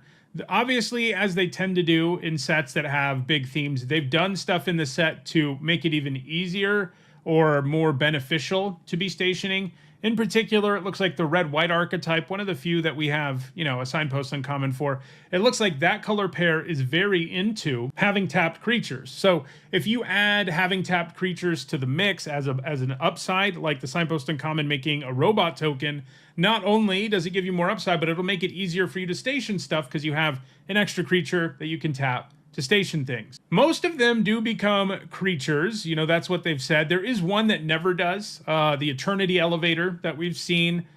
This one is just a mana rock, and it becomes a better one when you station it enough. It's an interesting card because a 5-mana mana rock that can tap for 3 is itself the kind of card that can have a home in a format, but station 20 plus to make it into like an insane mana generator, by that point in the game, it doesn't matter. So it's one that I'm worried about because it doesn't really ever add to the board, even if it does help you ramp, and it has an incredibly high station value before it ever gets upgraded. Whereas cards like Wormwall Sweeper, there's also the Seriema, which has an interest trigger that lets you tutor up a legendary creature. And then, you know, it has station, and if you get it to 7 or more, it becomes a 5/5 flyer, and other tapped legendary creatures you control have indestructible. So the things that you use to station it, in theory, will get indestructible. Same thing as when you attack. I mean, it does need to be legendary creatures, but signpost uncommons these days, for example, are like all legendary creatures. So you're going to have a few. A card like that does something, make sure you get a card of value right away. That's obviously going to be the kind of spacecraft that performs well in limited, whereas the ones that have small effects when they enter or don't do anything until you get to a high value on station, those are probably going to be bad in limited. And, you know, they printed some of these cards thinking more about Commander than limited. Some of them will be completely useless, probably. The Eternity Elevator, that's kind of where I'm leaning. That one's probably not going to be what you want to be doing in limited. While it's mostly spacecraft that have station, there are also planets. I think there's only going to be 5 of them, 5 rares, and these are lands. That's actually one of the big themes in this set. You know, these days they don't tend to go crazy hard on card types in sets, like completely insane, but lands is one of the themes here. They wanted to make it feel, you know, like you're visiting different planets and moons and stuff like that. So we do have a lot of land stuff going on in the set. And there's a cycle of 5 lands, all of which have station, and they enter tapped and can tap for mana of a specific color. And then they have station, where you can upgrade them over the course of a game. We've got Uthros Titanic God Core, for example, which becomes Tolarian Academy when you get enough charge counters on it. Not going to matter that much in limited, but it is a land that basically has serious upside. One of the other ones we've seen, Suzur Sukundi, is probably going to be a lot better in limited because it lets you give up creatures and draw cards equal to the sacrifice creature's power. So once you get that one upgraded, it's pretty good. I don't think there's like a bunch of payoffs for planet stuff because I literally think all we've got is a mythic rare cycle. I think this because in the lore, there are only 5 planets in this specific system that the set is mostly set in within the edge. So I think we're only going to have 5 of them, and maybe we'll see some planet stuff later on. But in this set, the subtype doesn't look like it matters much. But these are lands with upside and very little downside. Entering tapped is downside, but like Suzur Sukundi, for example, definitely a card you play in every black deck because it does have such a strong effect that you can use in the later game. All right, let's look now at Warp. So this is a new mechanic that lets you pay an alternate casting cost, usually cheaper than its normal casting cost, and it lets you cast the card, but it gets exiled at the beginning of the next end step. But you can cast it from exile. So it's a lot like various mechanics we've seen before. It's kind of like Adventure. Most of these creatures have an enters trigger. So for example, Starfield Shepherd, warping it on turn 2 means you get to search up a plains or a card with mana value 1 or less, put it into your hand, and then it goes away, but you can cast it again later, get that trigger again, and get the body in the long term when you cast it for 5 later. It's also kind of like Evoke, right? Evoke is a mechanic where generally if you do the Evoke cost thing, especially in Limited, you just get an interest trigger, but then the creature dies. In this case, they don't die. You get to hold on to that value for later in the game, and that's why I compare it more to an adventure. The ones that are like this one, which is really reasonably costed, like, you know, if you have a 2-drop you need to play on turn 2, that's what you're going to do instead of warping it. But this is a 5-drop that can also fill the 2 slot on your curve in a reasonable way. Like if you really need a creature for the next turn, it can probably grab you one. You do need to have a few 1-drops for it to do that consistently. Or if you really need to hit a land drop, it can do that for you too. And then it comes back, does it again later, and gives you a pretty real body. It has, you know, like 3-for-1 potential because you get the interest trigger twice and the 3/2 flying body more permanently. There are other things you can do too, like you can sacrifice a creature that you warp into play. There are a few cards in the set that have warp synergies, including a whole mechanic that can make warp even better. Basically, I feel like any card that lets you warp and get some sort of card worth of value from their trigger is going to be good, because then you just cast it again later. I'm less confident about cards that are just like big dumb creatures that have warp. For example, they've shown us Red Tiger Mechan, which is a 4-mana 3/3 haste, not good, and it has warp for 2, which means you can play it as a 3/3 haste on turn 2, but then it doesn't permanently add to the board. Cards like that don't ever really generate real value. Even if it can attack, like there are lots of boards where it just doesn't matter. Those are going to be a lot less interesting, especially when the casting them is so inefficient. Like a 4-mana 3/3 haste just isn't that good. So some of them are going to be really good. I think Starfield Shepherd, for example, is going to be great. But I think some of them aren't going to be great because they just don't do enough. Either way you cast them, and you don't really get like a 2-for-1 out of a card like Red Tiger Mechan at all. You just get a couple of mediocre cards stapled together. It does still have the advantage of filling your curve in 2 spots. Like, that matters. Maybe it ends up mattering more than I think. But I'm more inclined to like the ones that give you some real value when you warp them, as opposed to one that just attacks for 3.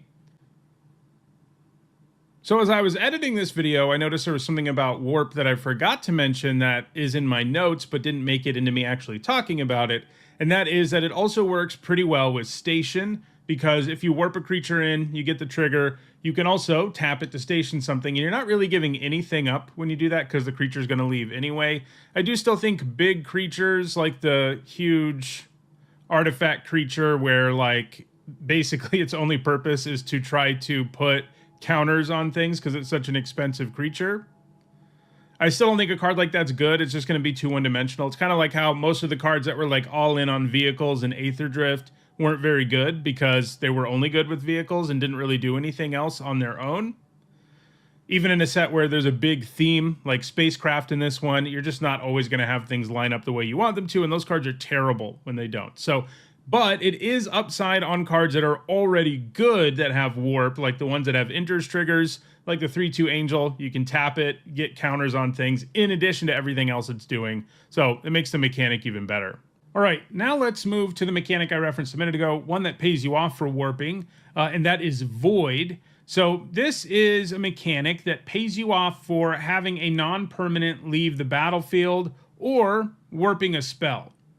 And it gives you some effect to make your card better, like if it's in your hand, or it's like an instep trigger. So for example, we have Void Forged Titan, which is a 5-mana 5/4 with Void. And at the beginning of your end step, if a non-land permanent left the battlefield this turn, or a spell was warped this turn, you draw a card and you lose 1 life. So this mechanic is somewhat reminiscent of Revolt and Morbid, and that's not the best company to keep. These always look like they're going to be better than they are, especially if you haven't played with those other mechanics before. But it is shockingly hard to consistently trigger cards that say, if something died this turn, you get a bonus. Like, sure, creatures die all the time in Magic, but making it actually happen on the turn when you need it to happen is far more difficult and limited than you would think. One nice thing about this is how broad it is. You know, if any creature if any permanent, rather, any non-land permanent left the battlefield this turn, you get the bonus. So it could be your opponents, it could be any kind of permanent. Obviously, it works with warp, like it says. It also works with another mechanic in the set that involves a certain kind of token you sacrifice, which we'll look at next. So there are like overlaps, but I'm inclined to think that cards that would be bad if they didn't have a void trigger, like this one, Void Forge Titan, 5 mana, 5/4 artifact creature, probably aren't going to be that good. They're probably going to be weighed down too much by the fact that it's just a 5 mana, 5/4 way too often. And if you had to give up like a real resource to trigger Void to begin with, even that first trigger isn't going to feel that good. And actually getting the trigger is harder than you'd think. Basically, I think cards with Void need to already be pretty nice cards that then get even better because they have Void. And they've already shown us one of those, like Tragic Trajectory, which is modeled like right after Tragic Slip, a card that was a removal spell that got better when you did the Morbid thing. And Tragic Trajectory is similar. It's 1 black for target creature gets -2/2 until the end of turn on a sorcery. That's a card you play 100% of the time in limited. It's just a good removal spell already. But then if you have Void, it does -10/10 instead. So it can kill anything once you set it up. This is a mechanic that gets better when you have sacrifice stuff. It gets better when you have a lot of removal. Things like that do help it line up okay, but every single time we've seen one of these mechanics in limited, they really don't trigger as much as you would think they would. Like, it's easy to look at a card like the Void Forge Titan and say, well, it's gonna be like an Inter's trigger that draws me a card. It can be, but you'd be surprised how infrequently it'll actually happen. So I don't think that card will be particularly good. I do think Tragic Trajectory will, because it's already a good card that then has this massive upside. All right, and then the last mechanic in the set is a new type of artifact token, and I feel like literally every time we've ever seen an artifact token, especially one that is plentiful in a set, they've been really good, right? Maps, clues, blood, like they've all been good.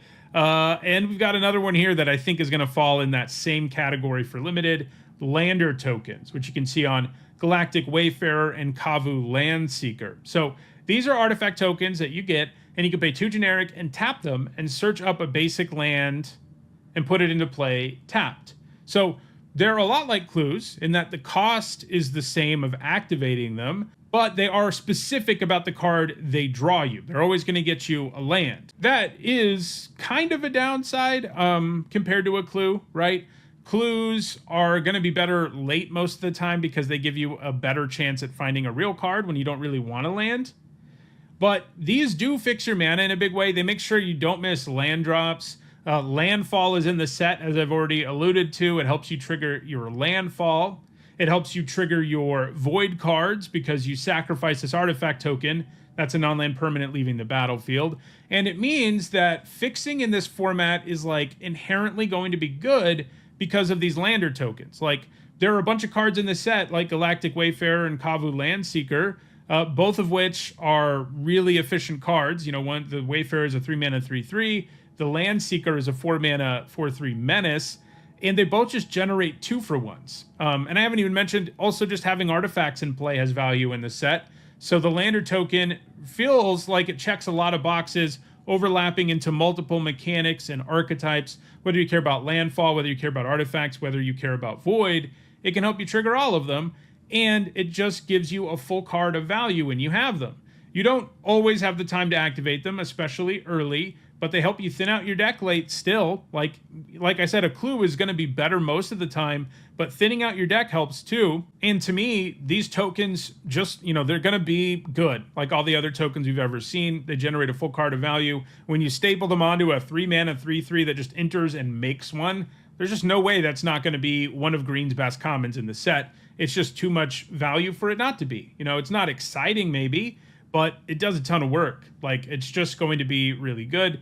And it is interesting having a mechanic that is fixing like this. It'll be interesting to see what it means for the format. Will 5-color nonsense decks be more accessible because of them? Maybe. I mean, you're just going to have cards that come with fixing attached that add to the board and stuff, unlike most cards that fix your mana.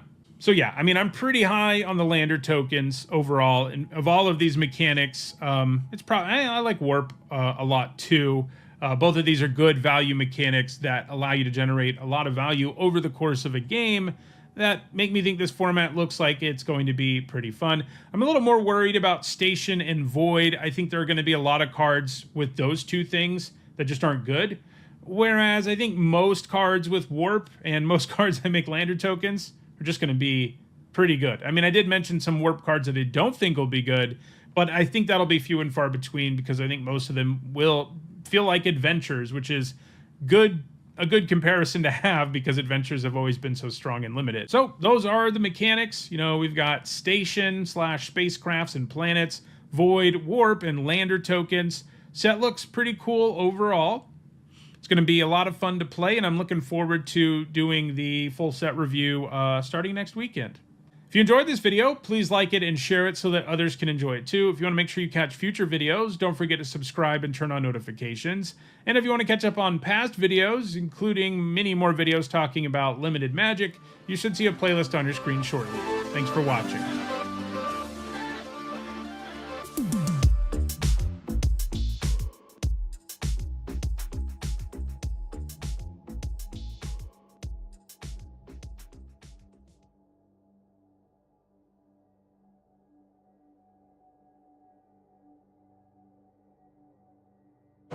This video is sponsored by Card Kingdom. If you want Magic singles or sealed product, use my link in the description.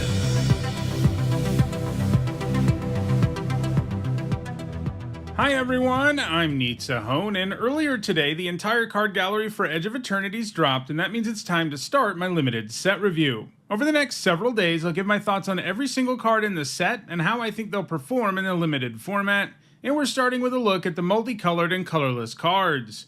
This is always a fun place to start because multicolored cards tend to introduce us to the format's two color archetypes, and they also tend to be some of the most powerful cards in the set. For each of these cards, I'll discuss how I think they'll perform in limited, that means draft and sealed, and I'll punctuate each evaluation with a letter grade. If you're new to my set reviews and unsure of what my letter grades mean, you can find a guide in the description for this video. There are some important things to keep in mind as I review these cards. First, because we're only talking about draft and sealed, I'm only going to be talking about cards that can be found in play boosters.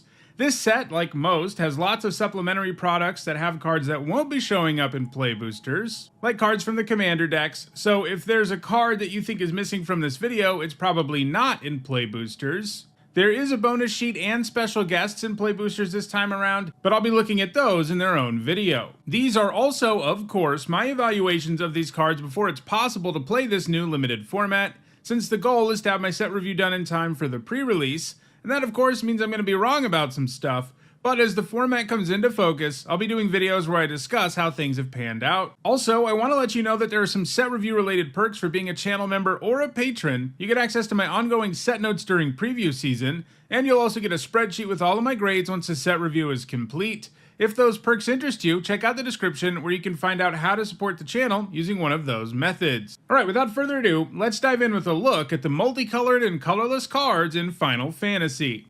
So let's get started with the colorless non-artifacts. That means we're beginning with Anti-Causal Vestige, which for 6 generic mana is a 7/5 rare Eldrazi, and when it leaves the battlefield you draw a card, then you may put a permanent card with mana value less than or equal to the number of lands you control from your hand onto the battlefield tapped, and it has Warp for 4 generic. This is a new mechanic in the set, and it means you can cast this for that cost, but if you cast it that way, you exile it at the beginning of the next end step, but then you can cast it from exile on a later turn. So basically you can choose to pay 4 generic here to get this down briefly, which will give you the leave the battlefield trigger when it leaves the battlefield because of Warp. It also works with a couple of other mechanics in the set like Station and Void, which we'll see later on in this video. But the big deal here is that you can cast this for 4 generic, get this trigger, and then later play it again, get your 6 mana 7/5, and then when it dies, you're going to get the trigger again. So warping this won't always let you do something super meaningful other than draw a card in limited, but it will sometimes, especially when you warp it for 4. This looks really good to me overall, so a lot of the time you don't have a card in your hand to put into play with this kind of effect, but because this also draws you a card, it increases the chances of that happening, and if you really do warp this on turn 4, there's a pretty good chance you end up getting to draw a card and put a creature of some kind on the battlefield. It's a little less likely that you'll actually take advantage of the trigger when you cast it later, but if the card you draw with the trigger happens to be a creature, or something else meaningful, you can put it directly on the battlefield. And it does this with lands too. That's just not particularly exciting overall, especially on turn 6. But yeah, we have potential here for 3-for-1 value, because when things go right, you're going to get the trigger twice, and you get a 6-mana 7/5 body that your opponent can't really ignore. So this looks like a bomb to me. I'm giving it an A. Next up, it's Tezzeret Cruel Captain, which for 3 generic is a legendary Planeswalker Tezzeret at Mythic Rare, starts with 4 loyalty, and whenever an artifact you control enters, you put a loyalty counter on Tezzeret. He's got a 0 that untaps target artifact or creature. If it's an artifact creature, put a +1/+1 counter on it. He's got a -3 that says search your library for an artifact card with mana value 1 or less, reveal it, put it into your hand, and then shuffle. And he has a -7 that gives you an emblem with, at the beginning of combat on your turn, put 3 +1/+1 counters on target artifact you control. If it's not a creature, it becomes a 0/0 robot artifact creature. Being able to raise his loyalty just by playing artifacts is nice, and it also means that his -3 kind of gives you back a loyalty since you grab an artifact. He's also really cheap and really easy to cast, but I do think he has some problems in Limited, including the fact that he doesn't really have a removal mode, has only a kind of narrow way to protect himself by untapping something, and his -3 is highly restrictive. A lot of Limited decks aren't going to have very many targets for it. This set definitely has artifacts, but overall, Tezzeret doesn't feel like a Planeswalker that's going to go wild in Limited. His effects are too small and not good at helping him stay around or impact the board in a super meaningful way. He definitely needs a build around grade, because I think he just won't be good in your typical deck in the format. He'll be like a D. I mean, most decks in the format will have enough artifacts that he's not an F, but if he had like 10 or more artifacts, I could see him reaching the B- level.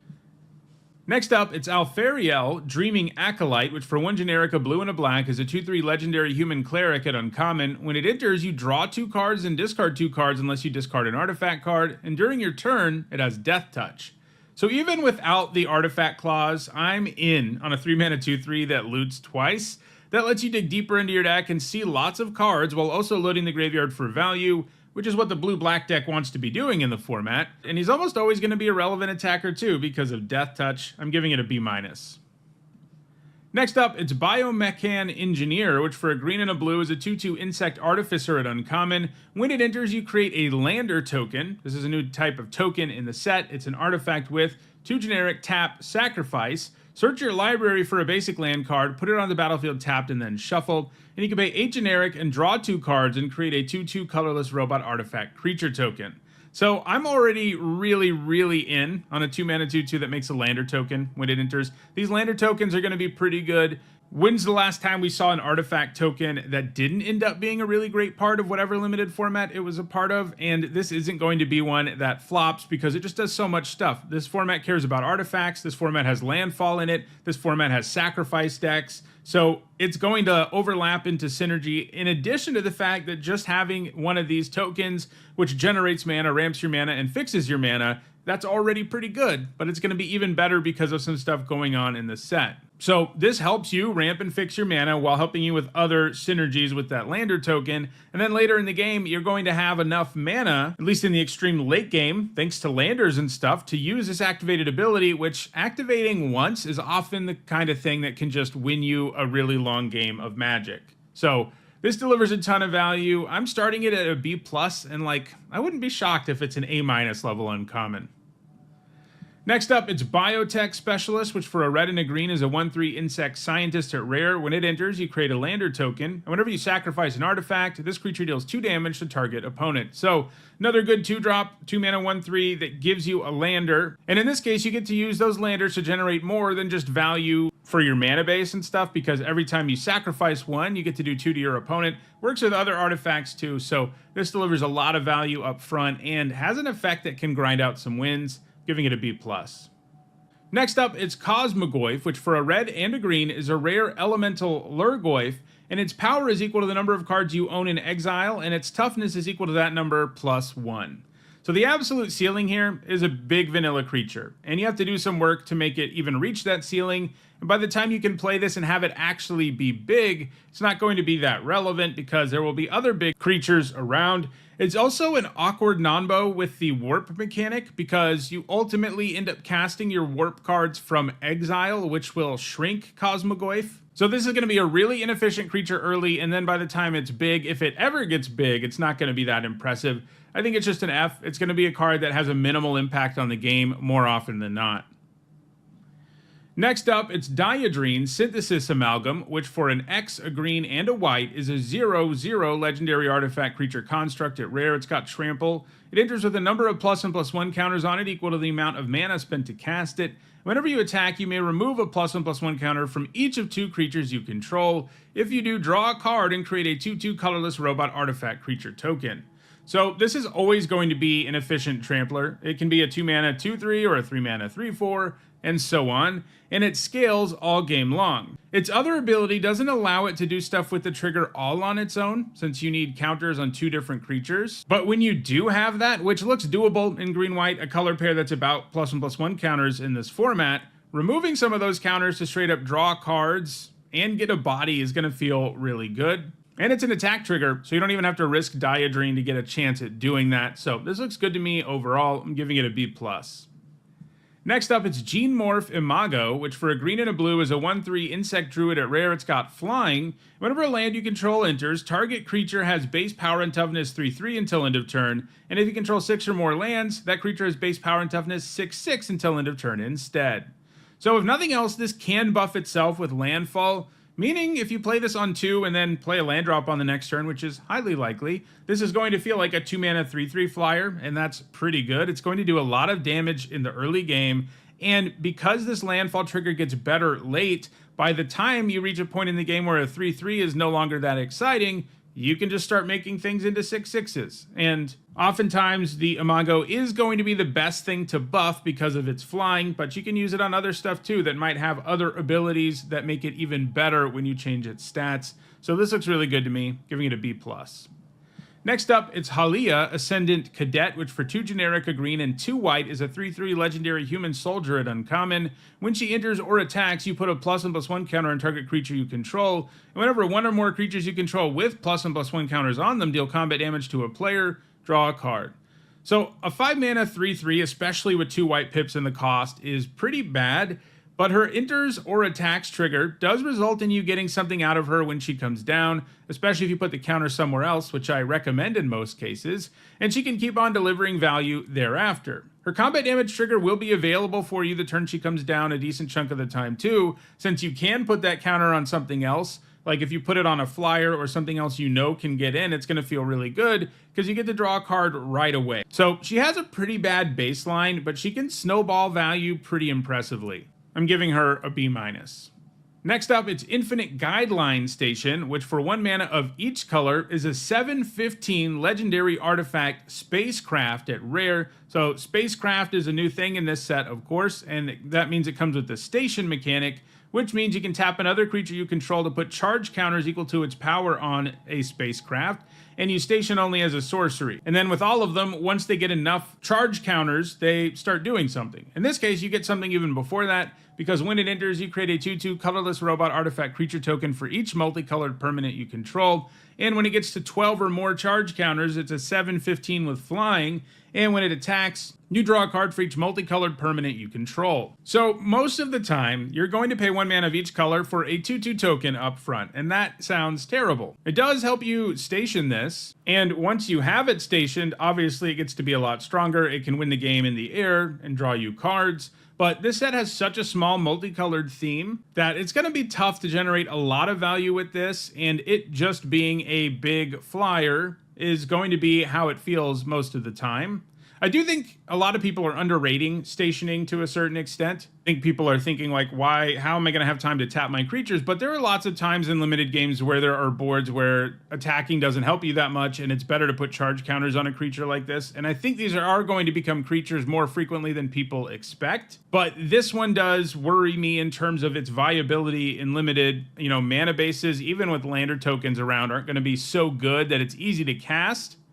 and this set doesn't have a preponderance of multicolored cards. The only ones at uncommon are 1 signpost uncommon in each color pair. So there are 10 at lower rarities, in other words. So you're highly reliant on getting cards that are not going to be cards you see all the time for this to really go off. And I think you need to be getting at least 2 robots out of this to feel good about it. So just getting 1, which is going to be the usual outcome, just isn't going to do it. So yeah, between the difficult casting cost and then like the additional setup it requires to really be worth using, I think all of that just means it's an F in limited.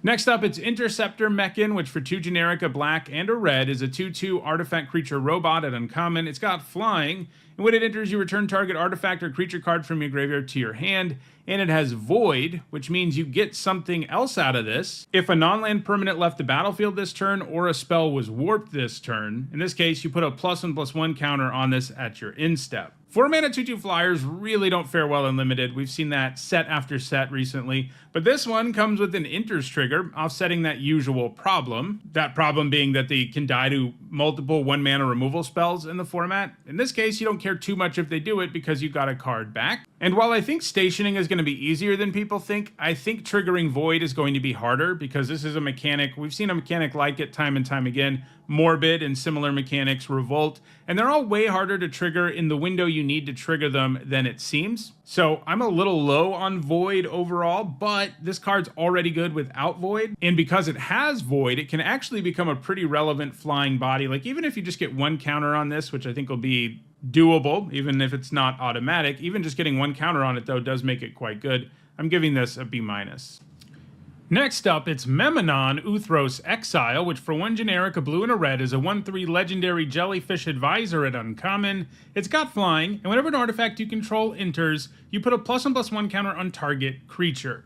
So the baseline here is pretty rough as a 3-mana 1/3, but at least it has more than 2 toughness, and the fact that this counts artifacts entering means it includes basically all the tokens in the format. Lander tokens, drone tokens, robot tokens, and this set has lots of artifacts in general, so I imagine this is going to spit out tons of counters. You can put them on Memnon if that's best. It does have flying, so sometimes it will be. Even just getting 1 counter out of this will feel like you're getting a good deal, and you'll often be able to get a lot more. So I think this looks like a strong signpost uncommon. I'm giving it a B-. Next up, it's Mutinous Massacre, which for 3 generic, 2 black, and 2 red is a rare sorcery. Choose odd or even, destroy each creature with mana value of the chosen quality, then gain control of all creatures until end of turn, untap them, they gain haste until end of turn. This looks pretty insane to me. Whatever you choose, you end up killing some stuff and then gaining control of everything. That's just going to result in lethal damage most of the time, especially because you get to make the optimal choice when it comes to odd or even, and you're going to end up with several creatures and your opponent's not going to have any. And you can attack with all of them right away. This is a card that legitimately wins you the game out of nowhere, and unlike Wrath effects and stuff, which can have like a similar impact on the game, this is going to be good basically no matter what the board state is. The one downside we have here is that double black, double red isn't exactly easy to produce, but I think we're splitting hairs there. This card is just going to end games in the format, and I think it's an A. Next up, it's Pinnacle Emissary, which for 1 generic, a blue, and a red is a 3/3 artifact creature robot at rare. Whenever you cast an artifact spell, create a 1/1 colorless drone artifact creature token with flying, and this token can only block creatures with flying, and it has Warp for a blue-red hybrid mana. So this is a great payoff for casting artifacts. And Warp means you can more effectively find windows where you can cast it and generate value with it immediately, since you'll have significant mana left over when you do Warp it. And even without Warp, this would be a powerful engine in a set with this many artifacts. Even just getting 1 token out of this is going to feel like you're getting a great deal, and if you can do more than that, it's insane. I think this reaches into the lower bomb range. I'm giving it an A-. Next up, it's Ragost Deft Gastronaut, which for a red and a white is a 2/2 legendary lobster citizen at rare. Artifacts you control are foods in addition to their other types and have 2 generic taps, sack this artifact, gain 3 life. And you can pay 1 generic, tap it, and sacrifice a food to have Ragost deal 3 damage to each opponent. And at the beginning of each end step, if you gain life this turn, untap Ragost. So turning your artifacts into food is already some quality upside. Like in the late game, sometimes gaining life is more important than grabbing lands with your lander tokens, for example. And that's doubly true when you can just chuck your artifacts at your opponent to bolt them in the face. And then you have an okay baseline as a 2-mana 2/2 creature. All of that said, there are also going to be lots of board states where this is nothing more than a 2-mana 2/2 that was kind of hard to cast. because sometimes you don't really have artifacts in play that are expendable and worth giving up with this. So I think it's a C+. Next up, it's Sami, Ship's Engineer, which for 2 generic, a red and a white, is a 2/4 uncommon legendary human artificer. And at the beginning of your end step, if you control 2 or more tapped creatures, you create a tapped 2/2 colorless robot artifact creature token. So the idea here is that you can tap your creatures in multiple ways in the format. You can do it from attacking, but stationing spacecrafts is the way that you can tap creatures without having to put them at risk at all. And this trigger is strong. A 2/2 is pretty much worth the card. It has a very mediocre stat line, and while I think you'll have tapped creatures reasonably often, it isn't exactly something that happens every single turn either. Now, you can wait to cast Sami until you have met the requirement, in which case it'll feel kind of like an enters trigger, but you don't always have the luxury of waiting, in which case this feels like kind of a bad card. I just think it'll be hard enough to get this going that it isn't anything special. I'm giving it a C. Next up, it's Sami Wildcat Captain, which for 4 generic, a red and a white, is a 4/4 legendary human artificer rogue at Mythic Rare. It has double strike and vigilance, and it gives your spells affinity for artifacts. 6 mana for a 4/4 with double strike and vigilance isn't too bad. It is a little understated to the point that some cheap removal can take this thing down, some in this set that cost 2 mana even. But at least it's really hard to successfully attack through because double strike makes combat kind of a nightmare for your opponent, and then the fact this card has vigilance means that it can really effectively attack on most turns too. The affinity for artifacts part is kind of exciting, but it's not going to come up as much as you would think in limited, especially because this costs 6 mana. If this was cheap and gave your spells affinity, that would be one thing, but it doesn't. By the time you get to 6 mana and you play this thing, your other spells costing less isn't going to come up that much because you probably already have enough mana to play the card you draw every turn anyway. There are going to be times where you can go off with it. It gets kind of interesting with card draw where you can rip through multiple cards and then play all of them and stuff like that. But I wouldn't put too much stock in that part of the card being great. So most of what we have here is just 6 mana for a 4/4 with double strike and vigilance, and I think that card is a B-. There's a chance it's even worse because this set does have some really efficient cheap removal. Even paying 3 to kill this feels pretty good. So I wouldn't be utterly shocked if it ends up more in the C range, but I do like those keywords enough to start it at a B-.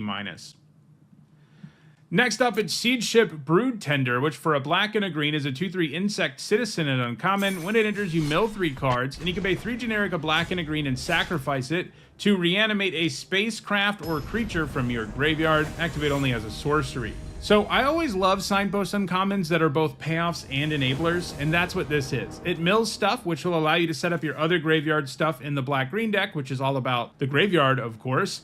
And then it is a payoff for getting stuff into your graveyard since it can just straight up reanimate something. Throw in the fact that it has a pretty good stat line that means it's a formidable creature on turn 2, as well as the fact that it's just a good card at like all stages of the game. If you draw this really late, you'll be able to immediately reanimate something, which is going to feel pretty good on board states where a 2 mana 2/3 doesn't matter that much. So this looks really good to me overall. Most of the signposts do in this set, really, giving it a B.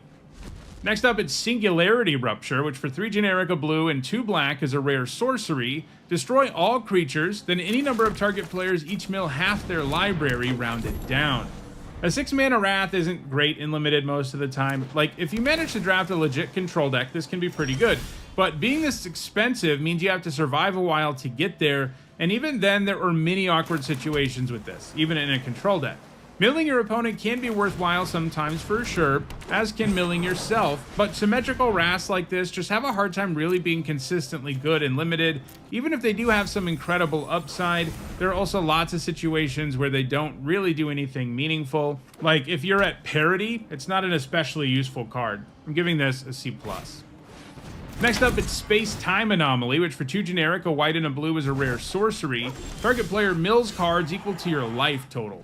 So pure mill cards in limited are rarely very good. They kind of need to be mill engines that can do it a lot over the course of the game.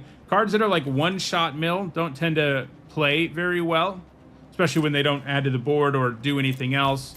And this definitely doesn't. It's tempting to think about this milling 20 cards, but most of the time you're not going to have 20 life when you cast it. And even when it does mill 20 cards, you spent 4 mana, didn't add to the board, might have helped your opponent with graveyard nonsense. which increases their chances of killing you before they run out of cards anyway, in which case this card basically does nothing. It does get a little bit interesting when you have recursion or multiple copies of it. Like, it does get better in those situations, because then casting this twice can be more of a legitimate win condition, but even that is pretty far from a guarantee. This is just too one-dimensional and too dependent on what your life total is to be good and limited. I'm giving it an F. Next up, it's Station Monitor, which for a white and a blue is a 2/2 Lizard Artificer at uncommon. Whenever you cast your second spell each turn, you create a 1/1 colorless drone artifact creature token with flying, and this token can block only creatures with flying. This is a great payoff for casting an extra spell in a turn, and that's what blue-white's about in this set. And the ideal thing to do is wait to run it out until you have a turn where you can double spell. That way you get the value immediately, so even if your opponent untaps and kills it, you're already way ahead because you have a body. If you're in blue-white, you're going to be playing lots of cheaper spells to really help you enable this sort of thing. Void is going to work pretty nicely with this too, since some Void costs are really cheap. So overall, this looks really great to me. It's just going to generate a lot of value in blue-white decks. It's going to be an important card in them, giving this a B+. Next up, it's Servandum, Sunstar Exemplar, which for a black and a white is a 2/2 legendary human knight at rare. It's got Vigilance and Menace. Whenever another creature you control dies or is put into exile, put a +1/+1 counter on Servandam and you gain 1 life. When Servandam dies or is put into exile while its power is 4 or greater, destroy up to 1 target non-land permanent. So this looks really good. I'm already pretty happy with a 2-mana 2/2 with Vigilance and Menace, even when you can only cast it on turn 2 kind of inconsistently. And then this ability to grow can be a very real problem for your opponent. Also, I like that they made his death trigger happen when he has 4 power or more. It doesn't have to be 2 counters on him or something like that. So equipment and combat tricks can sometimes allow you to turn his death into significant value, giving him a B+. Next up, it's Servandum the Lucent, which for 2 generic, a white, and 2 black is a 4/4 legendary human knight at uncommon. It's got Death Touch and Lifelink, and whenever it enters or attacks, other creatures you control get +1/+0 and gain Death Touch until end of turn. This is a legitimate buff that can make almost anything into a relevant attacker, and offering it again on attacks is pretty scary. His own stat line, though, is not great, even with Lifelink and Death Touch in the mix, especially when you consider the double black you have to produce. Still, I think he does enough to be a B-. Next up, it's Tanuk, Memorial Ensign, which for 1 generic, a red and a green is a 2/4 Kavu Pilot, a legendary one, at uncommon, and it has a landfall trigger, and it does 1 damage to each opponent. And if this is the second time this ability has resolved this turn, you draw a card. Landfall to do 1 damage is not exactly a powerful thing in Limited. We've seen that numerous times, including in the last set. But he has an okay body and will draw you an extra card on occasion, and anytime he does that, he'll feel especially good. Landers will help you go off with him too. I am a little worried that you're not going to be able to draw a card with his ability often enough, though, for him to be great, giving him a C+. All right, let's move to artifacts now, starting with All Fate's Scroll, which for 3 generic is an uncommon artifact that can tap for 1 mana of any color, and you can pay 7 generic and tap it and sacrifice it to draw X cards, where X is a number of differently named lands you control. So in most sets, a 3-mana mana rock that taps for mana of any color is bad, because it doesn't add to the board, it doesn't feel great to not add to the board on turn 3, nor is it a very good top deck. Like, you have to get one of these at the exact right time, or be in a slow enough format that playing it on 3 doesn't hurt you. But this one does have legit upside. In most decks, it'll draw you at least a couple cards in the late game, and it has potential to draw even more of them. We're going to see lands later in this video, and there are enough of them around for you to be able to draw a decent number of cards with this, but you really need to have a deck that can consistently have 3 or 4 lands with different names in play for this to be worth playing at all. And even then, the ceiling's not like insane. So I think this is an F in most decks, and probably a C in the exact right kind of deck. A deck that's really good at ramping, a deck that really wants fixing, and a deck that has lots of lands with different names. Next up, it's Bygone Colossus, which for 9 generic mana is a 9/9 robot giant at uncommon, an artifact creature, and it is warped for 3 generic. So warping this is largely meaningless. There are a few things you can do. You can trigger artifact payoffs. The most notable thing you can do with this is that you can use it to station something. So put 9 charge counters on something. And that sounds exciting, but I'm not that into it at all, really. Mostly because it's just all in on doing that. Is using up an entire card for the sake of stationing something worth it? My guess is no. Like, you want your cards that are doing the stationing to be okay cards to begin with, that are creatures that you can put into play. Playing this on turn 3 and hoping that you have a space station in play so that you can turn it into a creature and thus actually add to the board is not where you want to be. Like, there are going to be lots of times where you just can't warp this and do anything meaningful with it.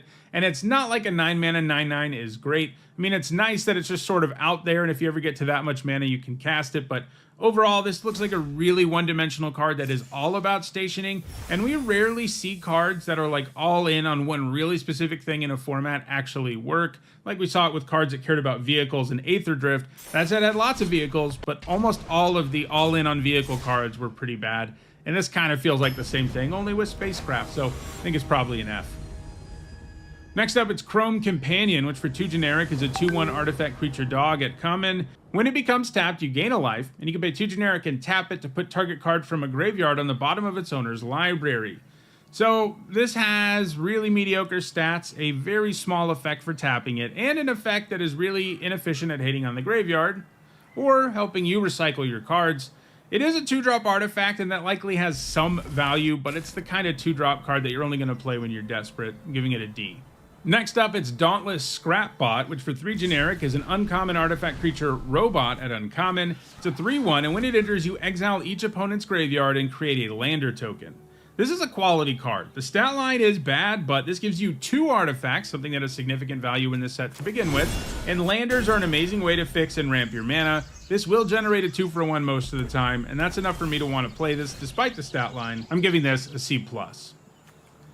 Next up, it is Dawnsire Sunstar Dreadnought, which for 5 generic mana is a legendary mythic rare spacecraft with station. And when it gets 10 or more charge counters, when you attack, Dawnsire deals 100 damage to up to 1 target creature or planeswalker. And when you get it to 20 or more charge counters, it becomes a 20/20 flyer. So this does stone nothing until you station it, but if you can get 10 charge counters on this thing, you get to kill something every time you attack, and that's really powerful. And if you can ever get to 20, obviously it's going to end the game. While I do think it'll take some work, I think both of those things are actually doable. The problem is the time during which Dawnsire isn't impacting the board at all, and there will almost always be a little bit of time like that where you're kind of like walking a tightrope and trying to survive by stationing it. But the good news is once you do reach that number of charge counters, attacking is going to be really powerful because it'll just kill something. So this does look good to me, but obviously it's way too slow to be like an insane bomb, even though it'll feel like one if you are getting it obviously to 10 all the time. So I think it's a B-. Next up, it's the Dominion Bracelet, which for 2 generic is a mythic rare legendary artifact equipment. The equipped creature gets +1/+1 and has 15 generic mana. Exile the Dominion Bracelet. You control target opponent during their next turn. This ability costs X less to activate, where X is this creature's power. Activate only as a sorcery, and it has equipped for 1 generic. This card's really interesting. 2 mana to play and 1 to equip for +1/+1 is already a kind of passable equipment in a set that cares about artifacts. It's not great, but that's the baseline. And this has a somewhat accessible ability that lets you steal your opponent's turn, and that ability is incredibly strong. You can make all of your opponent's creatures make ugly attacks, point their removal at their own creatures, and just generally wreak havoc. And because this doesn't do stone nothing up until that point, I think this ends up being a quality card. You do need to have some ways to buff creatures, or at least a couple of like 6/6s, but having a mediocre equipment that can turn into a game-breaking effect in the late game sounds pretty good to me. I'm giving it a B-. Next up, it's the Instone, which for 7 generic is a mythic rare legendary artifact. Whenever you play a land or cast a spell, draw a card. At the beginning of your end step, your life total becomes half your starting life total rounded up. So if you untap with this in play, it's likely to let you do a whole lot of stuff, since you get to draw a card when you do pretty much anything, except that if you make a land drop and then draw another land, your turn's pretty much over. So the other ability is interesting because if you have more than 10 life, it's going to make you lose life. But if you have less, it's going to gain you life. So where does that leave this card? Well, I think it's not very good in limited. It's 7 generic mana. It doesn't add to the board. If you are allowed to untap with it, there's a chance you go off, but it's far from guaranteed. And if you're having to lower your life total to play this, especially, it's not going to feel very good. If you draw it when you're really low on life, that effect is going to feel pretty good, but that's too narrow of a situation. So overall, I think this is just an F in limited. Next up, it's the Eternity Elevator, which for 5 generic is a rare legendary artifact spacecraft. It can tap for 3 colorless, and if it has 20 or more charge counters on it, you add X mana of any one color, where X is the number of charge counters on the Eternity Elevator. So this is a super expensive mana rock, albeit one that does give you a huge mana boost. Problem is, one can't always take advantage of that in limited, and it has super diminishing returns, and this card never does anything to actually impact the board, which is always a problem for a 5 mana card. Like this, Spacecraft never ever turns into a creature, unlike most of the others. I do think you play this sometimes in decks that need the ramp, but you're probably never going to bother stationing it in those decks just because it's already pretty good at producing mana. I'm starting it at a D, and it wouldn't shock me if it's an F. Next up, it's Extinguisher Battleship, which for 8 generic mana is a rare artifact spacecraft, and when it enters, you destroy target non-creature permanent. Then this spacecraft deals 4 damage to each creature, and when it has 5 or more charge counters, it gains flying and trample and becomes a 10/10.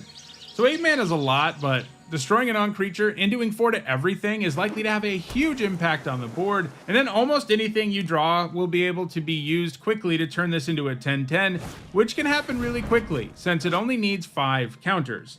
Like, imagine if this didn't have station and was just the creature. That would be an insane card.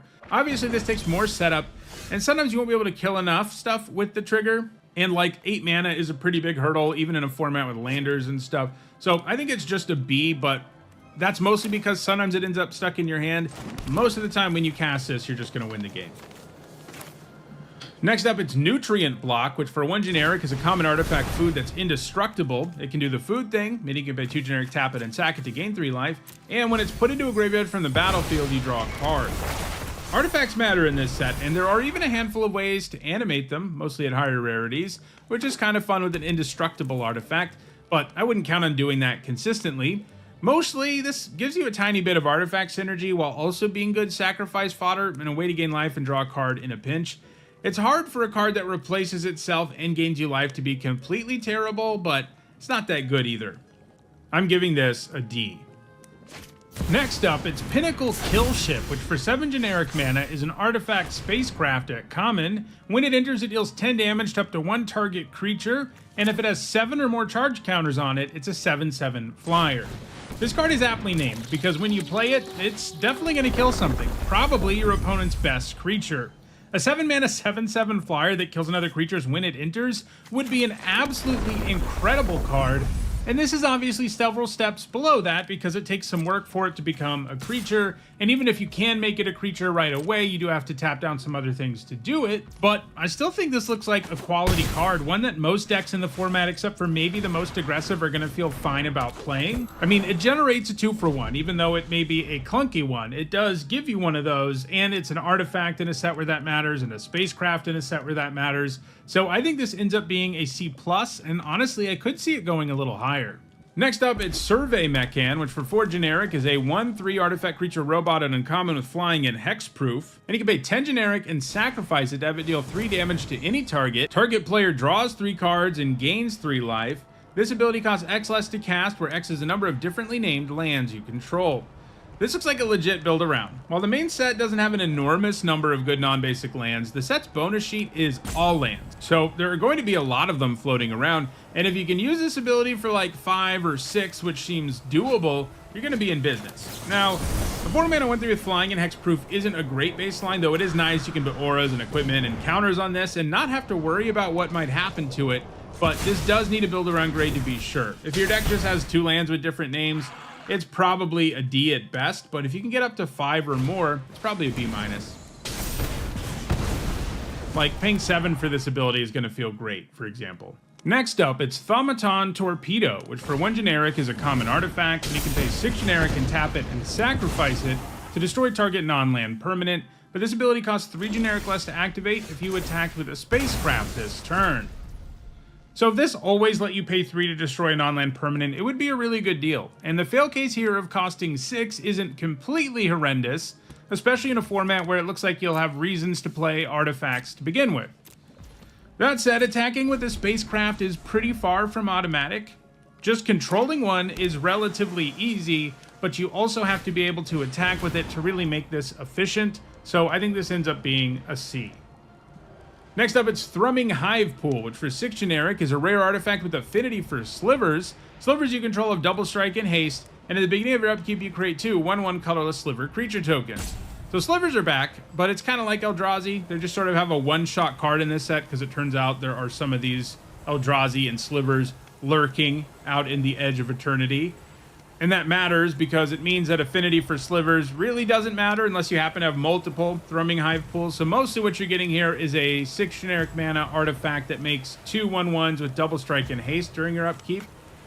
That's pretty good, but it does mean you pay 6 to get this going, and it means that you're not adding to the board until your next upkeep, and that is a serious liability. There will certainly be games where this runs away with the game because the value it generates is so good, but you've got to account for the games where this ends up stuck in your hand because you can't hit your 6 mana, and the games where you play this, but you're not adding to the board right away. That gives your opponent an opening to very likely kill you if you're not careful. So I think that holds us to a C+.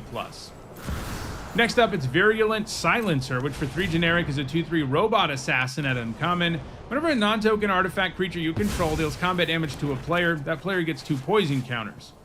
So this is mostly just a 3 mana 2/3 artifact creature. The poison upside will almost never come up, as we've seen in other sets with one random card that does poison things. It does work nicely with the drone 1/1 flyers, like I guess that's kind of the idea here, but you're still not going to be able to poison your opponent out most of the time with this. I'm giving it a D-.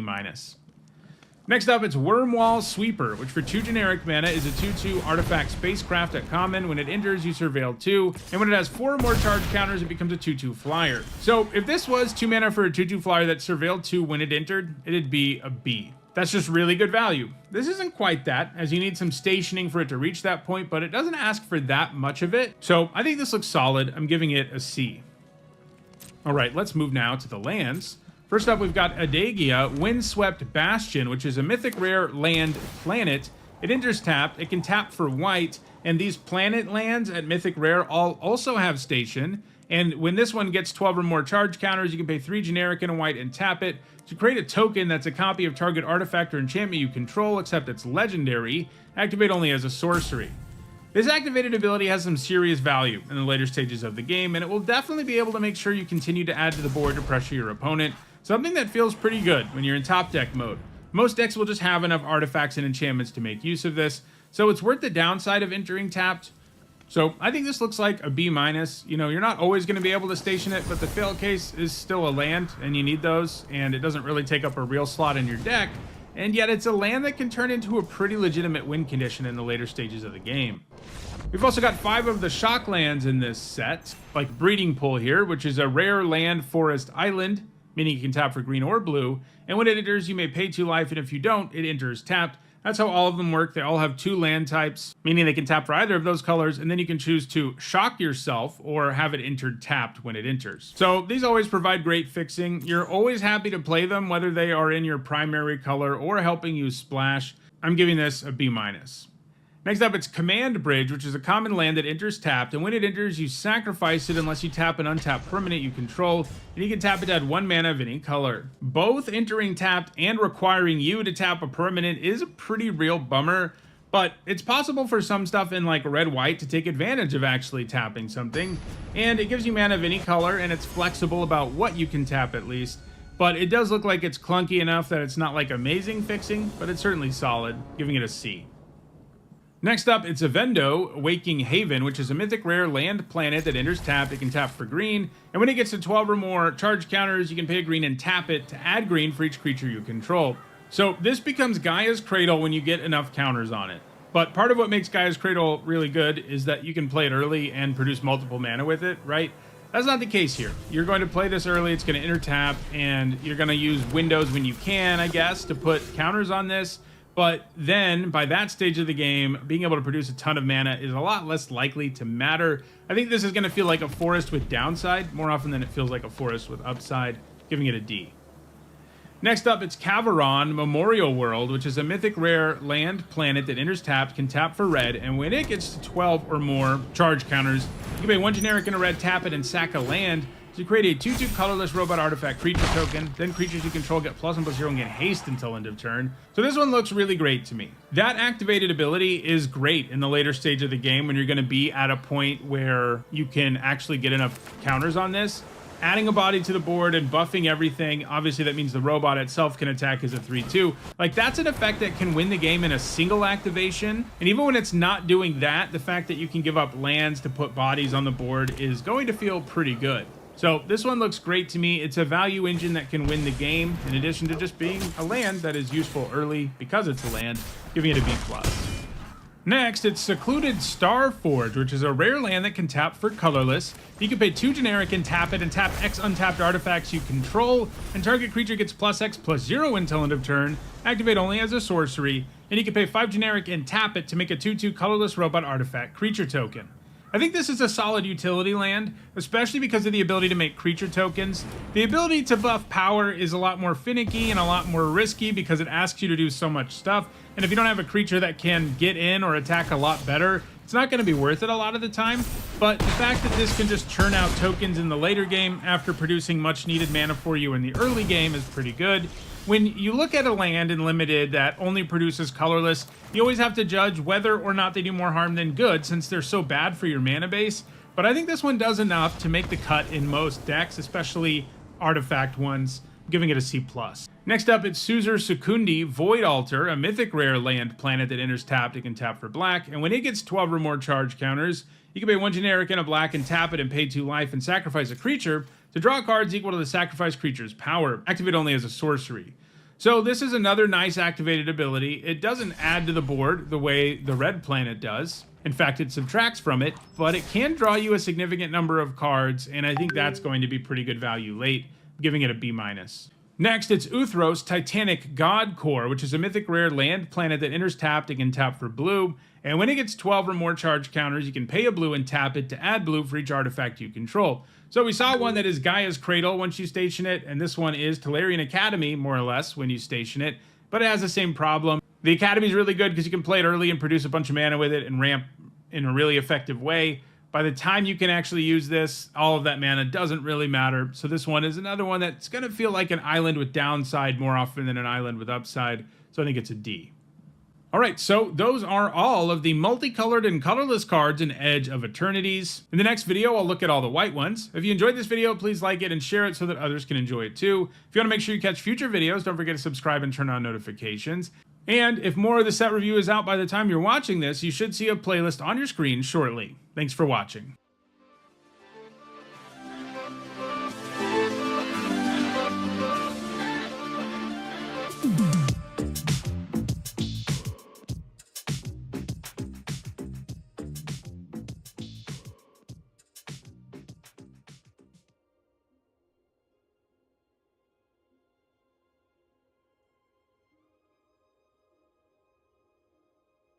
This video is sponsored by Card Kingdom. If you want Magic singles or sealed product, use my link in the description.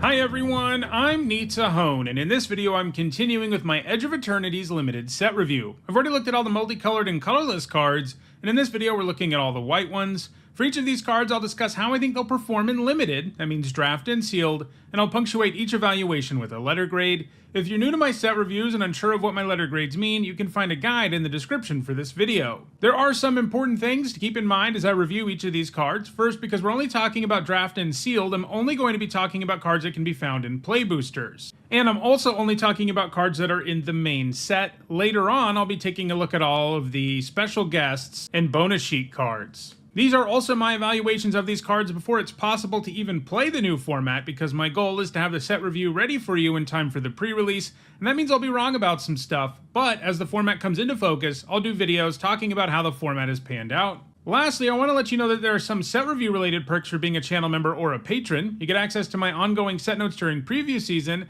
and you'll also get a spreadsheet with all of my grades once the set review is complete. If those perks interest you, check out the description, where you can find out how to support the channel using one of those methods. Alright, without further ado, let's dive in with a look at all the white cards in Edge of Eternities.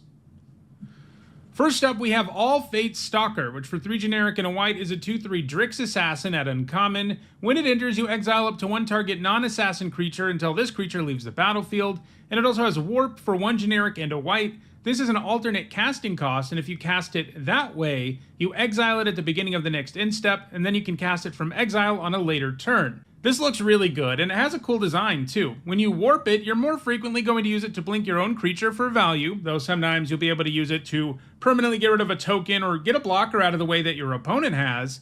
But then, when you cast it normally, it's going to be a really good card like all Banisher Priest-like creatures are. Adding to the board and removing something is just an incredible play in every limited format, and this is more flexible than most versions of this effect because of the blink upside. This looks like a B+ to me, and it's in the conversation for being white's best uncommon. Next, let's look at Esteli Reclaimer, which for 3 generic and 2 white is a 5/4 Angel Warrior at rare. It's got flying, and when it enters, you return target non-creature, non-land permanent card with mana value X or less from your graveyard to the battlefield, where X is the amount of mana spent to cast this creature, and it has Warp for 2 generic and a white. So a 5 mana 5/4 flyer is already a pretty solid card in limited, and this can give you its trigger twice thanks to Warp. Now, it is pretty restrictive because it only looks at non-creatures, non-lands, and they need to be mana value X or less. And you're just not always going to have something that you can get back, especially when you warp it. But when you cast it normally, a few turns later, you are more likely to get something back. The thing that I see this working with the most frequently and the most effectively is probably Spacecraft, because they're not creatures, but they can become creatures. But the fact is, you're not going to have that many things you can get back with this ability, so a lot of what you're getting is just a 5 mana 5/4 flyer. It is worth remembering that Warp works nicely with Spacecraft in general, because that means you can warp this into play and tap it to put 5 charge counters on one of your Spacecraft, which is going to help it become a creature more quickly. This looks like a pretty good card to me, but it's not a bomb or anything. I'm giving it a B. Next up, it's Auxiliary Boosters, which for 4 generic and a white is a common artifact equipment. When it enters, you create a 2/2 colorless robot artifact creature token and attach this equipment to it. The equipped creature gets +1/+2 and has flying, and this has equipped for 3 generic. The baseline here is a 5 mana 3/4 flyer that gives you 2 artifacts, and that's a pretty solid card in this format. With an equip cost of 3, it won't even feel terrible to equip this to other stuff either later in the game, as it's a buff that can make a significant difference. This looks like a pretty nice common for white. It just does a lot of little stuff that I think adds up to a quality card, giving it a C+. Next up, it's Banishing Light, which for 2 generic and a white is a common enchantment, and when it enters, you exile target non-land permanent an opponent controls until this enchantment leaves the battlefield. So this is a card that is always good removal because it can hit any non-land permanent. It doesn't always feel super efficient these days as we have more and more creatures with enters, triggers, and stuff like that, and they get a lot of value out of those, so spending 3 at sorcery speed to kill something isn't always great, but the flexibility really helps overcome that. It's always at least a C+ when we see it. It can be better, but it's usually better in sets that have an enchantment theme, and there's a very small one in this format. Not really enough of one for it to get like a big bump, and I think it falls a little short of being premium just because it's a lot clunkier these days than it used to be, giving it a C+. Next up, it's Beyond the Quiet, which for 3 generic and 2 white is a rare sorcery that exiles all creatures in Spacecraft. Sweepers are always pretty awkward and limited, as most games just don't play out in such a way that your opponent is the only one who gets destroyed by this kind of card. Still, a card like this is strong. It can pull you back ahead from being behind in a way that few cards can, but it's pretty bad when you're ahead or at parity when it's kind of a blank card. So, like most 5+ mana sweepers that don't do anything else but exile and destroy stuff, I think it's probably a C+. Next up, it's Bright Spear Zealot, which for 2 generic and a white is a 2/4 human soldier at common. It's got vigilance, and it gets +2/+0 as long as you've cast 2 or more spells this turn. A 3 mana 2/4 with vigilance is honestly a pretty solid card, and this will sometimes be a more impressive 4/4, and you'll be able to do that at instant speed on occasion, which is pretty sweet. It does have a couple of weird things going on in this set with regard to Spacecraft. One of them is that the red-white theme is about having tapped creatures, and you can do that by stationing Spacecraft, but you can also do it by attacking. This guy can't, because he has vigilance, so it's a little bit of a non-bo with cards that pay you off for having tapped stuff, except that it's also good with Spacecraft because you can attack with it and then also station in the same turn, which not that many cards in the set can do, so this looks like a nice common to me. I'm giving it a C+. Next up, it's Cosmogrand Zenith, which for 2 generic and a white is a 2/4 human soldier at Mythic rare. Whenever you cast your second spell each turn, choose one, create 2 1/1 white human soldier creature tokens, or put a +1/+1 counter on each creature you control. These triggers are both amazing. You'll make the tokens when you need bodies, and if you've already gone wide, you'll be thrilled with the counters. Double spelling is far from automatic, but cheap warp costs in this set do make it easier than it would be in most, and just waiting until you have a turn where you can play this and a second spell can ensure you get amazing value right away, so even if your opponent untaps and kills Cosmogrand Zenith, you're already ahead, and if they don't kill it, you can usually snowball your way to victory. Throw in the solid stats, and I think we have a card that will help you run away with a lot of games and deliver you good fail case value too, giving it an A-. Next up, it's Dawnstrike Vanguard, which for 5 generic and a white is a 4/5 human knight at uncommon. It's got lifelink, and at the beginning of your end step, if you control 2 or more tapped creatures, put a +1/+1 counter on each creature you control other than this creature. So here is one of those payouts for having tapped creatures. And it's a pretty strong one. Buffing your entire board except for this permanently is a big deal. And on turns where you can cast this and almost make this feel like an interest trigger, it's going to feel pretty insane. But there are going to be times where you can't do it, and when this is just a 6 mana 4/5 lifelink, it isn't very impressive, but the set is set up in such a way that it's very possible to trigger this once, and even just triggering it once is going to be very powerful and make you feel pretty good about things. And putting those counters on your creatures means it's more likely you can attack effectively with them and trigger it again on the next turn. So overall, I think this does deliver the kind of value you need out of a 6 mana card. It's not going to do it consistently enough to be great, but I do think it's a C+. Next up, it's Dockworker Drone, which for 1 generic and a white is a 1/1 artifact creature robot at common. It enters with a +1/+1 counter on it, and when it dies, you put its counters on target creature you control. This is a solid 2-drop. It works nicely in the +1/+1 counter decks, as well as the artifact decks, and sometimes you'll be able to do something sweet with the counters when it dies, giving it a C. Next up, it's Dual Sun Adepts, which for 2 generic and a white is a 2/2 human soldier at uncommon. It's got double strike, and you can pay 5 generic to give creatures you control +1/+1 until end of turn. The 3 mana 2/2 stat line can be rough, because removal for 1 mana can often take these things down, and there is more than one way to do that at common and uncommon in this format. And that is a big risk, but I think the reward is worth it in this case. A 3 mana 2/2 double striker is at least pretty good at blocking. Like, your opponent can't attack into this 3 mana 2/2 like they can most. And this kind of pump effect being on a creature that's already solid, we've seen it perform well in countless formats at this point, and this is another one that I think gets there. Obviously, buffing itself is a huge deal too because it has double strike, so I think this overcomes the problem of the Grey Ogre stat line, and I'm giving it a B-.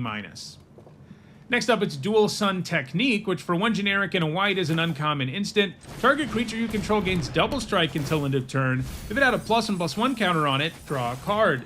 Double strike is pretty nice for a trick, though it's less good on really small creatures than actual stats boosts are. It does still manage to win you most combats, and you can sometimes do lethal out of nowhere. The times where you draw a card with this will feel completely absurd because it probably means you get a 2-for-1, but this also isn't the kind of trick that's useful against removal in any way, shape, or form, and that limits how great it can be in Limited, giving it a C.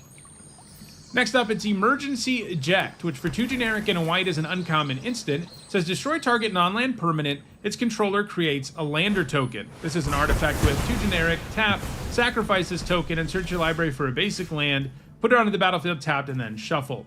So, white actually has 2 flexible non-land removal spells in this set between Banishing Light and this, which is interesting.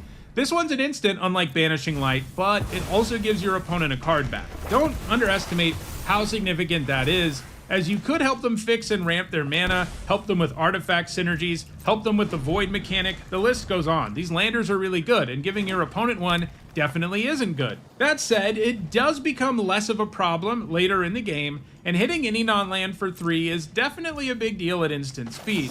You do still kind of 2-for-1 yourself, but this is better than cards like Stroke of Midnight, which give your opponent a 1/1 token instead, because at least you can get like a blocker out of the way and attack without having to worry about a new token being in the way. So I think this is solid removal. It's definitely not great. Giving your opponent a lander is a massive downside, but I think it's a C because it can deal with so many things at instant speed. Next up, it's Exalted Sunborn, which for 3 generic and 2 white is a mythic rare angel wizard. It's a 4/5 with flying and lifelink. and if one or more tokens would be created under your control, twice that many of those tokens are created instead, and it has warp for 1 generic and a white.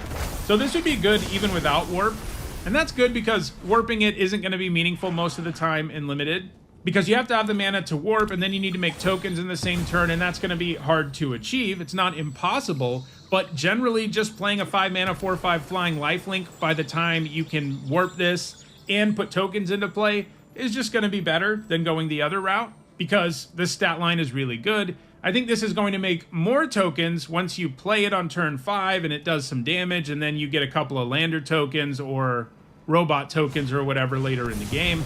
Mostly, though, this is a 5 mana 4/5 flying lifelink, which is a really good card, and occasionally it'll really go off. I'm giving it a B+. Next up, it's Exosuit Savior, which for 2 generic and a white is a 2/2 human soldier at common with flying. When it enters, you return up to 1 target permanent you control to its owner's hand. Windrake stat lines aren't great, and this kind of upside is often too narrow, especially at sorcery speed, to be worthwhile. There are some cute things you can do with it in this set, beyond the usual rebuying an enters trigger or whatever. Like, you can return something that's stationed, and then if you have the mana to cast it, you can cast it, and then station with it again. It also works with the void mechanic, but overall, this is a badly statted creature with too narrow of upside to be a card that makes the cut regularly, giving it a D+. Next up, it's Flight Deck Coordinator, which for 2 generic and a white is a 3/3 human soldier at common. At the beginning of your end step, if you control 2 or more tapped creatures, you gain 2 life. This has an okay stat line, but the you have stuff tap trigger here is fairly underwhelming. Triggering this kind of thing multiple times is likely to be challenging, and that's what you need to do for this card to really feel worth it. And even then, it's not amazing. I'm giving it a C-. Next up, it's Focus Fire, which for 1 white mana is a common instant that does X damage to target attacking or blocking creature, where X is 2, plus the number of creatures and or spacecraft you control. This is restrictive, since it can only hit attackers and blockers, and that means that for aggro decks, the fact that you can't get a blocker out of the way with it is a pretty big bummer. But for only 1 mana, this can do a ton in terms of trading up, and can often take down sizable creatures. I don't think it's premium, it needs way too much setup and is too narrow, but it's hard not to like this card when it only costs a single mana. I'm giving it a C+. Next up, it's Halia, Guided by Light, which for 2 generic and a white is a 3/3 legendary human soldier at rare. When she or another creature or artifact you control enters, you gain 1 life. At the beginning of your end step, draw a card if you've gained 3 or more life this turn, and she has warp for 1 white mana. So even if she just had the first ability, she'd be a good card, as solid stats plus lots of incidental life gain is a good place to be, and she'll draw you a card every now and then. I wouldn't count on it a lot. It's not that easy to gain 3 life in a turn off of her triggers alone. You're going to need some other life gain around to really pull it off.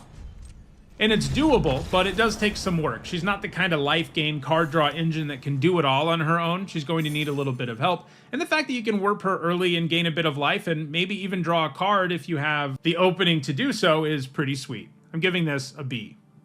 Next up, it's Hardlight Containment, which for 1 white mana is a rare enchantment aura with enchant artifact you control. When it enters, you exile target creature an opponent controls until this aura leaves the battlefield, and the enchanted permanent has ward 1.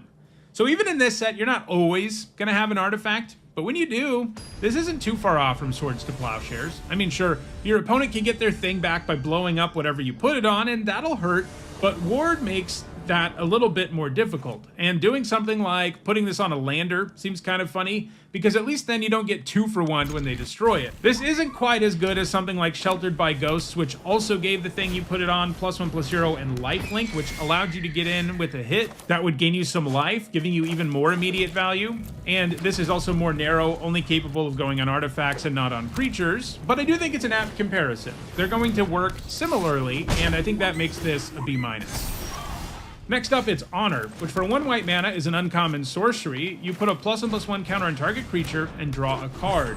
I think this is sneaky good. A counter isn't quite worth a card, but you end up paying 1 mana for significantly more than a card worth of value here, and it synergizes nicely with +1/+1 counter stuff in the set. Improving your board and drawing a card is a good feeling. It can help you double spell too. I'm giving this a C+. Next up, it's Honored Knight Captain, which for 1 generic and a white is a 1/1 human advisor knight at uncommon. When it enters, you create a 1/1 white human soldier creature token, and you can pay 4 generic and 2 white and sacrifice it to search your library for an equipment card, put it onto the battlefield, and then shuffle. I'm already signing up for a 2-mana 1/1 that makes another 1/1. We see that kind of card a lot, and it's always a good 2-drop. Good when you drop it on turn 2, but good at any other point in the game as well, because 2 bodies significantly alter how combat's going to go for your opponent on their next turn. So throw in the fact that you can cheat an equipment onto the battlefield and at instant speed, and you have a card that stays really relevant all game long, and one that has a great baseline. Searching up that 3/4 flyer equipment is going to be particularly nice, and a combo you see a lot because it's a common. I'm giving this a B-. Next up, it's Knight Luminary, which for 3 generic and a white is a 3/2 human knight at common, and when it enters, you create a 1/1 white human soldier creature token, and it has warp for 1 generic and a white. This is a pretty good common. I'm already in for this card without warp. It would be like a C if that's all it was, but with warp, well, you have a card that fills 2 separate slots on the curve and helps you go wide and gives you 3 total bodies. That sounds pretty good to me. I'm starting this at a C+, and I could see it going higher. Next up, it's Lightstall Inquisitor, which for 1 white mana is a 2/1 Angel Wizard at rare. It's got Vigilance, and when it enters, each opponent exiles a card from their hand and may play that card for as long as it remains exiled. Each spell cast this way costs 1 generic more to cast, and each land played this way enters tapped. I think this is solid in limited. It's going to be like amazing and constructed as a 1-drop for aggressive white decks. Here, it's just solid. It gives you some pretty good disruption, and I love that they made sure it even nerfs lands. Sometimes attacks won't matter much, and obviously you don't choose the card, your opponent does, which makes it a lot less impressive as your opponent gets to choose something that impacts them the least. But you do get a pretty good return on only 1 mana here. I'm giving it a C+. Next up, it's Lumen Class Frigate, which for 1 generic and a white is a rare artifact spacecraft, and like all the spacecraft, it comes with Station, and that means you can tap another creature you control to put charge counters equal to that creature's power on this spacecraft. Station only has a sorcery, and then depending on the number of charge counters on this, you get other effects. In this case, with 2 or more, other creatures you control get +1/+1, and with 12 or more, it becomes a 3/5 with flying and lifelink. I think you'll frequently be able to put 2 charge counters on this the turn it comes down, and that not only means your board gets significantly better for a reasonable cost, it also means that stationing this becomes a lot easier because it's buffing your creatures, making them more capable of putting more charge counters on this. It does still take some time to become a creature in most cases, but a 2-mana Anthem is a card you play anyway, and this one can start contributing damage and gaining you life, so it's going to be awesome upside on a card that's already delivering some pretty real value. I'm giving it a B+. Next up, it's Lux Knight Breacher, which for 3 generic and a white is a 2/2 human knight at common. It enters with a +1/+1 counter on it for each other creature and or artifact you control. This card has a terrible floor, since it's awful when you don't have anything or much going on. Even just 1 counter on this is a bad card, and even 2 isn't something to write home about. There is a high-ish ceiling, but it's still just a big vanilla creature in an ideal world, so it doesn't seem worth the risk to me when the reward is so unexciting. You'll probably play it when you need a 4-drop and you have lots of creatures and artifacts, but you're going to end up cutting this a lot too. I'm giving it a D. Next up, it's Pinnacle Starcade, which for 1 generic and 2 white is a rare artifact. When it enters, you exile all artifacts and creatures with mana value 2 or less until this artifact leaves the battlefield, and you can pay 6 generic and 2 white to put each card exiled with this artifact into its owner's graveyard, then create a 2/2 colorless robot artifact creature token for each card that was put into a graveyard this way, and then you sacrifice the Pinnacle Starcade. So this is symmetrical, so sometimes it'll be tricky making it hurt your opponent more than it hurts you, since most decks run cards that cost 2 or less mana, and the other ability is expensive enough that I don't think you're counting on it reliably being a way to break the symmetry. Plus, in many situations, you're not going to exile that many things, so you won't get that many robots anyway. This feels like a very awkward D in your main deck, but against a deck that is super low to the ground and or one that has lots of tokens, this does get more interesting, so it's an okay sideboard card, probably a C+.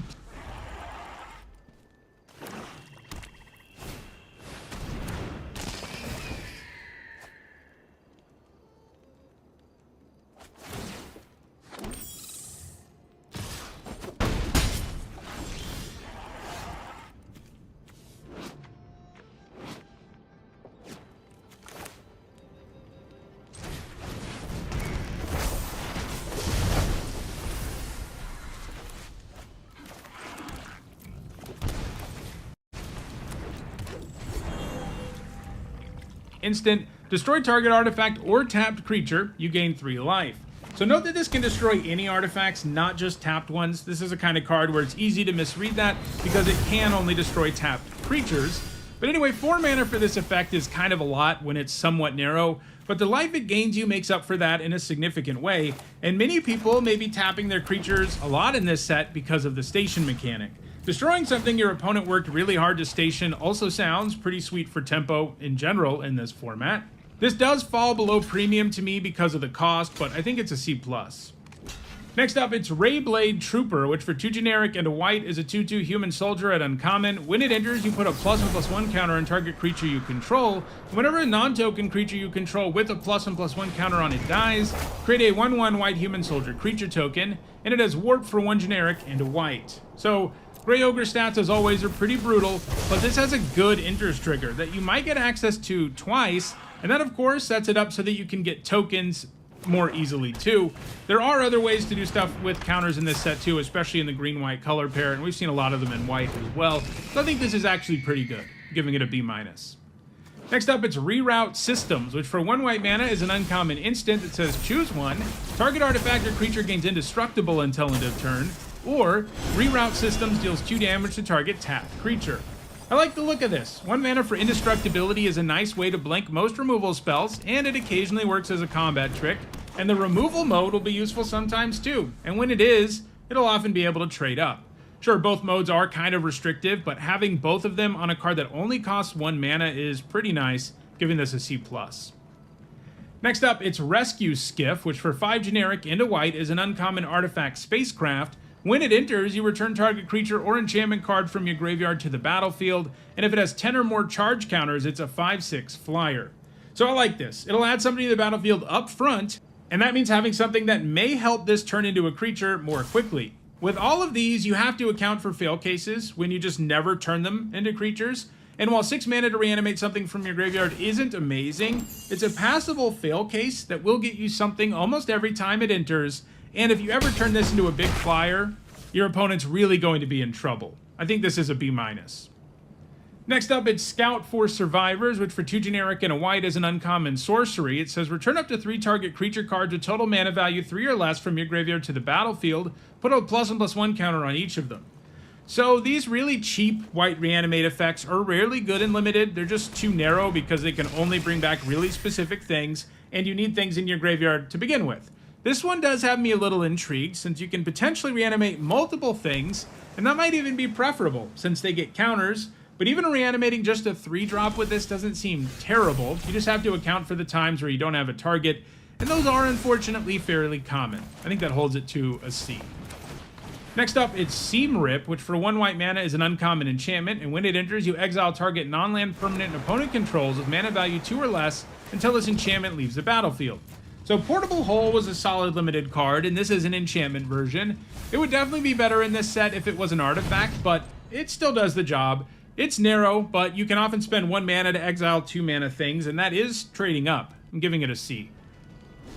Next up, it's the Seriema, which for 1 generic and 2 white is a rare legendary artifact spacecraft, and when it enters, you search your library for a legendary creature card, reveal it, put it into your hand, and then shuffle. And if it gets 7 or more charge counters on it, it becomes a 5/5 flyer, and other tapped legendary creatures you control have indestructible.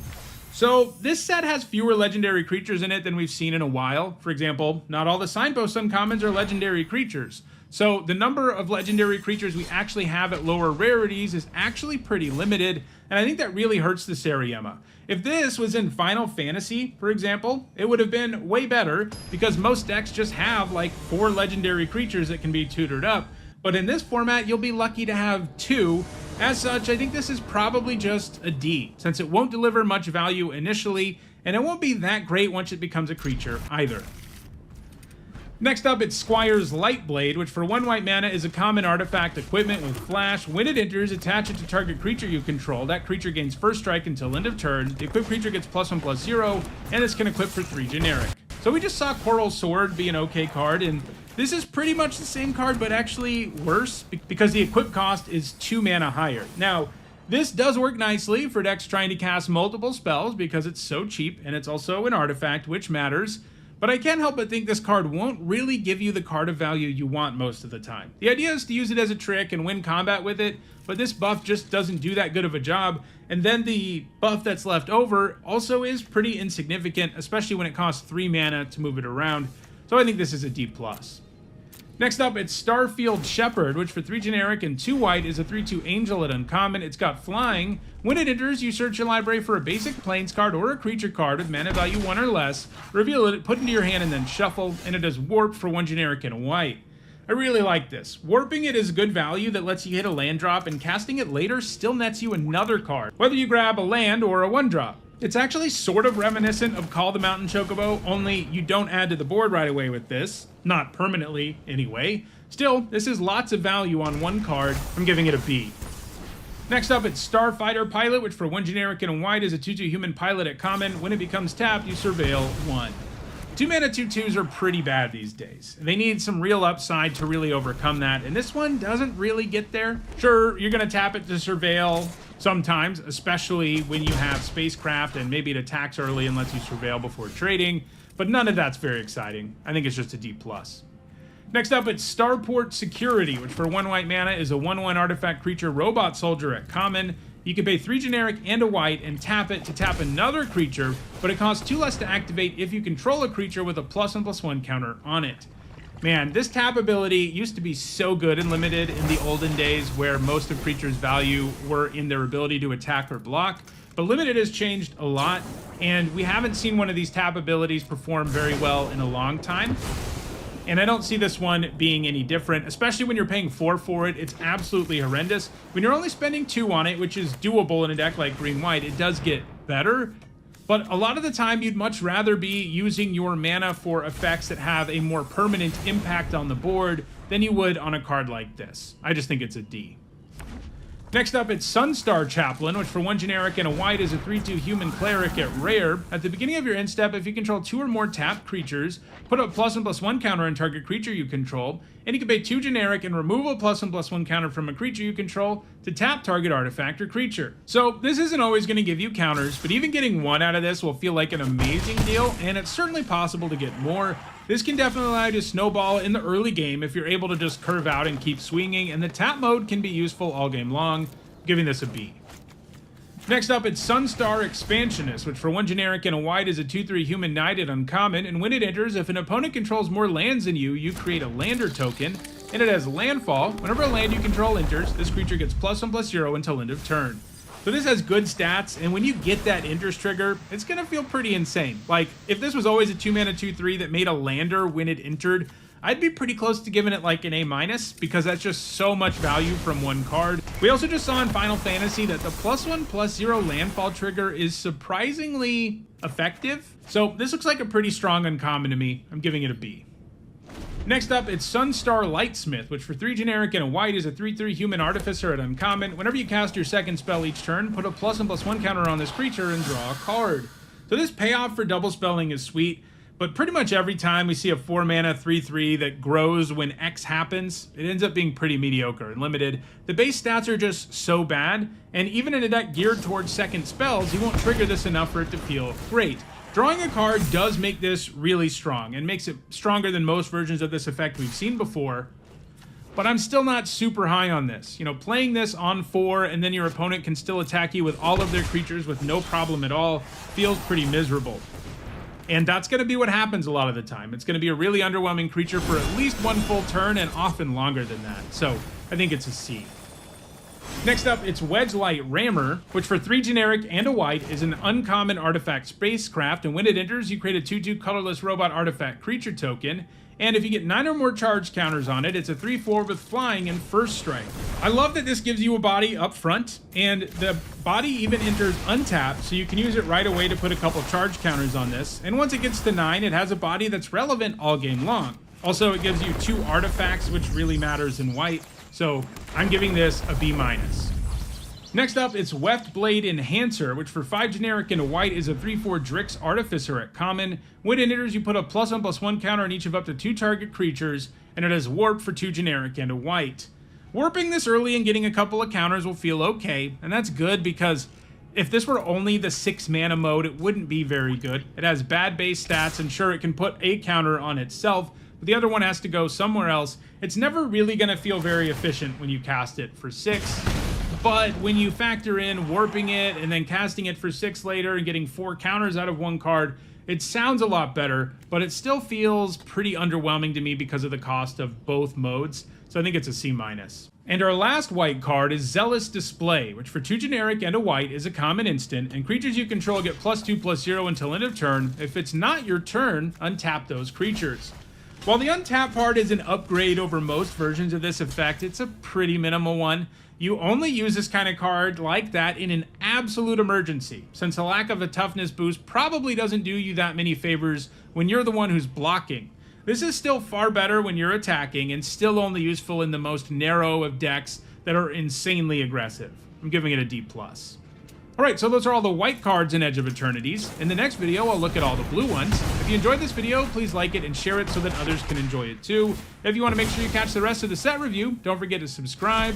And if you want to catch up on the set review videos that are already out, you should see a playlist on your screen shortly. Thanks for watching.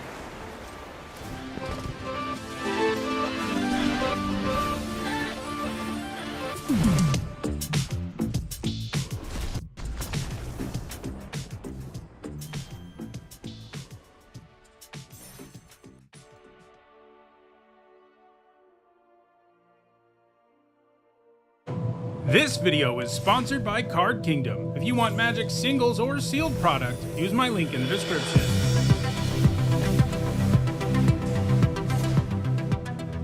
Hi everyone, I'm Nita Hone, and in this video I'm continuing with my Edge of Eternities limited set review. I've already looked at all the multicolored, colorless, and white cards, and in this video we're looking at all the blue ones. For each of them, I'll discuss how I think they'll perform in limited, that means draft and sealed, and I'll punctuate each evaluation with the letter grade. If you're new to my set reviews and unsure of what my letter grades mean, you can find a guide in the description.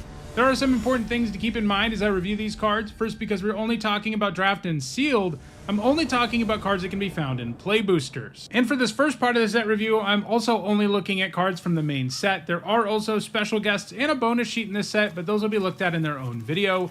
These are also my evaluations of these cards before it's possible to play this new limited format, because my goal is to have the set review ready for you in time for the pre-release, and as the format comes into focus, I'll be doing videos where I discuss how the format has panned out. Lastly, I want to let you know that there are some set review related perks for being a channel member or a patron. You get access to my ongoing set notes during preview season, and you'll also get a spreadsheet with all of my grades once a set review is complete. If those perks interest you, check out the description where you can find out how to support the channel using one of those methods. Alright, without further ado, let's dive in with a look at the blue cards in Edge of Eternities. First up, it's Annul, which for 1 blue mana is an uncommon instant, counter target artifact or enchantment spell. This is a reprint, and it's super efficient, but too narrow to be main deck material. Even in this set, which has a lot of artifacts, most opponents are going to have like 4 or 5 spells this can counter. Sometimes they'll have more, but sometimes they'll have less too, and both needing to have mana up and the right type of spell cast by your opponent makes this a dead card way too often. It's like a D- if you've got to play it in your main deck, which I hope you don't have to, but it's like a C+ out of the sideboard. Next up, it's Atomic Microsizer, which for 1 blue mana is an uncommon artifact equipment. The equipped creature gets +1/+0, and whenever equipped creature attacks, choose up to 1 target creature. That creature can't be blocked this turn and has base power and toughness 1/1 until end of turn, and this can equip for 2 generic. This is a super interesting card, mostly because this attack trigger can do so many things. You can use it on the equipped creature, of course, which basically gives you an unblockable 2/1, something that gets better with creatures that have combat damage triggers and the like. But you can also use it to help another one of your creatures get in instead of the equipped one, and you can also use it on your opponent's creature to shrink it and make it a worse blocker.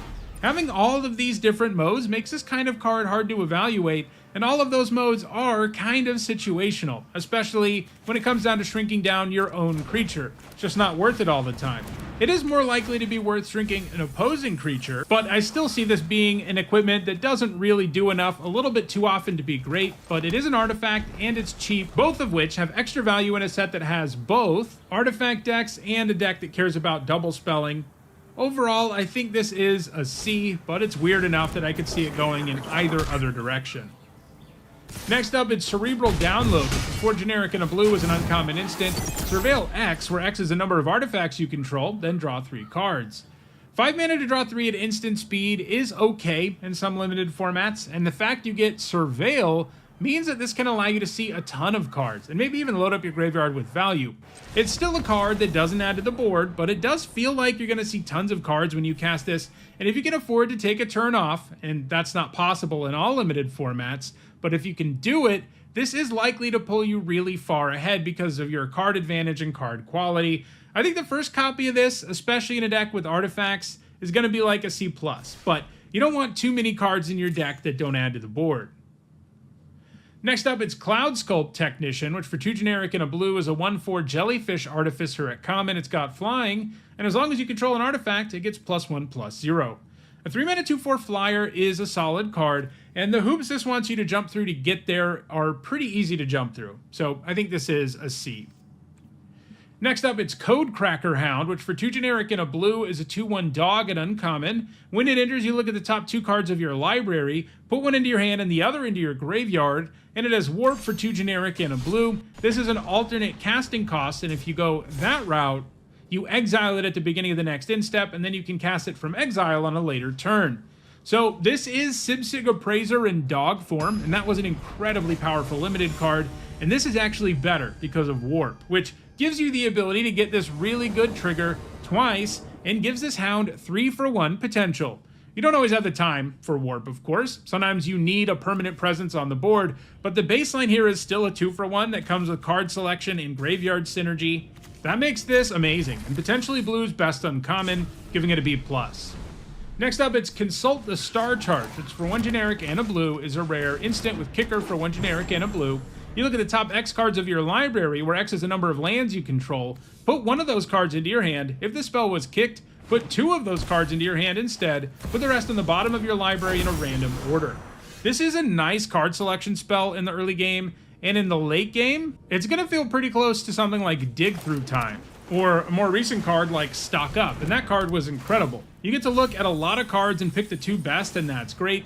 It still doesn't add to the board, but the efficiency here makes up for that in a big way, giving it a B.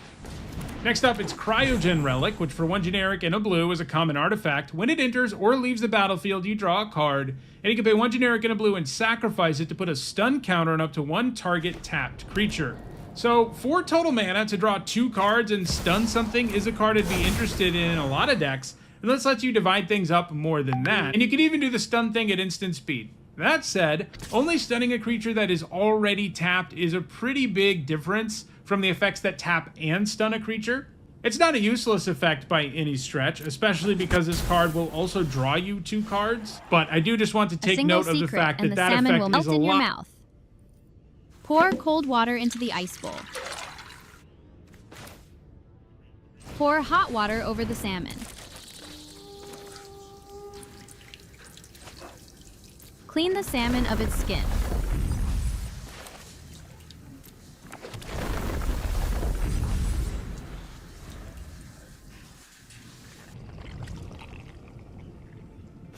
Problematic when they have static abilities and stuff. Plus, no matter what, you do allow that creature to block at least once, which itself really minimizes how great a removal spell can be, since it takes an extra step to actually fully remove that creature. But I think all of that's okay because this is so cheap and does deal with like most of what a creature can do.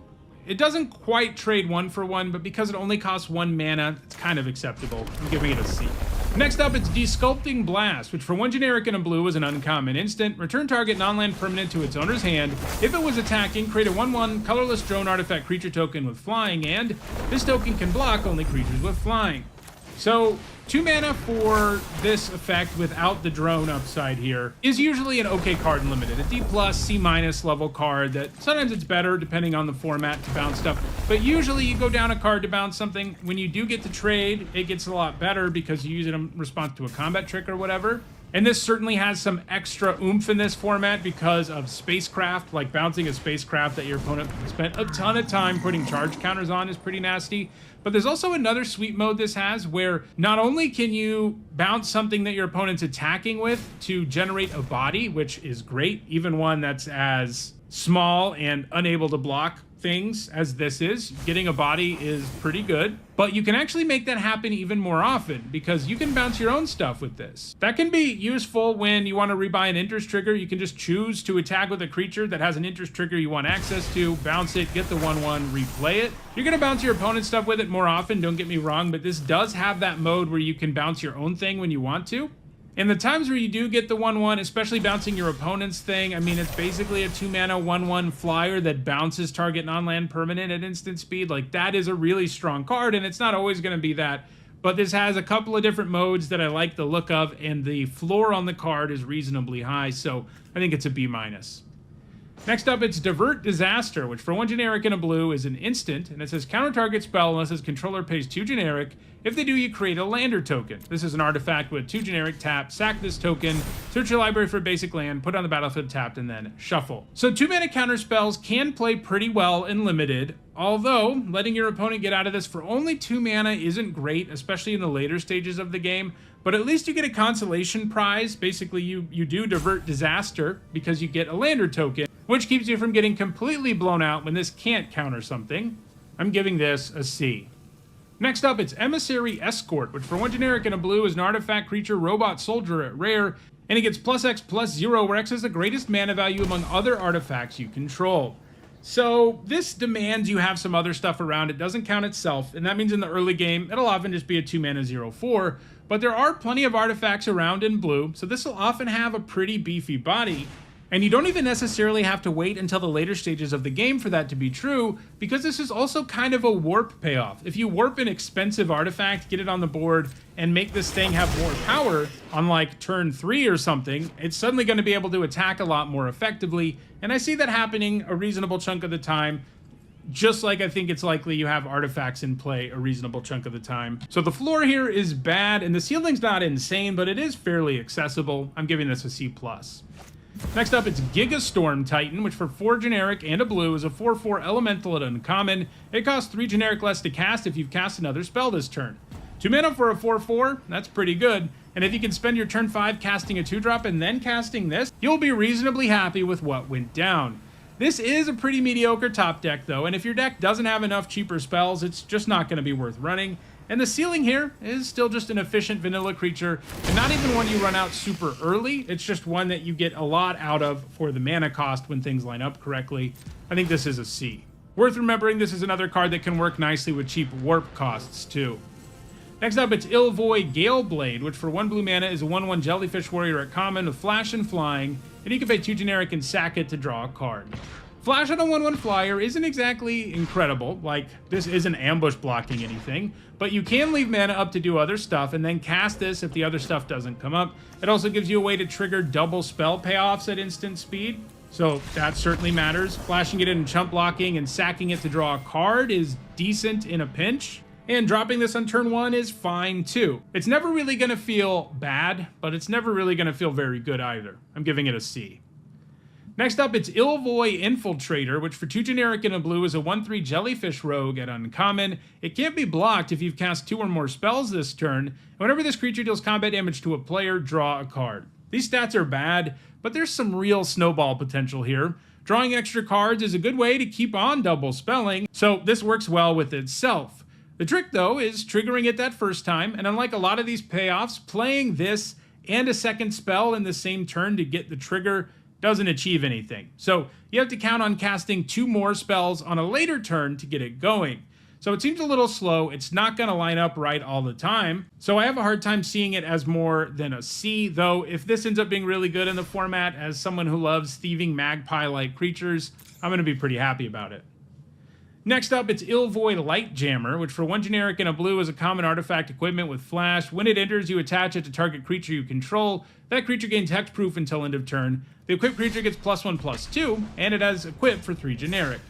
This works nicely against removal spells and is serviceable enough in combat, and the fact you can move it around to buff other stuff while also helping with artifact and double spell synergies, just because it's cheap and has flash and is an artifact, makes me think this will be a quality card in most blue decks. I'm giving it a C+. Next up, it's Ilvoy Operative, which for 1 generic and a blue is a 2/1 jellyfish rogue at common. Whenever you cast your second spell each turn, put a +1/+1 counter on this creature. You kind of need to get 2 counters on this for it to really feel worthwhile, and I think that's a pretty big ask. Sometimes you'll get it to grow a lot, like you'll play it on turn 2 and your opponent will never kill it. But there will also be times where it never grows or only grows once or dies to a 1-mana removal spell, and all of those combined are going to happen more often than this thing like really goes off and gains a bunch of counters. It's still a 2-drop. Decks need them, and when you're trying to double spell, having cheap 2-drops helps as well. So it does synergize with itself in a small way, but overall this feels like a C- to me. I think it takes too much work for this to feel worthwhile. Next up, it's Lost in Space, which for 3 generic and a blue is a common instant. Target artifact or creature's owner puts it on their choice of the top or bottom of their library. Surveil 1. We've seen a variant of this card in like the last 10 or 12 sets, and it's always quality removal. It's never insane, it's too expensive for that, but 4 mana for a 1/1 trade at instant speed, and some extra value here in the form of Surveil means you're going to be pretty happy playing a couple of these in most blue decks, giving it a C+. Next up, it's Mechan Assembler, which for 4 generic and a blue is a 4/4 robot artificer at uncommon. Whenever another artifact you control enters, create a 2/2 colorless robot artifact creature token. This ability triggers only once each turn. So this text box is really strong. Getting a whole other artifact, a body that can trade for things since it's a 2/2, when you play another artifact or have them enter, it even counts tokens, is really good. But you know what's not is a 5 mana 4/4 that generally won't give you any value up front other than its meager body that your opponent can probably attack into or kill for 3 or less mana. And those are outcomes that are really going to be backbreaking when you play a card like this. It is true, even if you just trigger it a single time, you're going to feel like you've come out ahead, and that is the nice thing about this. I still think it's pretty good, don't get me wrong, but I do think it falls short of being like a premium card just because it's so inefficient for a little bit too long before it usually generates that first token for you. I'm giving it a C+. Next up, it's Mechan Navigator, which for 1 generic and a blue is a 2/1 robot pilot at uncommon. And when it becomes tapped, you draw a card and then discard a card. This card really doesn't feel like an uncommon, right? Like it's so simple and straightforward and not that powerful. But it's not bad. I mean, a 2 mana 2/1 that loots when it becomes tapped is, you know, in a normal set wouldn't be very good because you have a below rate stat line, and attacking with this just to trigger this isn't going to be worth it on a lot of boards. But when you throw stationing in, you can see this looting for you a couple of times before it goes down or has to trade for something. It's also got the artifact type.